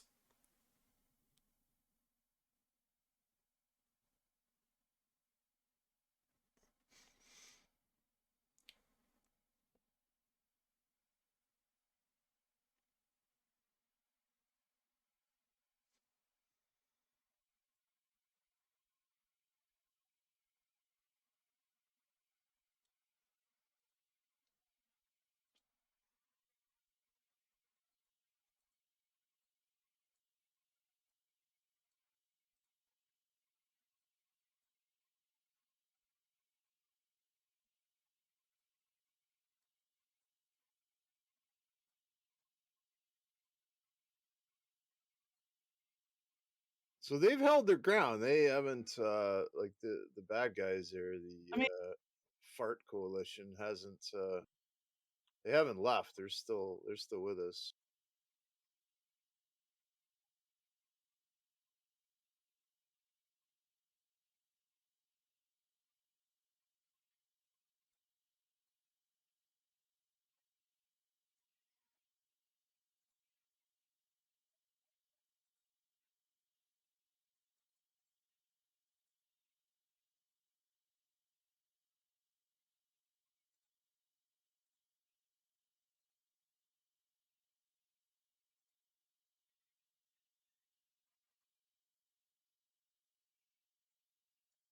Yeah, and everything's taking a long time to do, but we've been through this before, right? This isn't our first big it's fight. easier on Titans because like all you do is point and shoot. Point, doomsday, shoot. Wait 10 minutes, thing dies. When you're used to flying fast ships, right, and like doing things rather spontaneously, Cyborg it's Man. a yeah.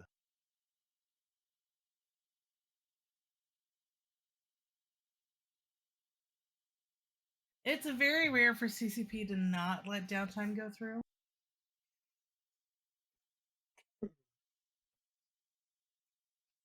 Because it's never gone well for them to not do it.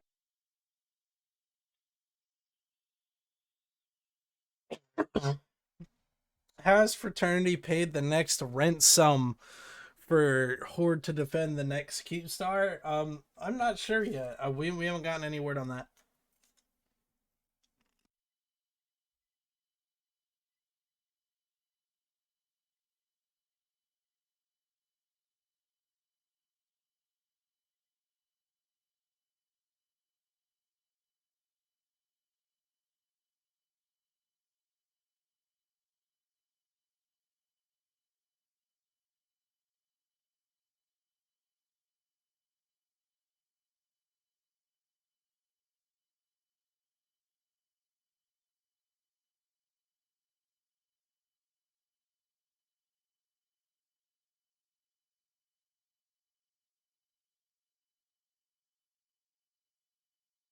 Yeah, I apologize for a bit of the dead air, folks. There isn't much else going on right now. The Imperium forces on focusing on extracting out of here.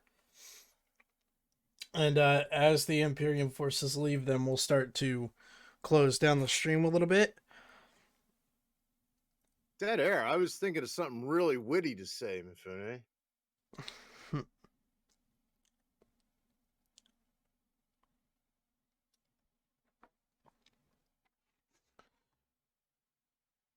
But I do think some of us are asking around.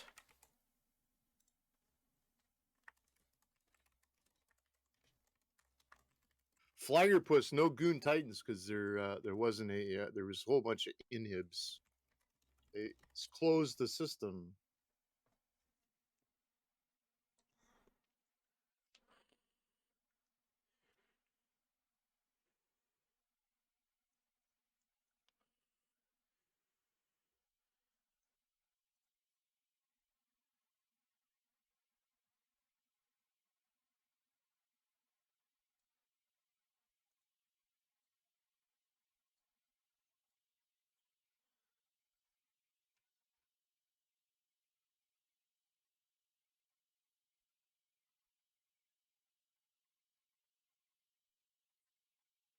Yeah, so we've all three of us have been on INN for a while now, ever since August of 2020. So Yep.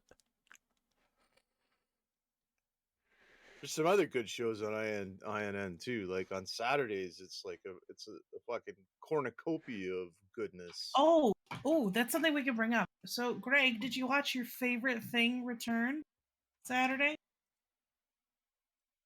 Boat? Yeah, I did. Yes, he it had a does boat look show. like Impressed. Boat has returned. He did a charity event for kids at the school he teaches at, which is great. He just shattered his goals too, right?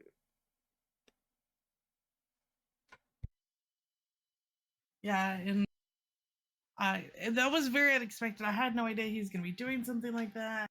He showed off his cat, told stories. I think a lot of people had a lot of good time with him. He'd make a real good guest on maybe this week's Nope, State of Thursday. Eh? not at What? all. What? Wait, what?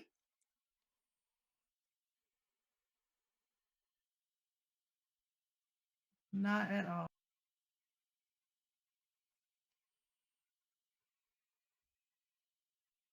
For a while there, Don, I did have a button. I had an open conversation open with Boat.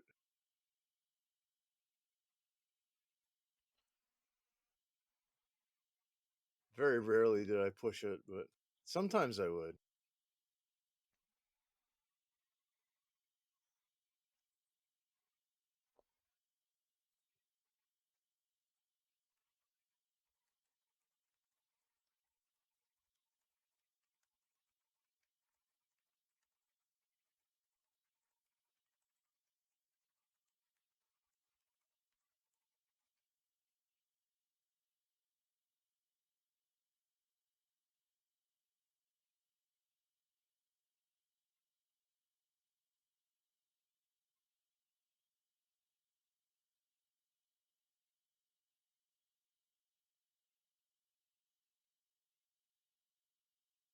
I'm just trying to type in game to people, and my game is like, "Oh, you want me to open up all the things?" I'm like, "No, just type."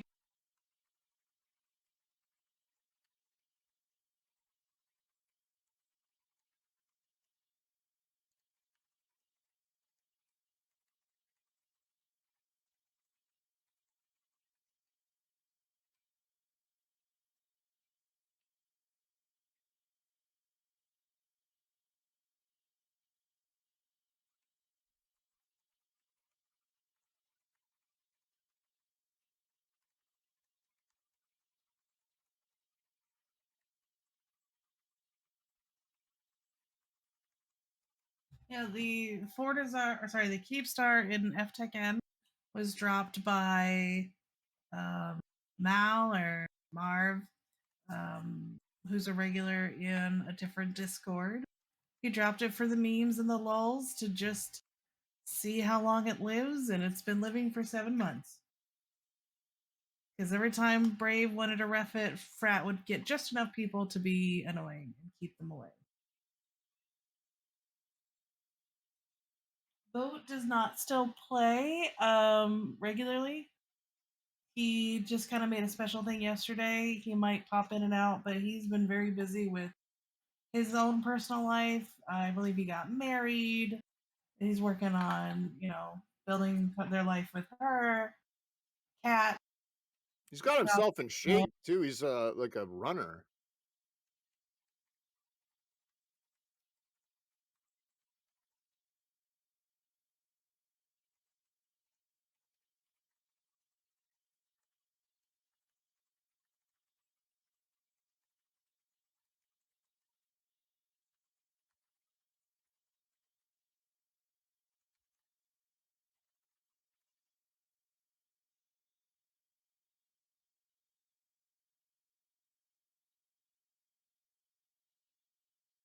So if you're paying attention to Fleet there, Don, there's some stuff that may be going on right now.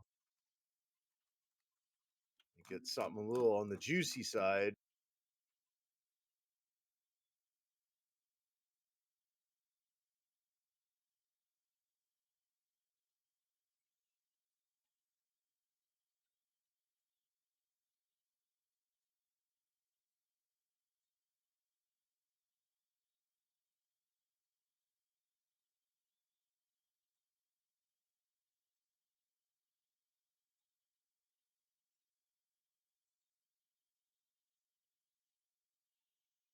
All right, so just to give you guys a status, the Stormbringer fleet is currently aligning out, everything like that.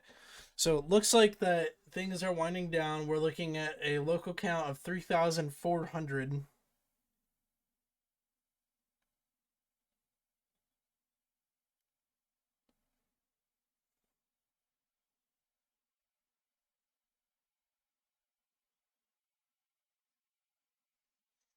It looks like the Stormbringers are about to head off the grid.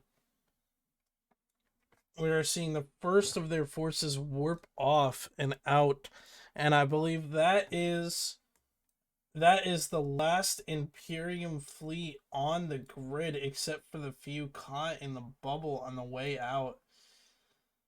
So I think that is it. Don, Greg, Yeah, do we I want to think wrap we're this done up? for today. I think Yeah, we're I think done until the next time, ladies and gentlemen.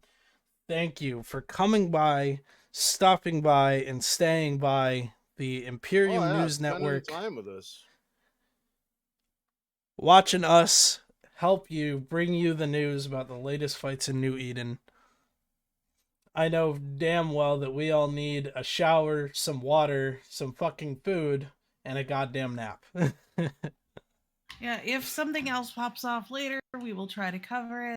As we go through this ever-changing conflict, the INN Breaking News team will be happy to cover anything we can cover.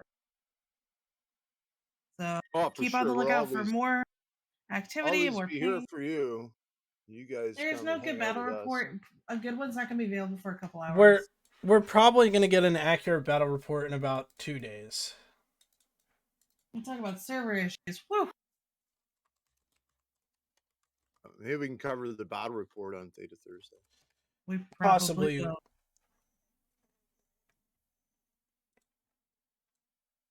We do have word that the final Keepstar is about 23% in its armor timer, which will make it 3 out of the 4 Keepstars are put into hull.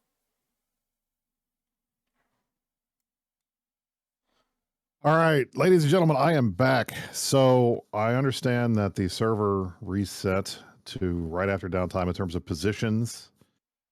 I have no idea what's going on with that. I have not seen any official statements from CCP. I have not had any unofficial conversations with CCP about it, but it doesn't surprise me. And for those who are expecting an explanation from the company, I will tell you this right now. What they will say is, you brought 6,000 people.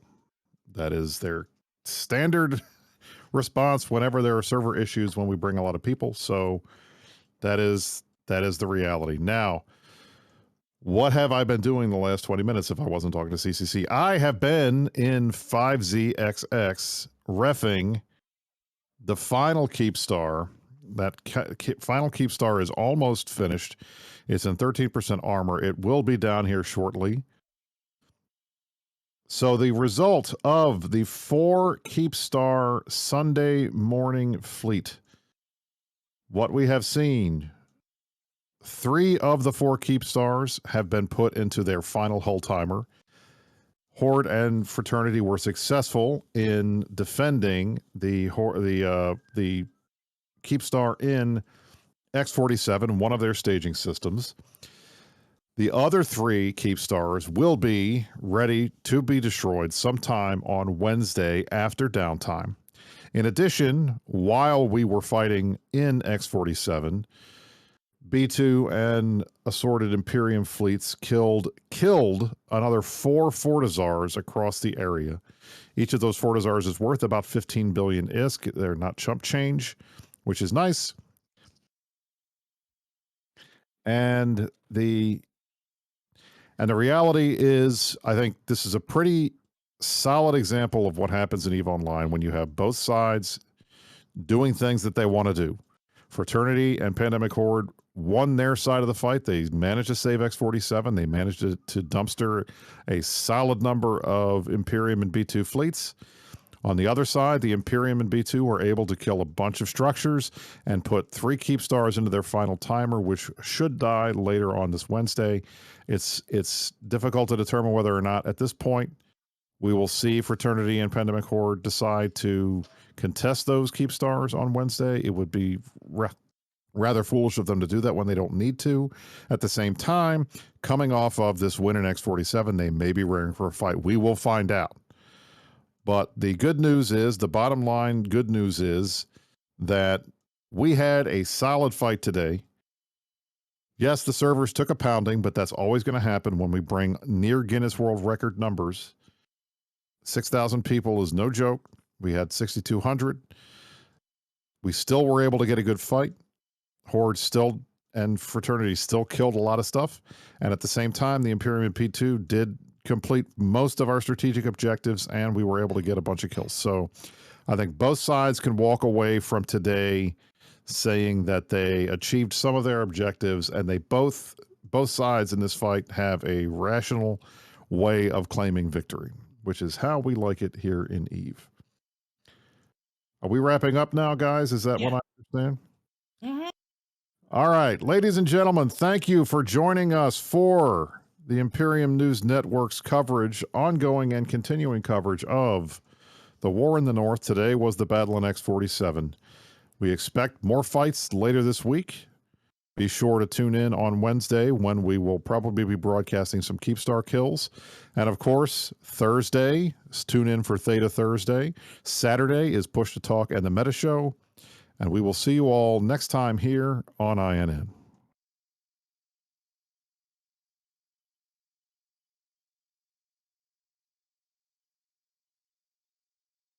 Are we out, my Finny? No, not yet. Hold on.